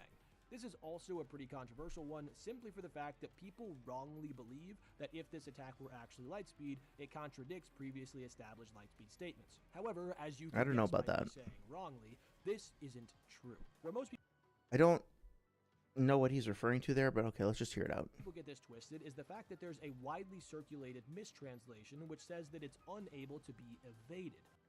Okay, so again, I just want to start off by re-emphasizing that, like, he's calling this a widely circulated mistranslation, which means he's making the positive claim that it's a mistranslation. I see that we vaguely in the background can see the Light Fang Jutsu over there. I hope we get a mention of what databook it's from and what page. I hope we get a mention of why specifically this translation is incorrect and why the other translation is better. I don't understand why, again, like when Sage wants to use these translations, he just like puts them up on screen, like from Narutoverse, and he's like, oh yeah, look, this is what the data book says. But then when he has a problem with them, he says like, there's a mysterious translation that's been floating in the community, lurking under our beds, putting bad ideas in our minds. Like, fucking just say, this is the Naruto University translation, this is where I got it, this is who I talked to dispute it, and this is why. Just fucking be honest. Stop with all of this like hand wavy, shell gamey, like, where did this even come from? Like, it's so fucking annoying, dude. We all know where it comes from. Anybody who spent like 5 minutes on this topic knows fucking Narutoversity, so you're not like fooling anybody. So just like be honest. Is it that hard? That's not what it Fuck. says. It says it's unable to be blocked. This actually makes more sense. Okay, well, so he says it's unable to be blocked, but the translation that he uses also doesn't say that. The translation on screen says leaving the enemy unable to defend against. It doesn't say anything about blocking, right? Defense can take the form of multiple different tactics, techniques, responses, approaches, whatever. The word defense and block are not synonymous with one another, right? Parrying or dodging could be considered forms of defense. So I don't really like that. And I don't know why this has to be more authoritative or correct than the other one. Because A, Naruto evades it, and B, it slices right through Naruto's TSO rod, which... Okay, sure, right? So, like, Naruto evades it. Exactly. And the statement itself, let's read the whole statement in context. A ninjutsu used by those who gained the six paths power, they emit a beam of light to bisect the enemy. Okay, like a sharp and pointed fang, so we have a non-literal simile there, it cuts all things with the speed of light, making it impossible for the enemy to evade even one swing. Okay, so whether or not we use evade or dodge or whatever, like, it's also worth mentioning that this entry is 2 sentences long. The first one is like basically fine, it's just literally describing what's happening, but the second statement has a simile in it, and then it has this, I would hope we could agree, hyperbolic statement that it doesn't literally cut all things, right? It can probably cut through a whole lot of shit. Can it cut through the sun? Can it cut through a galaxy? Can it cut through a black hole? If not, then that's also a non-literal figurative statement with the speed of light, making it impossible for the enemy to evade even one swing. So I have no reason to believe that the other translation, at least based on Sage's own video, is more accurate than this one. And since he's used other Narutoversity translations before, if I were to just go with this at face value as a naive community member or whatever, I'm seeing 2 sentences. The one sentence that is actually literal isn't being referenced. The second sentence has a simile, it has a hyperbole, and then it has this incorrect statement that it is impossible to evade. So how about this? How about instead of finding all these reasons like to do mental gymnastics to rationalize it, how about we just look at this as another example of the 4th data book having some hyperbole in it? Maybe this statement is not the hill we want to die on. Maybe this statement is yet another one of the entries in the 4th data books that is just a little excessive.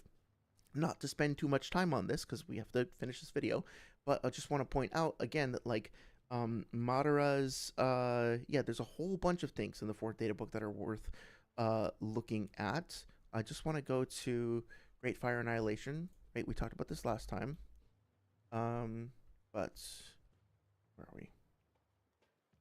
Yeah, Great Flame Technique says that the target is reduced to ashes in an instant. Great Fire Destruction, a Great Fire that destroys everything. The flames warp and burn everything all around to nothing, not even atoms, nothing. Let's see. Hiding in ash and dust destroys the surrounding things. Where the fuck is Great Fire Annihilation, though? Yeah, here we go. Great Fire Annihilation, another one of Madara's techniques. All things end up in ashes. There's no use in arguing about it. There's no escape. These are direct quotes from the fourth data book, by the way. Hellfire, it's called Hellfire. It turns the whole surface and the naiadid, presumably of the earth, into a sea of flames. It says it incinerates the lined up enemies altogether while showing a picture. Oh yeah, so that was my commentary on it. It does, this is the literal quote, it turns everything to ashes to the core. Blast by Wild Dance, aka Bomb Blast Dance. The opponent is enveloped by the vortex, giving them no option for escape, leaving them to suffer and burn. A huge serpent of flame swallows up the opponent. Okay, so it's not actually a serpent, right? This is the Kamui enhanced fire jutsu that Obito uses, and the Shinobi Alliance survive it. It doesn't kill anybody.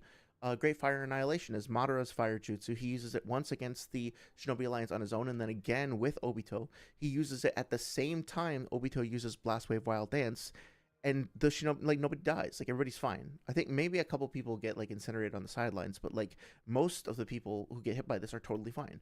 So we have two people simultaneously using two jutsu. They are both Uchiha, and the description of the jutsu states that it can't be, like, avoided or blocked against, and it will categorically destroy anything it touches, and it doesn't do fucking jack shit to anyone, right? So, like, maybe the fourth data book isn't to be taken all that literally. Maybe we should look at any of these other statements here. I'm not going to read through them again because it's like the third time I've done this on stream, but like, there's a whole bunch of other statements that also don't fall into this literal category. And this is why, like, making these, like, stupid category assumptions about, like, oh, this is expository text or whatever, just doesn't benefit you. It doesn't benefit your community. It doesn't benefit anybody. And it forces everything to go through this shitty little pigeonhole that winds up, like, wringing out all the nuance and the context and meaning from the stuff you're reading. Which, again, is, like, a comic book for teenagers. Which says that it's unable to be evaded. That's not what it says. It says it's unable to be blocked. This actually makes more sense because A, Naruto evades it, and B, it slices right through Naruto's TSO rod, which should be one of the most durable things in the verse.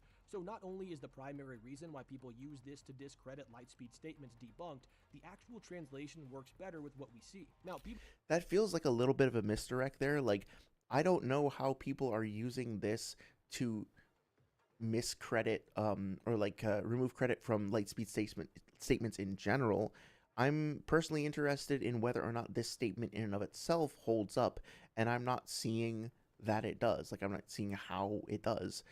I don't think this inherently says anything about anything else. Like, this doesn't change my opinion of Heavenly Transfer. It doesn't change my opinion of Ray of the light sword slash or whatever that Mifune uses. It doesn't change my opinion of Waterfang Bullet or Haku. Like, Haku can be the speed of light and this cannot be the speed of light, and that doesn't represent any problems for me. Like, maybe I'm missing something, but yeah, I don't see why. I'm giving Sage the benefit of the doubt here. I don't see why people think that this is some kind of a global debunk to Lightspeed in general. I just don't think that this statement holds up, and I feel like Sage is, like, throwing a little bit of a smoke bomb to be like, oh, I'm sure you've heard about this argument, but the you've heard people object to it. Oh yeah, the reason they're objecting to it is just because, like, they're trying to debunk everything. Like, it feels like a bit of a straw man, but I have to admit that I don't fully know the context of it, so maybe this is one that I just, like, leave up to you guys to tell me what you think. People do have another issue with this in the fact that Naruto seems to narrowly avoid this, but that's not really a problem because Madara slashes at him with the beam as opposed to it being fired directly at him like a bullet. So what Naruto would be reacting to is Madara's head swivel speed, not the speed of the light thing. The Light Fang can be Well, yeah, if that's the case, that like maybe the Light Fang is basically like a laser beam, it literally moves at the speed of light, but Naruto isn't actually. Okay, well, if that's the case, then right, if what he's saying is that like Madara spitting, like that actually like light projectile coming out is what's at the speed of light, then that doesn't mean that his head swivel is moving at the speed of light. It sounds like that's what Sage is saying. There's no guarantee that his head swivel is also the speed of light, in which case Naruto's dodging the head swivel, so this wouldn't be a speed of light feat for Naruto either, because he's not actually dodging the speed of the light coming out, he's just dodging the speed of Madara's head turning, and that's not necessarily the speed of light. Although I will point out that if I think this is the case, that in the anime, yeah, I gotta be careful with copyright here, but I think if we just go through here, let me mute the audio just to be. Yeah, that head swivel could be slower than light. Yeah, exactly. I don't know why this is flashing. I'm sorry if anybody was sensitive to the flashes, but so I'm just going frame by frame over here. I don't know what episode this is, and I apologize, but this is the anime rendition of Light Fang, right? So what happens is like Madara does like old man toothless inhale over here, and then he goes pew. He spits out. It goes forward. It goes forward, forward, and it does kind of look like a laser beam, right? So maybe it is. Although it gets thinner as it goes out, so I don't know if it's literally a laser beam. Also, if we're gonna break down the animation, I mean, like, look at what's actually happening here. Madara moves his head down, and then his hair like settles. Is his hair bouncing forward at like near relativistic speeds as well? Like, his hair is animating along with this beam. I don't know if that makes sense. Anyway, so he spits it out. Naruto's looking right at him. He sees to see it coming. It comes towards him. He puts his head back. It actually looks kind of cute there. He's like, eh, like a dog with a bone.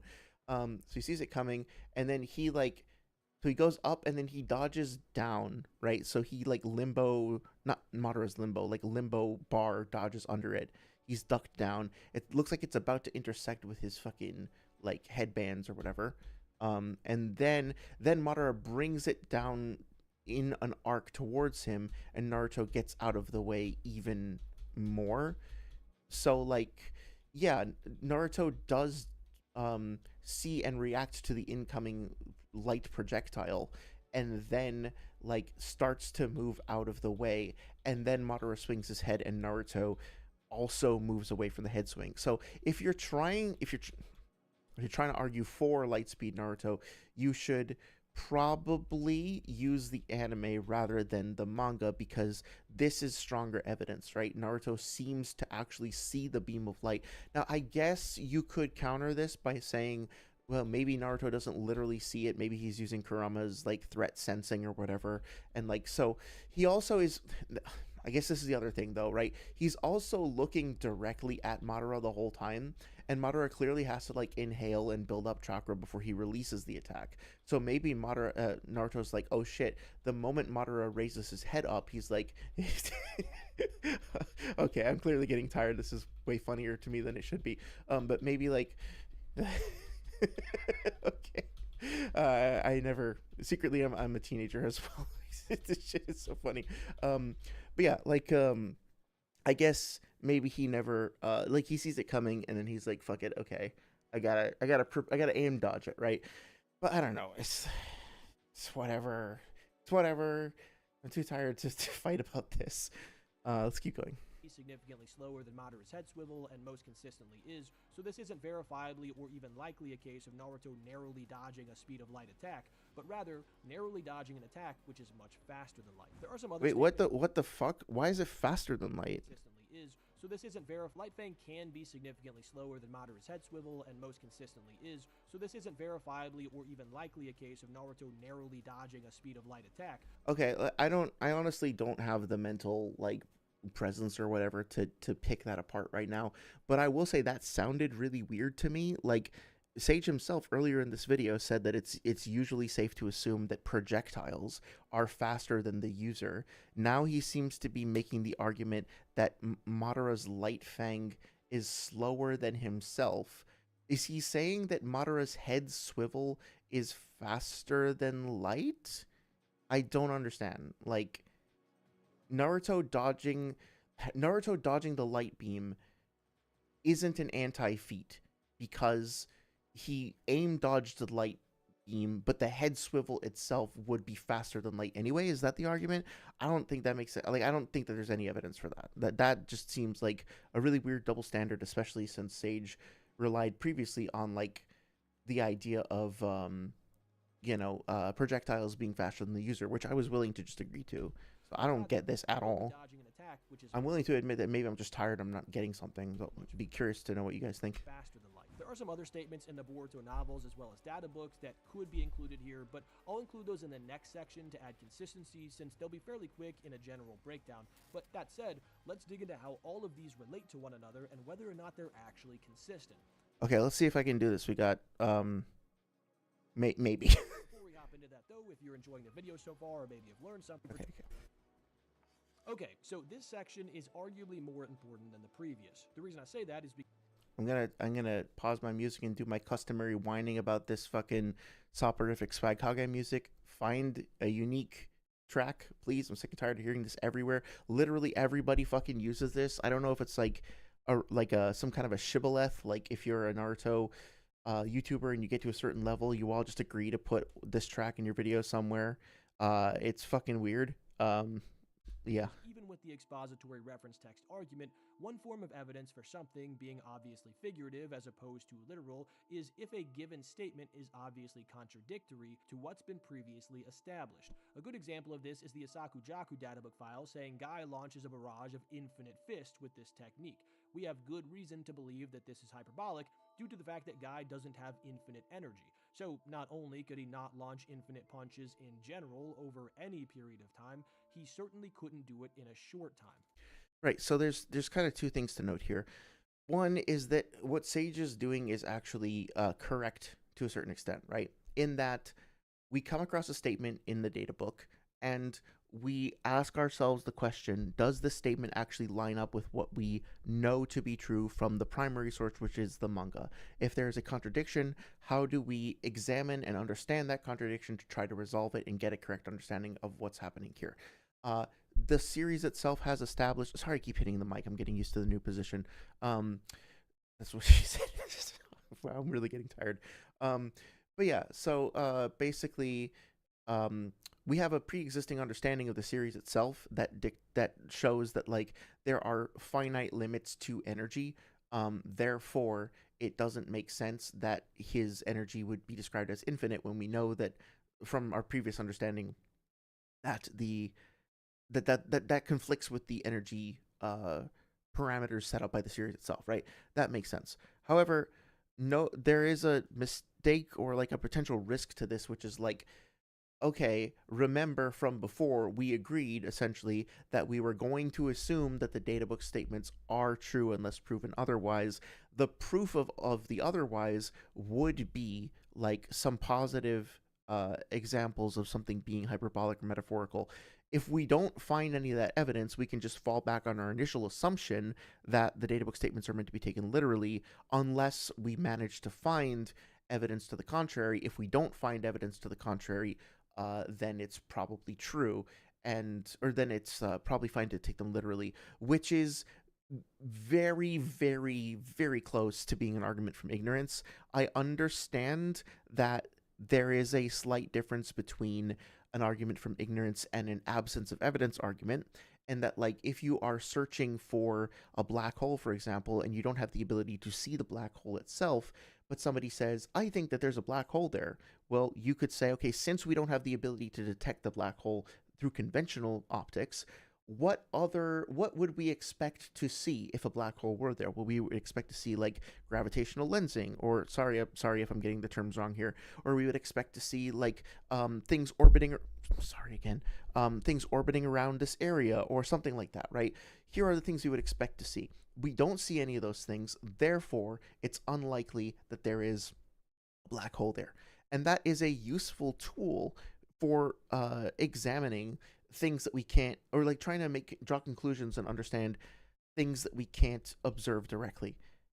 But a book written to help explain and expand on a manga for teenagers where we can pick it up and just like literally here's some book reading ASMR for y'all, right? We can just literally it was fucking goofy, I'm sorry. We can literally like leaf through the pages and read them and look at every single statement and compare it, especially since like we're not getting descriptions of jutsu that never happened in the manga, right? These are all manga panels. All these illustrations come directly from the manga, so we can go back and look at them directly in context. There's no reason not to do that if you genuinely want to understand all this stuff. So no, it's first of all, it's not correct to just keep that Grammarly blog post's opinion and let that guide our perception of the whole fucking data books.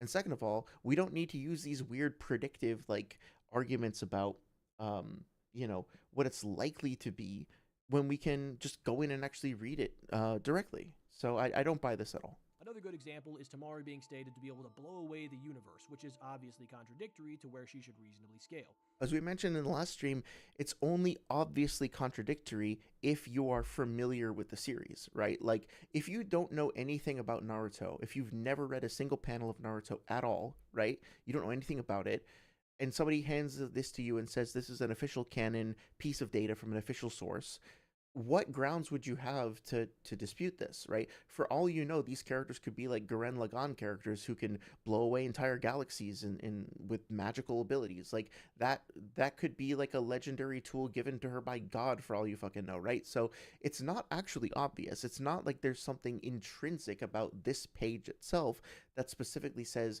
there's only one way to interpret this and this is like hyperbolic because it's obvious. Saying something is obvious because it's obviously obvious doesn't get us anywhere. And in what Sage said is the real truth of the matter, which is that he understands that based on an actual analysis, understanding, and comparison of the source material to this statement, by putting the statement in context within a framework of understanding of the series overall, it doesn't make sense because it doesn't line up with that. So Sage, in it, like himself, acknowledges and understands the value of doing this when it benefits his perspective.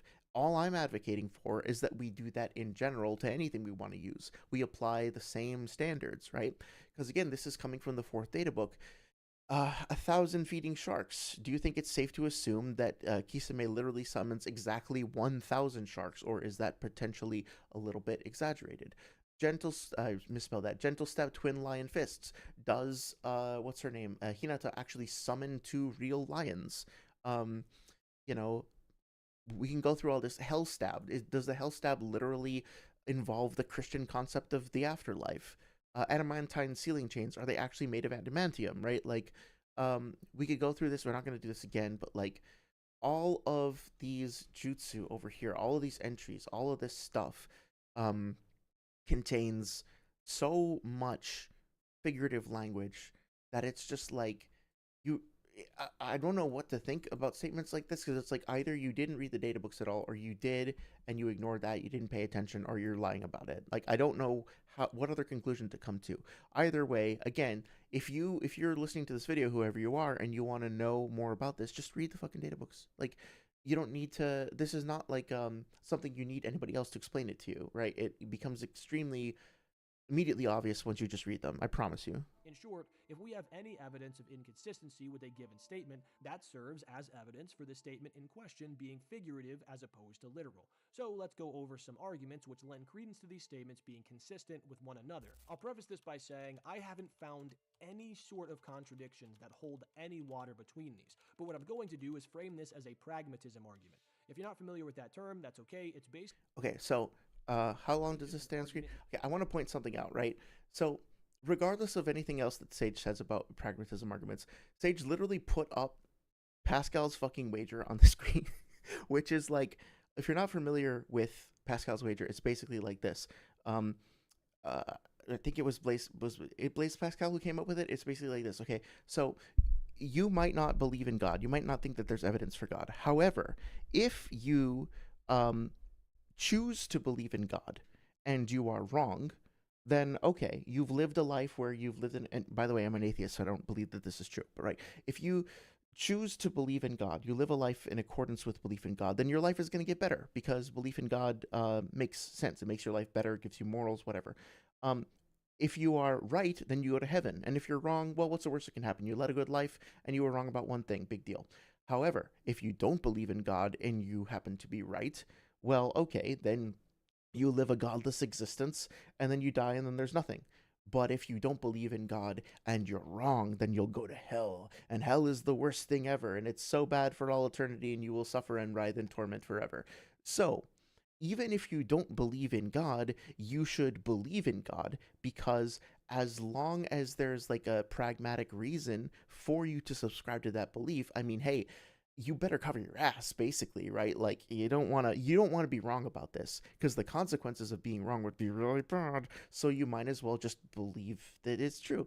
Now obviously that argument was like impressive to me for about 5 minutes when I took an intro to philosophy class, but when you actually think about it, it's completely fucking stupid because first of all, it doesn't actually provide you with any evidence whatsoever of whether or not God exists, for or against. It's purely based on guesswork, number one. Number two, it makes a whole lot of assumptions about whether a godly or godless life is actually better or worse. Doesn't actually provide a reasonable explanation of why that is or isn't. It's just kind of vapid. And thirdly, yeah, I forget if I already said this, but like it doesn't actually resolve the question. It's basically just a gamble. That's why it's called Pascal's wager. It's a bet. You can't bet yourself into believing something. That's not how belief works. Pascal was basically taking this like fake it till you make it approach where he's like, okay, even if you don't believe in this at all, go around pretending like you do and eventually maybe it'll sink in, and then if you like put all your money on that, like you bet on that, you can only stand to win and not to lose.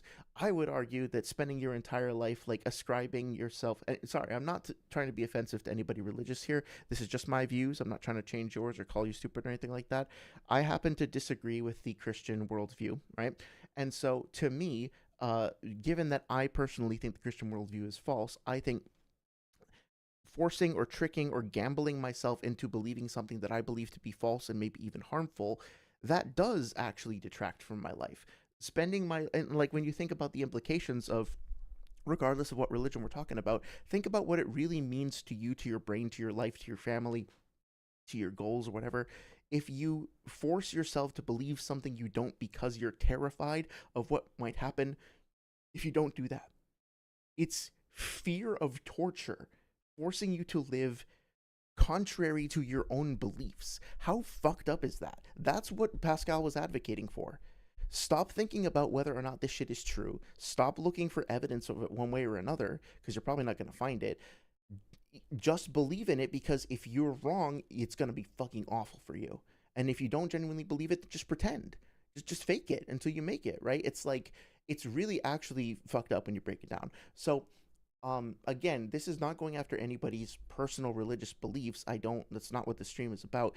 But using Pascal's wager or any example of anything like Pascal's wager, is something that like even apologists don't do. Like, it's such an outdated, like non-meta argument that falls apart so quickly. I had to like rewatch this video a few times to make sure that like I didn't imagine this. It's so fucking bizarre to actually try to use something that is genuinely like emotionally manipulative and like I don't even know what to call it, like borderline sadistic, like Pascal's wager, to get people, like the net effect of this is to try to get people to stop questioning the data books and just accept them, because it's more useful if you just force yourself to accept them even if they're not true and you don't believe them to be true. What the fuck are we doing, guys? Like, how the fuck are we this in the dumpster with this shit? We're trying to use Pascal's wager to manipulate each other into believing things that we don't actually believe and that there isn't evidence for, because it's like more practical to do so. How about you just read the fucking book? How you pick up the book and spend like 2 to 5 hours, if that, reading 300 pages of a book with pretty pictures in it that's intended for a teenager when you're an adult, and just pay attention to what you're reading. How about that for a practical argument, a pragmatic argument? Here's my pragmatic argument for you. Reading comprehension is useful.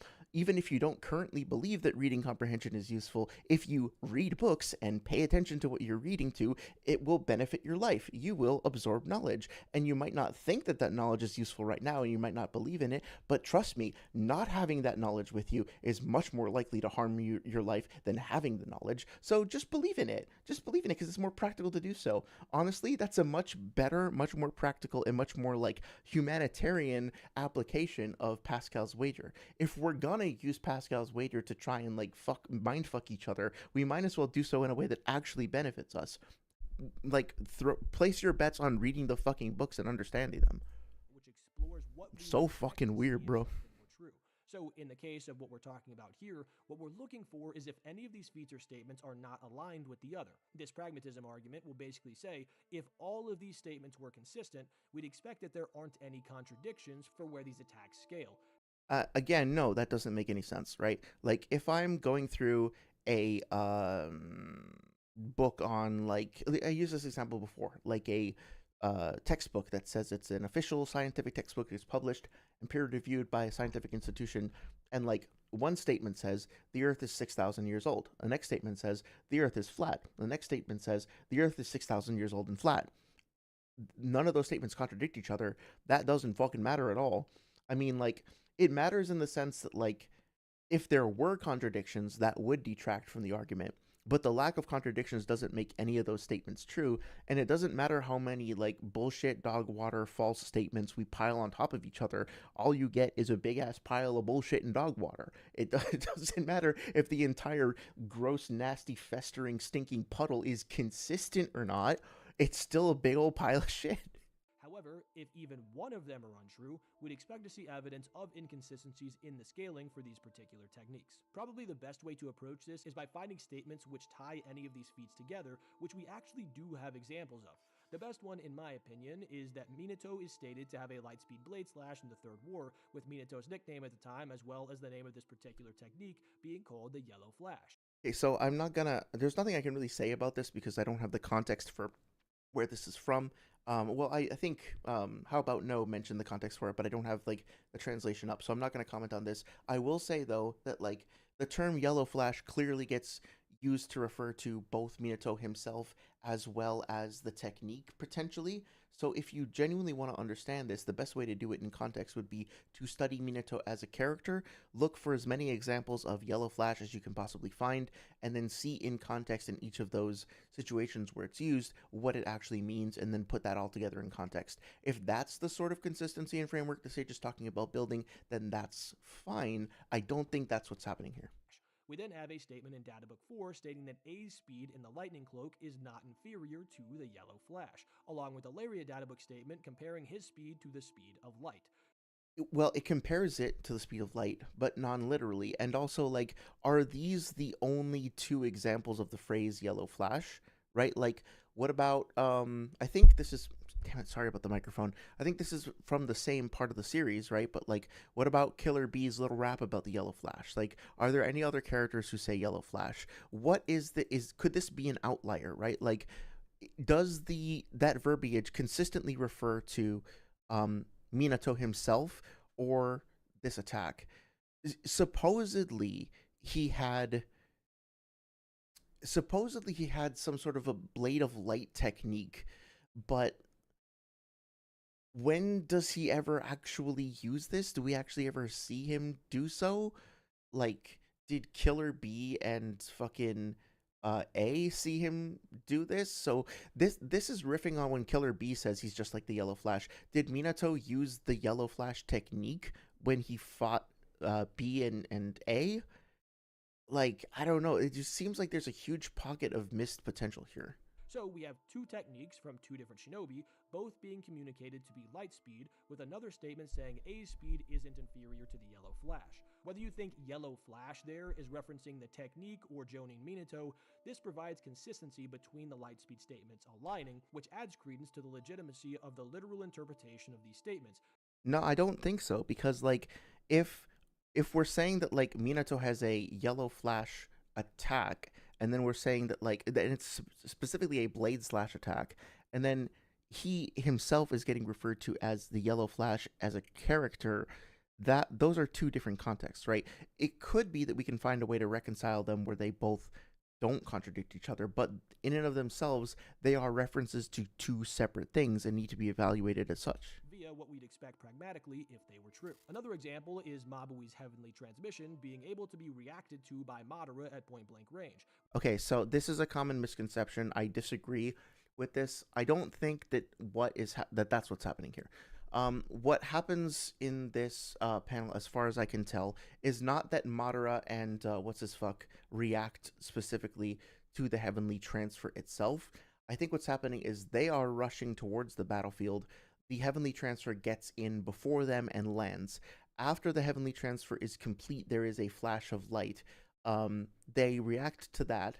Then the Raikage and Tsunade, while they are being recovering from this flash of light, which is not to say that they're moving at the speed of light either, right? It's like a flashbang going off. They recoil while the light source is still emanating light.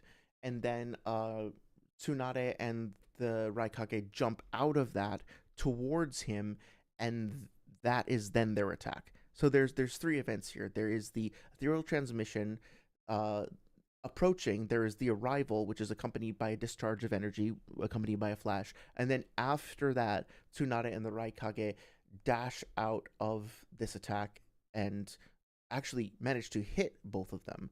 So no, I don't think that they're moving at the speed of light here. They're moving at the speed of light up until here, and then when the technique lands, the flash comes out, and then they respond to that, if that makes sense. With Madara being physically above that KCM level. This would provide another line of consistency that the statement for the Lariat is true. I'd also argue that the comparison between the Amaterasu and Kirin, with Kirin being stated to be lightspeed and Amaterasu only ever evaded by someone who's stated to be lightspeed, lends more credence to these statements being... Well, I don't think that's necessarily true either, because Sasuke he didn't manage to fully evade it, but he did sort of outspeed it for a while, and that was when he was in CS2. And also, I would love to see a breakdown of all the uses of Amaterasu in the series to actually demonstrate that to be the case. Is it actually true that nobody else managed to, react to it or avoid it, categorically? I personally believe that to be true based on the research that I did for my other video, but, I don't appreciate the way that Sage just kind of throws that out there and then doesn't substantiate that, I also argue that the comparison between the Amaterasu and Kirin, with Kirin being stated to be lightspeed and Amaterasu only ever evaded by someone who's stated to be lightspeed. And also, A is never stated to be lightspeed. He's stated to have a lariat that is similar to the speed of light. But as far as I can recall, Sage never showed any direct mention of the Raikage just being the speed of light in general and having that being stated outright. The closest we get is this idea that that Naruto was similar to the yellow flash, and therefore the Raikage was also similar to the yellow flash by comparison, and that might be the closest we get. But no, we don't have any direct statements that, especially from the manga, that B is literally the speed of light, and I don't think we have any from the databooks either. So that's not true. Even if it were true, the closest we got was in reference to the lariat, and he wasn't using the lariat when he dodged out of the way of the Amaterasu. So lends more credence to these statements being reliable due to another layer of consistency between these statements. What you'd expect if these statements were true is for the barrier for entry in regard to dodging these techniques to be lightspeed or at least relativistic, which is what we see. Also, I mean, the Amaterasu itself, we've gotten no breakdown or explanation from Sage on how that works or whether the Amaterasu itself should be relativistic. I think what he's saying is that, because it's only dodgeable by the Raikage and he's the speed of light, then, it should be relativistic by association. But what independent or separate or corroborating evidence do we actually have? Do we have any statements or calcs or anything else besides that one single data point to demonstrate that the Amaterasu actually works that way? It's fire, right? Fire is not light. Fire is heat. Heat doesn't propagate at the speed of light. Now you can use, we're going to talk about this when we get to lasers, you can use light to increase and focus heat on a certain point, and the photons move at the speed of light, but the speed of propagation of fire is determined by its heat, and that would not be synonymous with light speed. Something else that helps with this. Well, at least not necessarily. I don't think. Curious. Can fire spread at the speed of... Well, that doesn't... I don't see why it would. It feels stupid that I'm actually writing these letters down. Oh, the light from a fire can... Oh, the light will, but the actual flames are pretty much limited to the speed of sound. Okay, there we go, right? So, yeah, that's gooftastic. This is Guy. Yeah, can you imagine, like, hypersonic fire, like, how terrifying that would be? In the war arc, reacting to and blocking Haku's travel in the mirrors. Since that might Guy is at least some arc reacting to... He's not in the mirror, so this is just false. You can tell that he's not in the mirror by the fact that he's not in the fucking mirror. So, I don't know what the fuck he's talking about there. If you want to elaborate on that, you should show a page or something. Blocking Haku's travel in the mirrors. Since that might Guy is at least somewhat relative to KCM Naruto via how they perform versus White Mask Obito, and KCM Naruto being shown to be relative to A's top speed, which should be at or above light speed, with Haku's travel between the mirrors also being light speed, showcases that people on this tier of character are consistently in that light speed tier, at least in terms of reaction in general combat. The problem here is that, like, I'm trying to think of an analogy. I'm really tired, so this is probably going to come out stupid, but, like, I'm trying to make the argument that, like, all four-legged creatures are dogs, right? And so I, like, look at that over there. That is definitionally a dog. We know that it's a dog because dogs are creatures that have 4 legs and are furry and are mammals and have tails and are commonly kept as household pets. Now, all the things that I said are true, but the thing that I'm pointing to is a cat. And then I say, look, it's consistent because you see that thing over there? That also has 4 legs, and that also is being kept as a domesticated animal and is, like, responding to its owner and is being cuddled and stuff like that, just like a dog. And then that thing is actually like an iguana, right? And also, you know, the dogs like eating meat. And this thing over here, which looks like the iguana, right? This thing also looks like that and has 4 legs and it runs around and it also likes eating meat too. So this is all consistent. And then I'm pointing at a fucking crocodile, right? It's like, and then I just keep going, right? You make one sort of true statement, then you take an element of that sort of true statement and you extrapolate from it, and then you, like, iterate on that. Then you take an element out of that and extrapolate and iterate on that. But the actual validity of any of the statements or the links in the chain is dubious at best. I mean, like, I guess if you wanted to, like, define a crocodile as a scaly dog, you could, but you calling it that doesn't make it a fucking canine, right? It's really weird. And so it's like, yeah, all of these things that I keep stacking on like these bricks that I keep stacking on the shaky foundation, they become part of the building by definition because they are stacked on the foundation.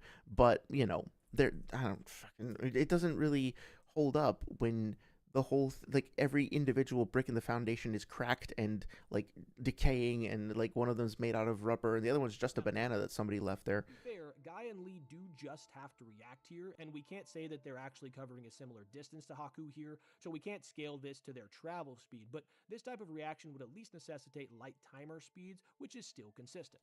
Well, again, like, how the fuck is anybody gonna know that if you don't actually show the fucking chapter? Okay, I don't want to derail for too long here, but I need to know where this is from, so I'm gonna look at my notes.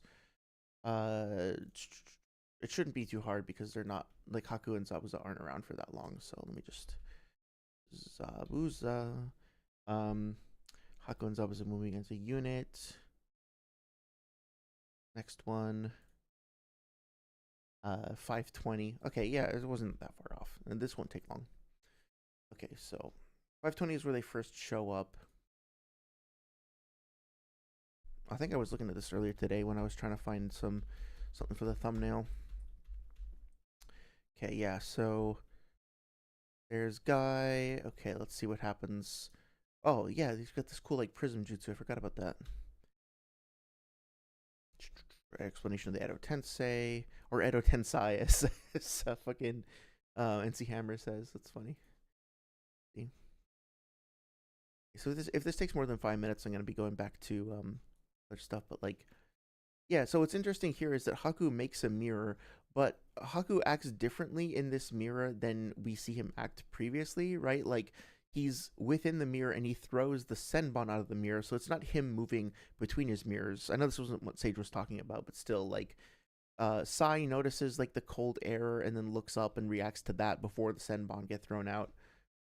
So that wouldn't count as like a light speed feat for Sai or anything like that. Let's see if I can find the come on please. Thank you. The thing with Lee.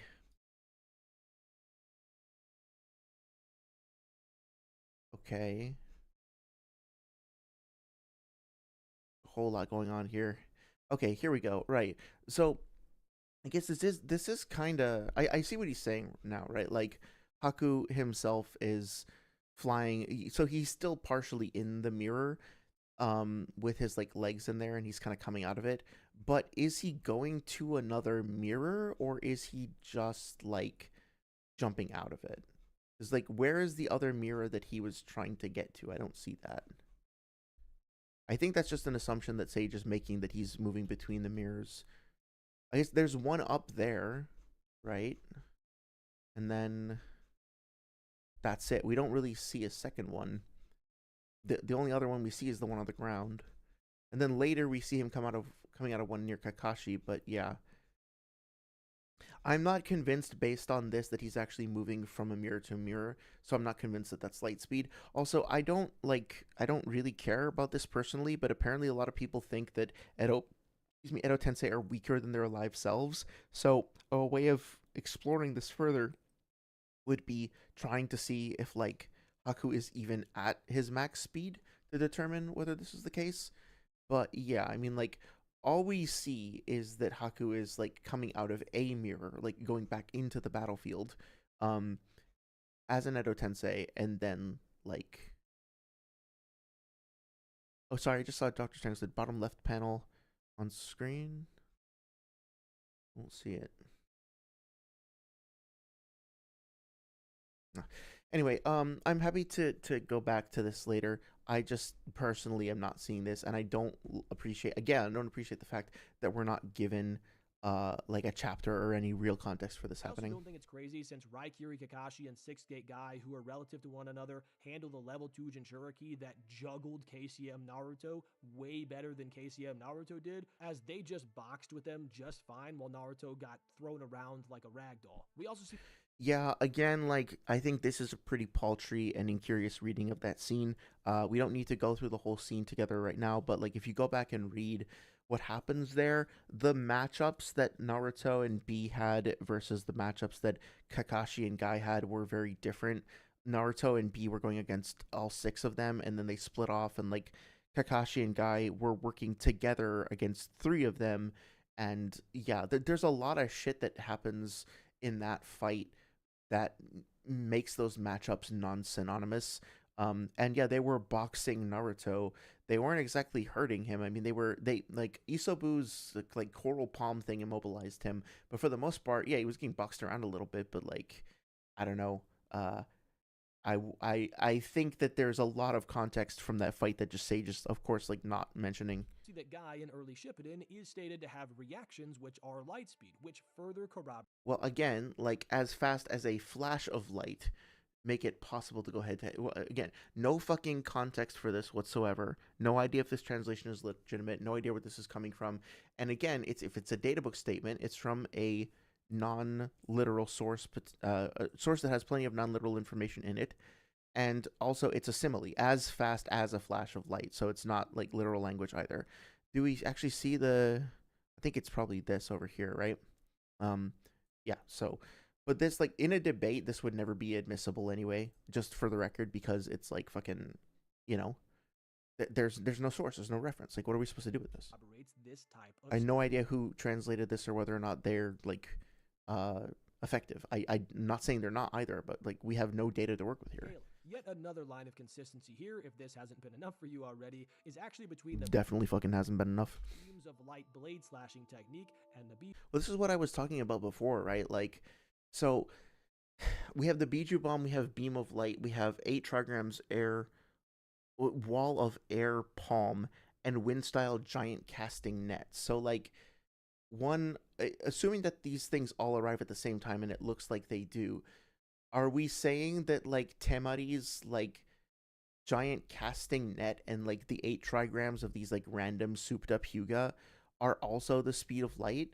Because like I don't know. I mean, I guess you could like make a like an annoying argument, but it would be fair to be like, well, we don't know exactly when they all start attacking, so it could be that they're not actually lined up.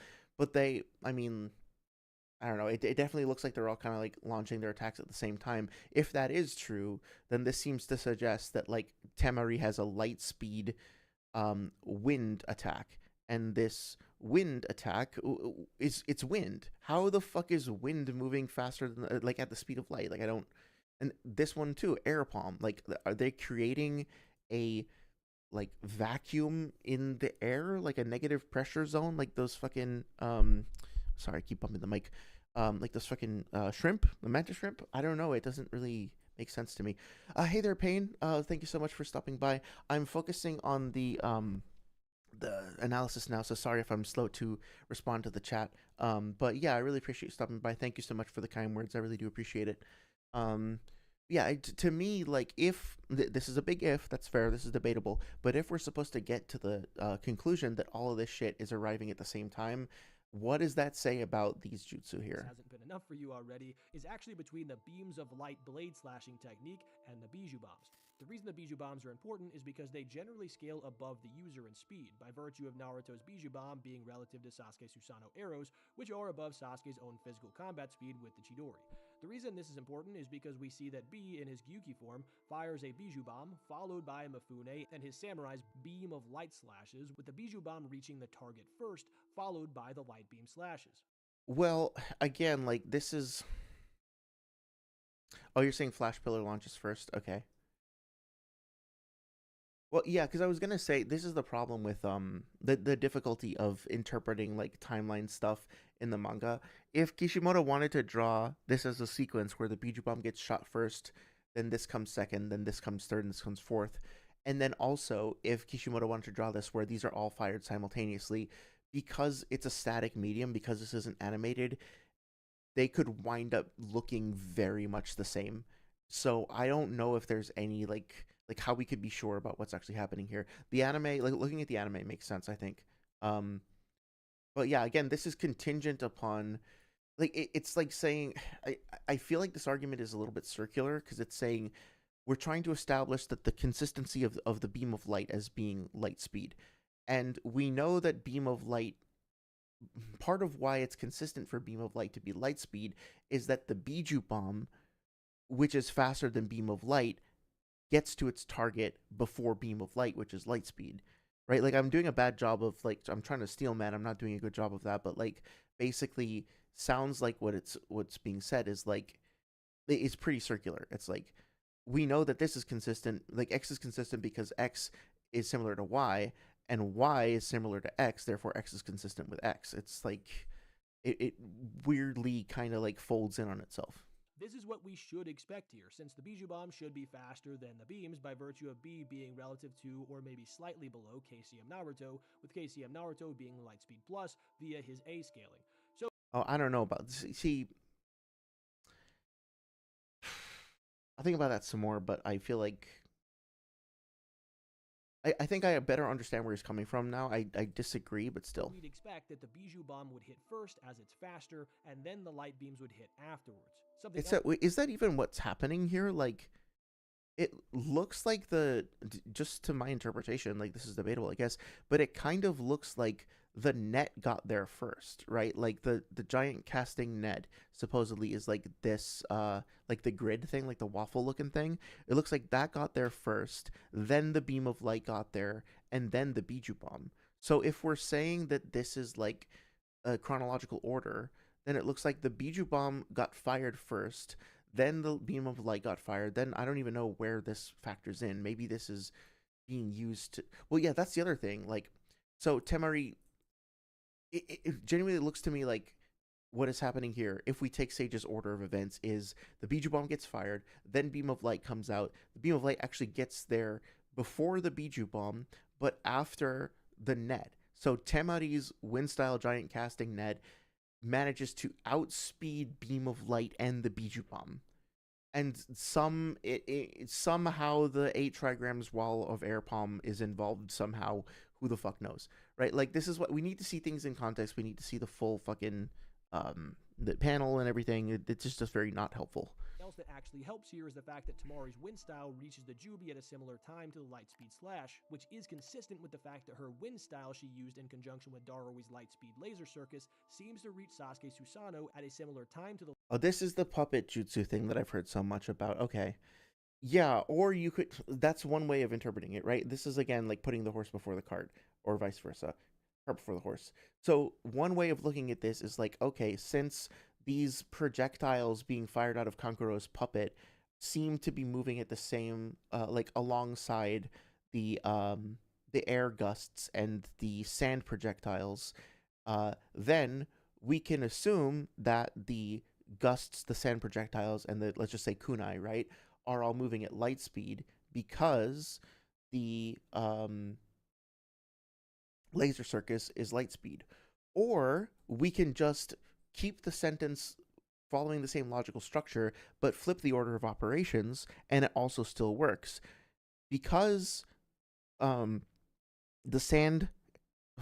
because the sand and the wind and the kunai all arrive at the target at the same time as the laser blasts. The laser blasts are not are like scale to those jutsu. Fuck, I'm getting really tired. I'm struggling here. What I'm trying to say is, like, you could either say that these 3 jutsu, okay, I'll just call this the trio, so I don't have to say it every single fucking time. You could say that the trio scales in speed to laser circus, or you can say that the laser circus is capped in speed by its synchronicity to the trio. In other words, we assume that the laser circus is the speed of light, and then we have to, in order to keep that consistent, we then need to get the puppet jutsu and these other 2 up to the speed of light as well. Does it actually make sense that Kankuro is firing literal light speed fucking dagger flurries like Danmaku out of Sasori's body? Like, does that that's Sasori's body, right? Does that actually make sense? When you think about the amount of kinetic energy that is going to be behind each of these blades, look at the combined explosion of all of these lasers, all of these kunai, these giant wind gusts, and all these sand blasts. Look at how the combined amount of energy amasses together, and just try and do like a calc, right? Does this actually make sense if you incorporate the amount of energy? You have like all of these individual projectiles, these projectiles, and let's just say that Temari's jutsu is enhancing them and making them even faster or whatever, like pushing them forward faster. Does that make sense? Like, is this the amount of damage you would expect to see? There's no calc, there's no curiosity, there's no depth, right?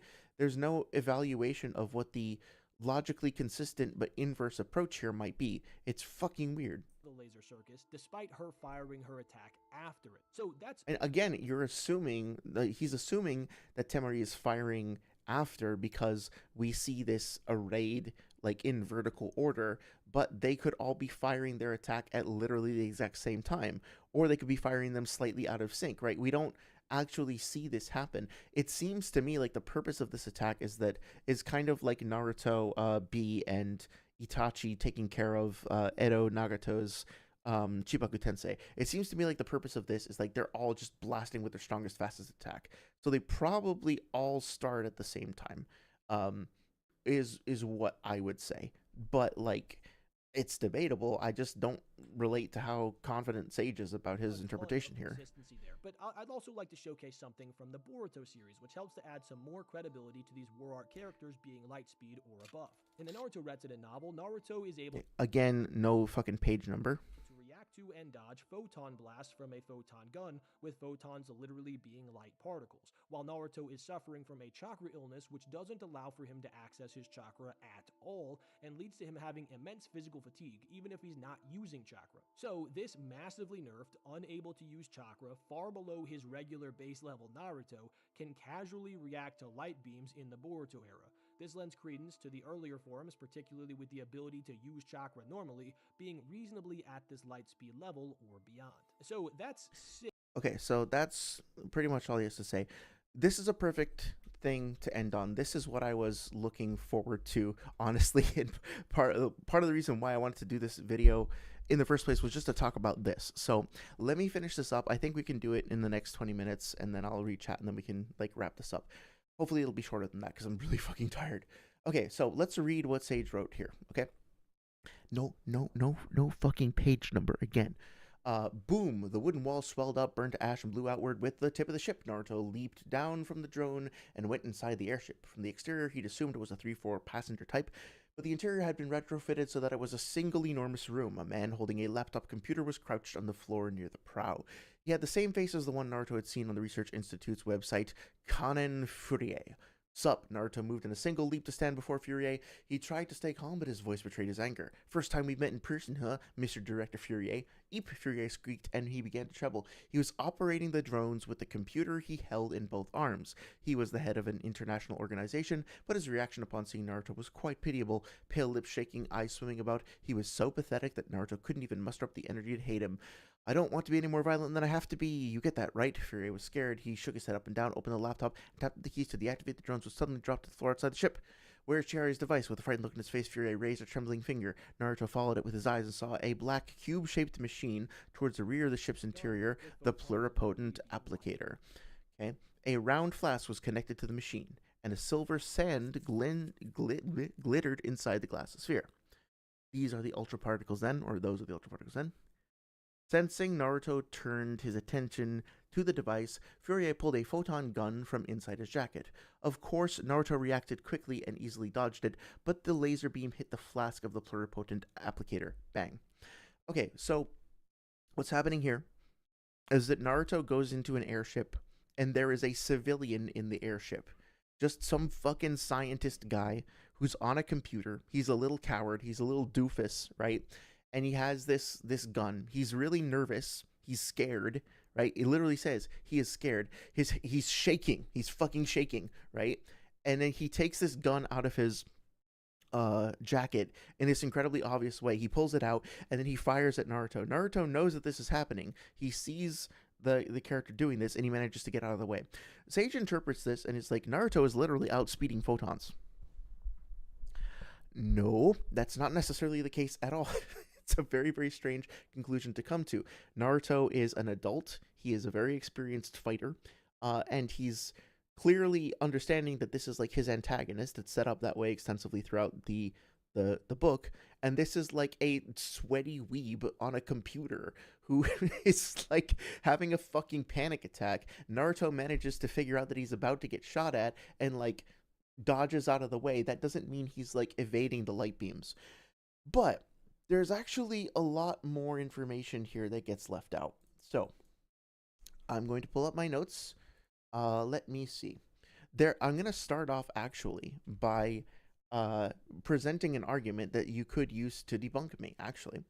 An argument that is kind of pro Lightspeed Naruto, because I want you guys to have the full picture, okay? So let me see.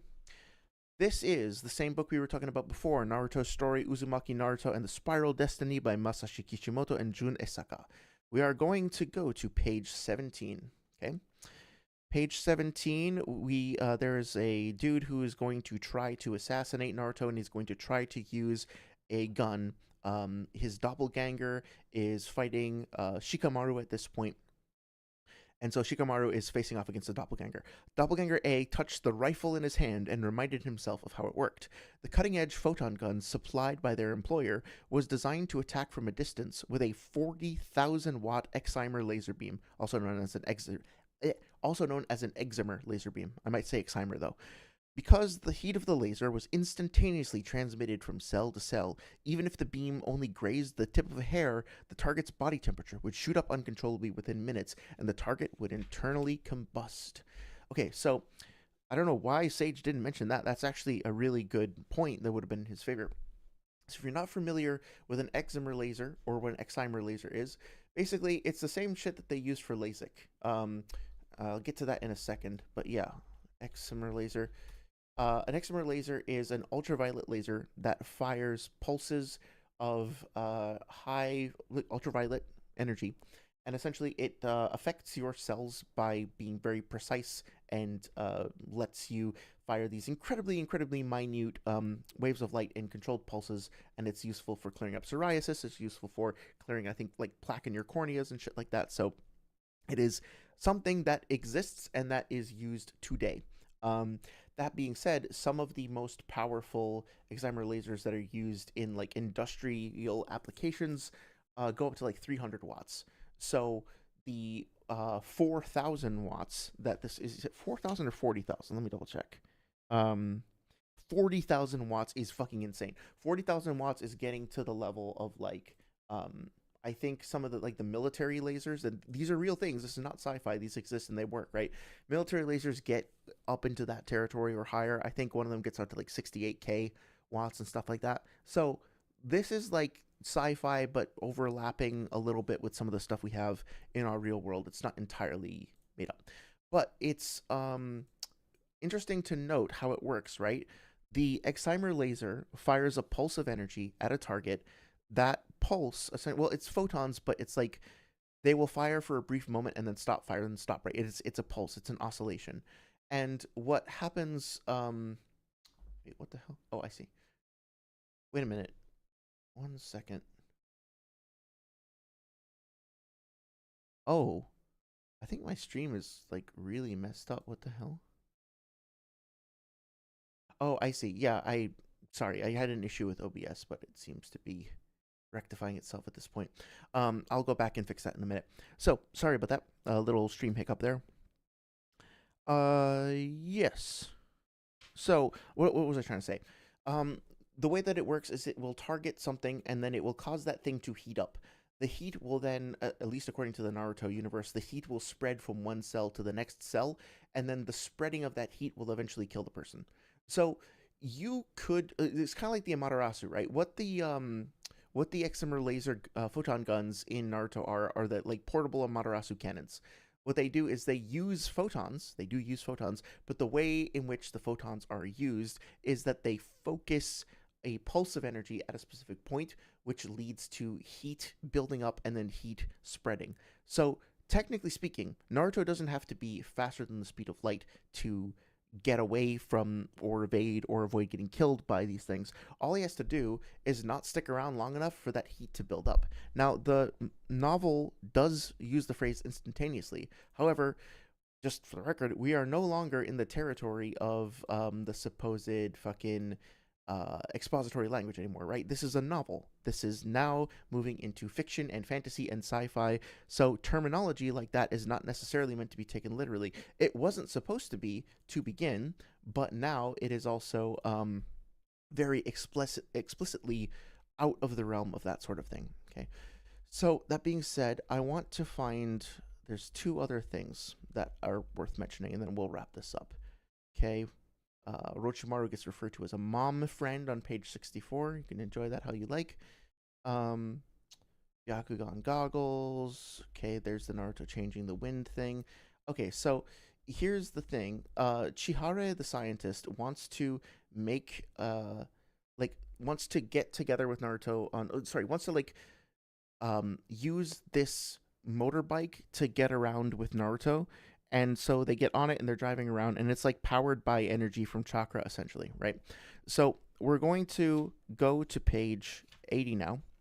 Also, I can post scans of this if it helps people. On page 82, right? So Naruto and Chihara are riding on this motorcycle, and they are getting upset because drones are coming after them. The drones have lasers on them, and the drones are shooting at them, right? So let's pick up on chapter 82, or sorry, page 82. 1 second. So this is like 2/3 of the way down the page on 82.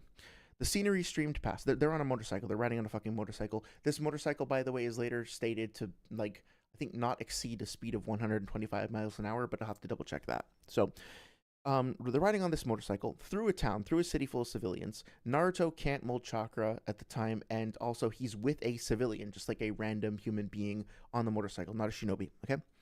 The scenery streamed past, and the wind pushed against his face, making it hard to keep his eyes open. So, just for the record, Naruto going at maybe 100 miles an hour, if that. He's finding the wind resistance difficult to deal with, so just keep that in mind. When he took a hand off the grips to lower his goggles, the bike swerved dramatically and the right-hand mirror hit the concrete block wall on one side of the road and catapulted him up into the air. "Whoa, could you please keep your balance here?" Chihara complained. But she herself knew only too well that it was an absurd request. He was already driving impossibly well, given that this was his first time even being on the unwieldy machine. His reflexes were good, and now that he'd experienced losing his balance once, Naruto took one hand off the grip again. But this time, the bike kept moving in a straight line. He lowered his goggles, pulled the lever, and put his hand back on the grip. Okay, I'm going to skip ahead a little bit. I'm on page 83. They're just kind of driving around, but I want to find the part where the drone starts attacking them. Okay, near the bottom of page 83, the 7 drones were closing in on them impossibly fast. So we have impossibly fast being used. A muzzle shaped like a straw stretched out from the spherical body of the drone in the lead. Naruto turned his attention to it and saw the tip flash red. The photon gun confiscated from Yanaru emits an excimer laser, and the structure is such that the muzzle of the gun flashes red before it fires. So let me read that again. The photon gun confiscated from Yanaru, that was the assassin from before, emits an excimer laser, and the structure is such that the muzzle of the gun flashes red before it fires. Okay. There's one more thing that I want to mention. Well, yeah, let's actually go to page 88. So what happens for the rest of that chapter is that Naruto is driving around on the motorcycle. So he's on a motorcycle for an extended period of time with a civilian, and while driving around on that motorcycle, he consistently dodges the lasers coming from these fucking drones. Let me see if I can find this one last thing. Yeah, 88 describes a drone appeared before him, gun muzzle out. Naruto didn't even have time to groan before the extended barrel locked onto his eyes. The tip blinked with red light. And then ... To protect Chihara, he switched positions with her just as the branch of a tree shot out and stabbed the drone from directly below. The red light vanished and the 4 propellers slowed to a stop. So, I'm sorry that I don't have screenshots of this. However, again, those are the exact pages that you can check this out for yourself. You can get this novel yourself for $10 on Amazon or eBay. Also, I am more than happy to take screenshots of this if you guys would like corroboration. But the reality of the matter is this, that the way that the lasers work in this manga is that they function like excimer lasers in the real world. And they have the wattage and the power of like actual lasers that take down fucking, drones and shit. Here is some footage of an active laser weapon or directed energy weapon being used by the US Navy. And you'll notice that it basically seems to be functioning instantaneously. But what's really happening here is you'll notice, like, we go frame by frame, right? This thing that's being targeted to be destroyed by the laser is on now, right? It's an ultraviolet laser, I think, or infrared, I forget, but it's not like a laser pointer that you have like with your cat or whatever. The laser itself can't be seen in the normal visual spectrum, but the laser right now is already on. It's already on, and it is like trying to blow up this missile or whatever the fuck it is, right? And you can see that it has caught fire, it is burning, the fire is gradually increasing, and then it explodes, right? So the way that these lasers work in the real world is that they focus energy on a specific point, and after a few seconds, due to the increase, here's a direct footage from the perspective of the targeting software.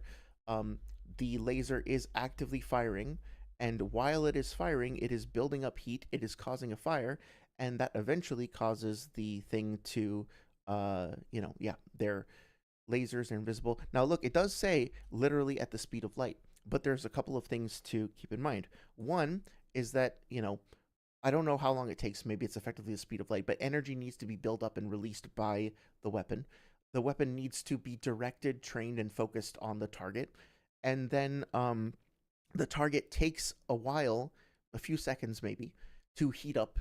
Obviously, for different targets, the rate of thermal expansion or whatever is different, but it's not instantaneous. Even much more powerful, like modern lasers that actually work in our real world don't work the way that Sage is describing them. So I've seen many people use this fucking scan to try to argue that Naruto is dodging photons. And just like the stuff we talked about before with like Naruto characters flying around the universe or whatever, it's absurd. It's false, and it's so blatantly, ridiculously, obviously false if you just read the fucking novel that I can only come to the conclusion that either Sage didn't bother reading the novel, or he did and he just didn't fucking pay attention, or he's lying about it. I don't know which it is. Benefit of the doubt. I don't really care. Um, but that is the reality of the matter, that we have multiple instances of the lasers in the universe being explicitly described as having a barrel that points out and extends forward, at least on the drones, and then a red tip that lights out before the thing fucking fires. All Naruto needs to do to get out of the path of that sweaty, scaredy cat little scientist dude is just to sense that he's going to try to fire at him, and then he, as long as he sees the fucking thing light up, he can dodge out of the way. There's one more thing too that I wanted to mention, and then this'll be it, because I'm about to fucking pass out.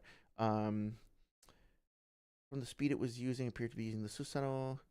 There's also a bunch of like counter arguments that I found, but I like debunks. Like there's a scene in Kakashi Retsuden where he jumps through the propeller of an airship, and he's like, wow, that almost fucking killed me. Like he's relieved that he got through it. So, I don't know if I'll be able to find it. Altitude sickness, the bike, a lightning bolt, 125 miles an hour. Yeah, on page 183, there's mention of Sasuke, Naruto, and Sakura. Sasuke and Sakura are both able to mold chakra. This is Boruto era Sakura. There's a mention that they were moving at 125 miles on a motorcycle. The wind was hurting their eyes and making it hard for them to see. Ice pellets that they were bumping into in the air were also causing them physical pain at that speed.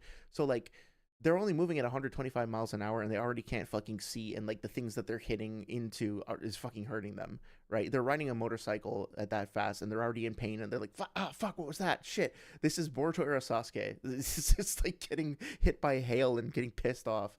So let's see. I'm trying to find this thing where Orochimaru. Yeah, okay. So page 146. Now this will be the last thing for real. Page 146. While Naruto was distracted, Orochimaru slid out his arms. Ah, right, the snake man could dislocate his joints as will. The frothing at the mouth had just been a distraction. Orochimaru scooped up the photon gun and turned the barrel towards Fourier laid out on the floor. The laser beam shot out and grazed the director's knee. Ah, Fourier threw himself back. His knee bounced up at the touch of the super high-temperature beam and burst into flames. The heat moved from cell to cell, the fire growing larger before their eyes, spreading from knee to thigh to hip. And basically, he just, like, burns slowly, and Amaterasu style goes to a crisp. So what's happening there is Orochimaru, like, was traveling around with Naruto, helping him out, and then he got bored and he decided he just wanted to fuck with this guy. The guy was lying on the floor. Orochimaru was, like, maybe a few feet away, and Orochimaru, like this expert marksman or whatever, like his killing, well, I don't know, expert marksman, but like he has to have experience using kunai and shuriken and be able to like use projectile range weapons and shit like that, right? He's a fucking Sanin. And he just like points this thing at this guy who's basically like lying prone on the ground, and still like barely grazes his knee. Right? So, like, I guess you could nickel and dime that and be like, oh, well, he was trying to torture him or whatever. But no, like, he'd been wanting to kill him for a while, and Naruto kept getting in his way. He wants the motherfucker just, like, dead. And he almost misses. So it's not like these weapons are particularly easy to aim or consistent. Naruto gets chased by a swarm of 7 drones, and none of them manage to hit him while he's on a motorcycle. So it's like, yeah, there's very important data here that's just being completely fucking ignored. Okay, so let me catch up on chat. Thank you guys for being so patient with me. I really appreciate you guys just hanging out and keeping each other company. I hope you guys didn't feel like you were ignored or neglected. Do let me know in the comments or in Discord or whatever if you think this format worked good. I think ultimately, based on how I'm feeling, I thought that was going to go by way faster. And I don't necessarily love that I kept you guys waiting in the chat for so long. So I think probably next time, I think it probably would have felt better to me if we'd have just split this up into 2 or 3 more episodes, and then we could have had a more open dialogue And then if I want to do like an edited down version to help people just focus on the arguments, I can do that on my own time. So I hope that you guys don't mind that it was a little bit different, but I think, let me know what you think. I think probably for next time I'll go back to the standard format, since anyway, I didn't fucking like this is longer than last time, even though I didn't pay attention to chat. Okay, so everyone hates Noodles. He's a goof, says Spitfire. I don't hate the guy, but he definitely has issues, and I hate the way that he treats other people. I hate the way that he engages with and misrepresents the topic. It's really awful, like listening to the way that he represents his community, so to speak. Dr. Strangle says, I would really like if Sage would present the actual argument from the other side of the disagreement instead of vaguely gesturing at other people we have not info on. Yeah, exactly. That would be nice. Spitfire, it would feel more fair, right? Spitfire says, feels like deciphering the Bible. Yeah, honestly, like, I don't know if you've seen my fucking Pepe Sylvia board over here, but this is like the board I was working for when talking about Universal Naruto. There's just like so much shit to go over. There's so many feats and statements and whatever. Like, it took me a couple of months, like gradually like rereading the manga and putting everything together. So I had another one like this for the geography streams. It's like there's so much shit to go over. So I understand why people don't want to commit to doing this. It's a lot. But it's fun for me because my brain is broken. How about No says, note the impossible defend against is more so it can't be blocked or stopped in Japanese. Nothing about it implies that dodging is difficult. Okay, I appreciate that clarification too. Spitfire says, in the English published data book, it says Sasuke's sword can cut through anything. Yeah, that's the Kusanagi Chidori, right? But, I mean, that gets debunked by the fact that it doesn't cut through the Yata mirror. So, I mean, I guess not debunked, but it's like a contradiction. The Yata mirror then has a statement that it can block anything as well, so it's just maybe like a weird edge case. But yeah, I would be skeptical of that comment too, because it's like a metal sword that has Chidori going through it. That's why it is supposed to be capable of like cutting through anything or whatever. That just seems to be like another potential example of exaggeration there. I wouldn't take that at face value. In the English, the kanji used for defend against is, I can't say that, which means to defend against or to prevent from occurring, meaning it is ambiguous whether or not it is to be fast or strong or both. Yeah, that makes sense. That's kind of what the impression I was getting. I appreciate the clarification there. How about No says, oh yeah, the head swivel could be slower than light. Yeah, that's what I would think, honestly. How about No says, directly outspeeds it in the anime, implied the same in the manga because he didn't start moving until after the staff was cut. Otherwise, what we see after makes no sense given the staff was restrained. Yeah, that seems reasonable. I'm glad we took a look at the anime, honestly, because I think as long as I know some people are like, well, the anime is not canon, so we should discard it. And yeah, there's stuff in the anime that isn't canon or doesn't line up to the main series. But at the same time, it's like if the scene is otherwise like a one-to-one replication, seeing how people translate it into motion can actually be very useful in qualifying like the nature of the feat, if that makes sense. He moves his head then fast, and yeah, like so does his hair. Yeah, okay. Well, I mean that hair just has like physics-defying swag to it. The anime doesn't have the fan cutting Naruto's headband ribbons. Okay, so that would be a little bit of a discrepancy. Spitfire says, my favorite part, or your favorite part of the video, the Pascal's wager shirt. The tiredness is having your, yeah, I am returning to Monke. I am going back down the evolutionary ladder. And I can't feel my voice box anymore, so I think I need to set limits in the future streams. Like, this is probably not good for my voice in the long term. Temari statement is very close to the same wording as the Light Fang statement. Yeah, exactly. What would Sage say if it said, the fierce light speed tornado that blows the entire universe away? Well, that would probably be fine, right? Because that's consistent. Dr. Strangle says, I'm ignorant of any contradiction to these statements I'm going to make, but I'm going to frame it as pragmatism. Yeah, that whole shit, like, honestly, is pretty gross. Like, I really didn't like that. Pascal's wager gets philosophy mocked by Roko's basilisk. Yes. God, I have to have that, like, embroidered and framed over my mantelpiece. This is also the basis of every conspiracy theory that I can make yeah, that's a good point. If I can make connections, it adds meaning to what I'm saying, even if I don't check on the soundness of anything. Yeah, right. As long as there's internal consistency, why would we need external validation? That's how science works, right, guys? Very Nice says there's also the fact that there's meta commentary buzzing behind these videos, shared community presuppositions and such. Are you talking about? I'm sorry. I don't think you're talking about like audio glitches, but for some reason my brain is now wondering if there's something wrong with my audio quality. I didn't really understand your comment. I'm sorry. I think it's just because I'm getting tired.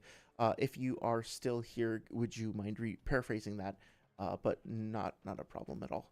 Dr. Stangle says Sage is also bordering on affirming the consequent fallacy. I'm not familiar with that, but I'd be oh yeah, affirming the consequent. I need to look that up and learn about that. I appreciate you mentioning it. I just don't happen to know what it is off the top of my head. If the Raikage has light speed, then you should be able to dodge a light speed attack. Raikage dodge a light speed attack. Therefore, yeah, exactly. Yeah, thank you again for the nice comment, Pain Uzumaki. Appreciate it. Dr. Strangle says, looking for this group attack I found on 10 chapters before Flash Pillar.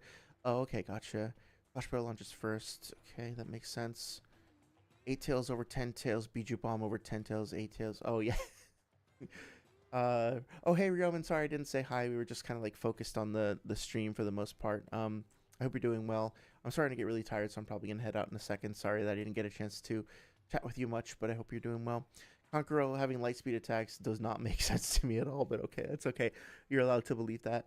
How about No says all 4 attacks move at the same speed in the anime. There's like a shot of them. Oh, okay, yeah, this more reason why I should like double check the anime as well. Kankuro having light speed attacks. Oh yeah, Tony's wind style tag the third Raikage and damage his light speed proof skin. My consistent queen can't be beat. Yeah, man, like we gotta bring back the Kushina and the Temari universal agenda, man. I'm here for it. Temari Mogs, yep. Oh, sorry, Roman. Yeah, like I have the book, the physical books with me, and I was reading and mentioning the pages. What I should do is I should also transcribe them and like take screenshots so that people can see directly. But yeah, I did want to at least give. I was hoping to have a webcam set up so that I could just like show it in the webcam, but I couldn't get it working in time. It's sitting right here on my desk looking at me, but I couldn't get it working the way like to my satisfaction before the stream, so that'll have to be for the future. But yeah, if anybody needs references on where to find the text or wants me to send them a screenshot proving that what I said was true or whatever, you want to just read it for yourself. I mean, I would encourage you to buy the book yourself because it's cheap and it's fun and it's good. But if you want scans, I'm more than happy to send some. Just send me a message on Discord or leave me a comment or whatever, and I'll get back to you in a day or two. Oh yeah, the one that showed earlier was from this video. Yep. Dr. Strangle's going to do the Giga Chat argument if I don't care about the light novels. That's fair. I mean, like, you don't have to. I like them. I like some of them. Some of them I'm not a fan of. Some of them I really do enjoy. And I think it's just like, you know, to be fair, Sage never established in this video that the novels are like canon and consistent and worth paying attention to. I think he did make that argument in a previous video. It's up to you whether or not you agree with that. I think it's just like, I want to know where people are getting the arguments from and whether or not they're valid interpretations. So like at the end of the day, I feel like it's my job to peer review what is being said. There was something that was said that came from the novel. My job was to check it and make sure it was accurate. It was completely fucking wildly off.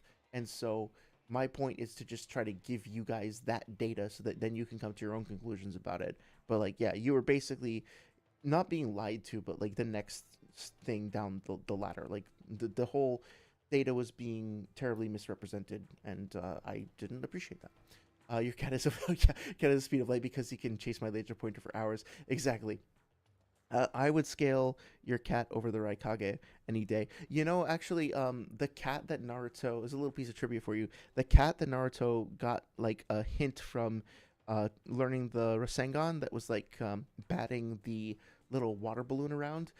His name is Shu in the, I'm sure I'm pronouncing that wrong, sorry, but like S-H-U, Shu in the manga, and that was also the name of Kishimoto's cat. So he wrote his own cat into the manga, which I thought was really cute. Boruto Era Sasuke is slower than pre-academy. It's more like you think. I'm here for that agenda, totally. Oh, hey, very nice. Very nice says the Naruto community has an idea of what the scaling is generally supposed to be, but it's influenced by content creators. Yeah, and I think the content creators kind of want to give people what they want to hear. So much for a succinct, fucking quick, focused stream. All you people who have been here for the whole ride, thank you so much for your time and for just hanging out and stuff. You know, really does mean the world to be able to share this stuff with you. I know I've been pretty negative the past couple of streams. I hope it is, as always, received in the spirit of like constructive criticism, peer review.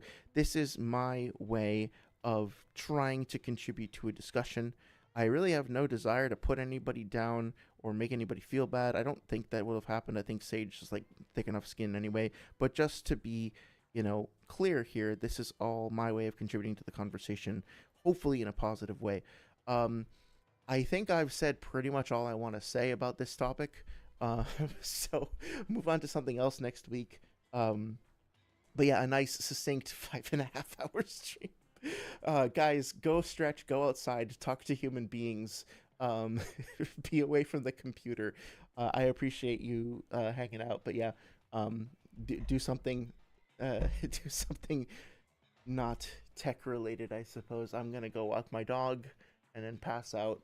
Um, Thank you. Seriously, I don't know why I'm being like weirdly deprecating. I genuinely appreciate the hangout. Let me know if you have any questions, if you have any follow ups or anything. I'm more than happy to share scans to help direct you to where to find books and stuff like that. I do Thursday plan to do a fun stream talking about Breath of the Wild.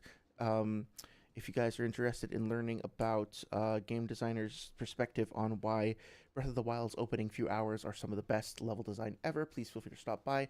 No idea what I'm going to talk about next week for Naruto stuff, but I think I might spend some time diving into the side materials that I've gotten. So like like talking about the movies, the novels, stuff like that. Oh yeah, one thing that I didn't bring up that I need to, since this is the light speeds the last minute too. Oh, I forgot where Sage mentioned it. I thought he put it up on screen, but I didn't see it. So I did actually finally manage to get Innocent Heart Demonic Blood, and I want to read the specific quote that people use from Innocent Heart Demonic Blood to try to say that Haku is the speed of light. And then I'm actually turning off 1 second.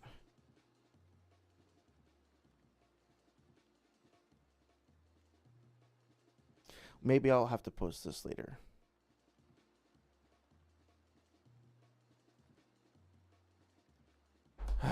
One second. I'm stubborn. I gotta find this. Because I thought it was gonna come up in the video and then it didn't. I was really disappointed. Novel notes, Kakashi's story. Yeah, okay. There weren't many notes I took from this, so let's see.